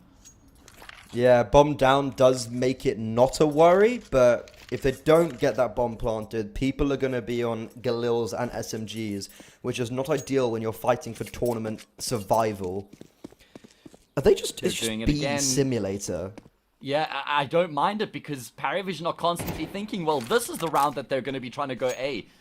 They're just doubling down, tripling down, quadrupling down here in on this B bomb site. AW scoops up the utility drop by Nota, and Paravision start to realize, wait, are they just going to go B again here? And Nota immediately runs back to B just as he's arrived at A. What are we doing here, lads? So is Yellow. Rotations are good. Smoke is being planted on Molotovs, though, for Paravision. And this time, Sashi, they're not sitting behind the blockage smoke on Banana. They're going straight through it. And they've exiled Paravision away from this bomb site. But a nade in the smoke not only produces 1, but 2 clinical kills. This means Sashi are on the back foot in a 3 versus 5 post plant. But luckily for them, James still top mid. Yes, it's a 4v3 game, effectively. He's going to be a while before he's able to get in on the action. Might be able to keep Lucky busy in Banana. Hits on 4 of the 5 players this time round. A couple flashes to try and aid their cause and getting back into this B-bomb side as well. Time ticking away, though. They've got to get a move on. They start to make their way forward, and they find the necessary kills. Lucky left on a brilliant transfer to get 2 kills, but Ziello will still find the frag anyway, and that's Paravision up to map and series points. Lucky, just simply put, needed someone else to do something, right? He needed a little bit more from his players on that bomb site.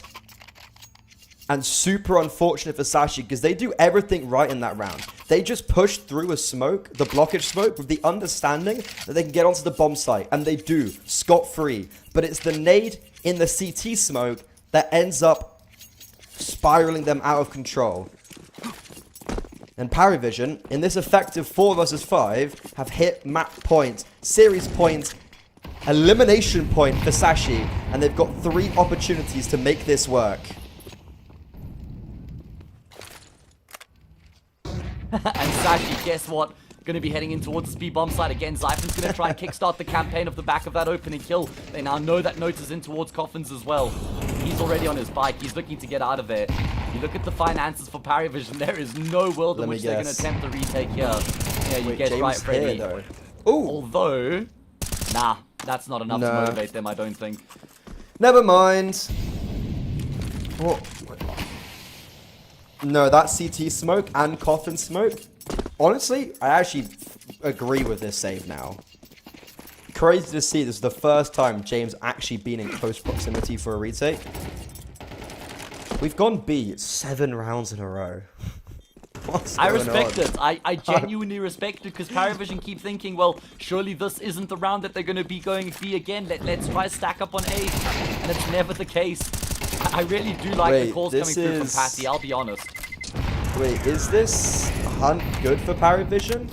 It's not worth it all, right? Oh, right now, actually, the fact that they got 3 kills, someone's going to be on sign unideal.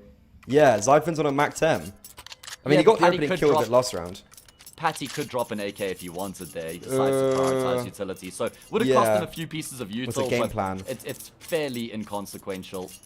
Ooh, final tactical pause being called by Paravision. This is the round. I mean, if Paravision loses, they get $2,400. It's not really enough for a full buy in the next. I say that actually is for everybody bar Belchenok. So, not like there's going to be any free or easy rounds per se here for Sashi. Do they just continue to persist with the B bomb site to the end of the map here, whether that's overtime or bust?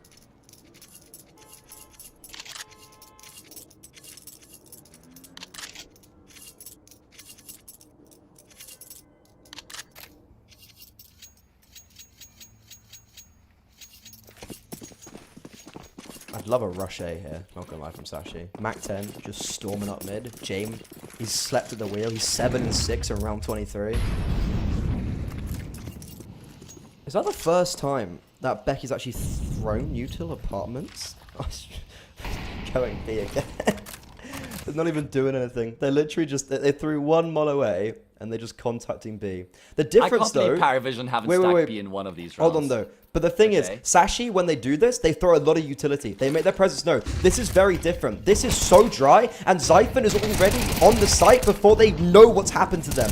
Nota finally will eliminate him, and again, it's that break in the smoke which puts us in a familiar situation of a 3 versus 5. Yeah, you're bang on, though. The change of pace here from Sashi in terms of the timing is different, but hasn't worked out too well for them. A 5v3 try and make this post-plot work to keep themselves alive for a little bit longer here on Inferno.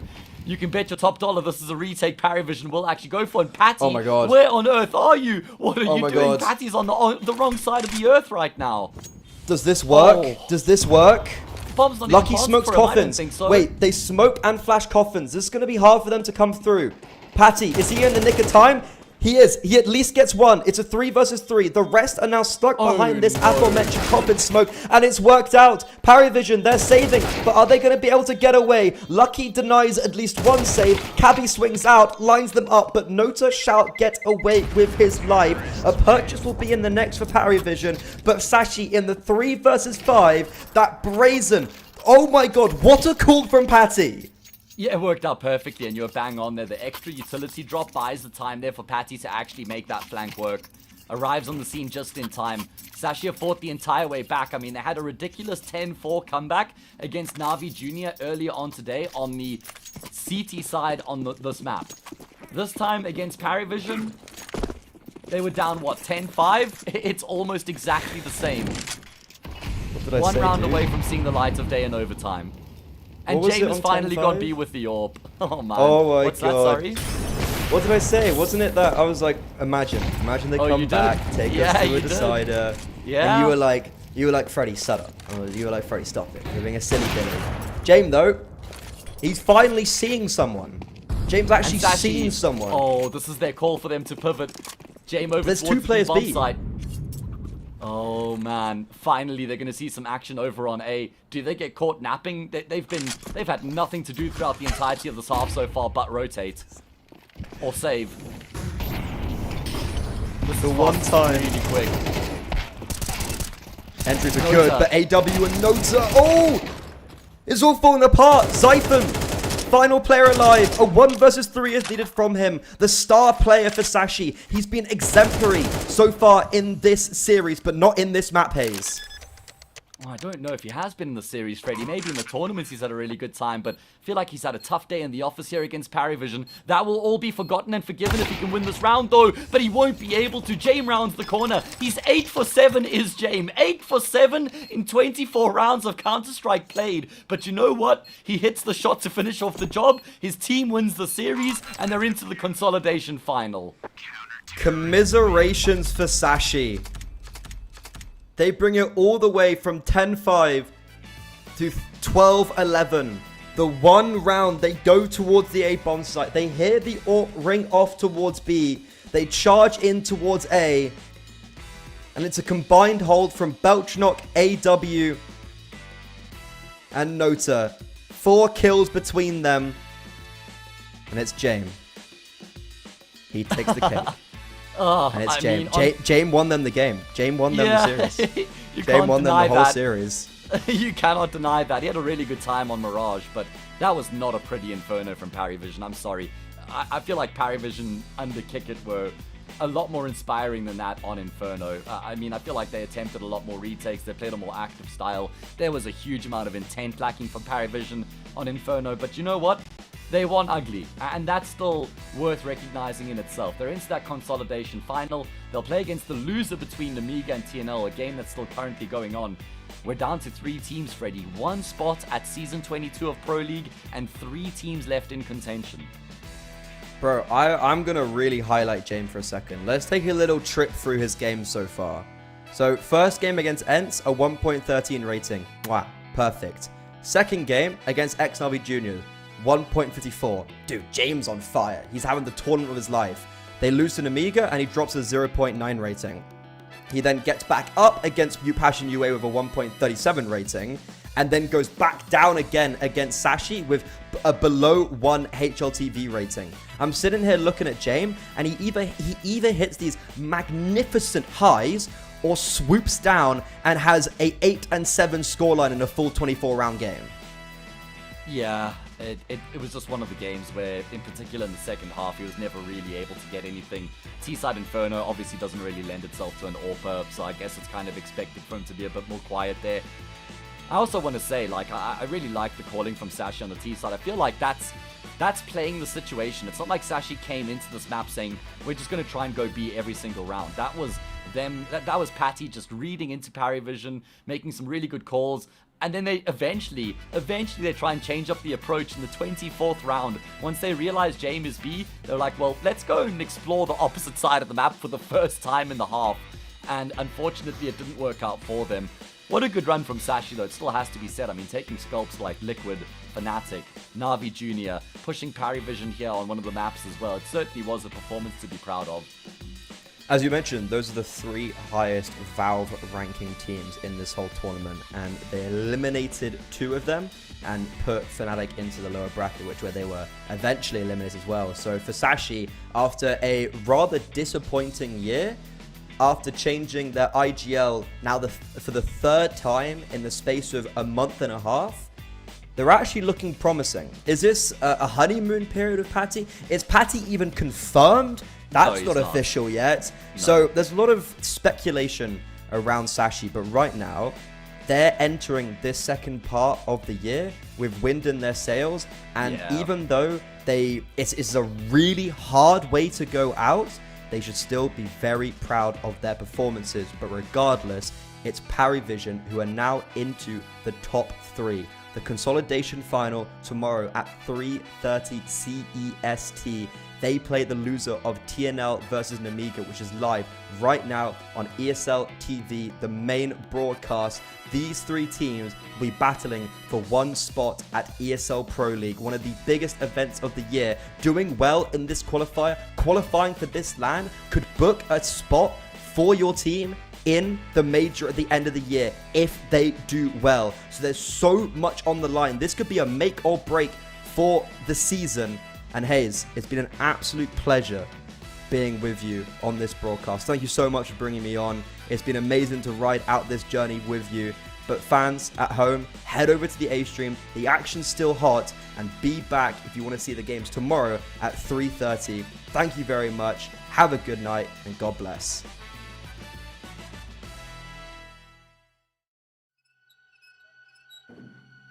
Come play with us.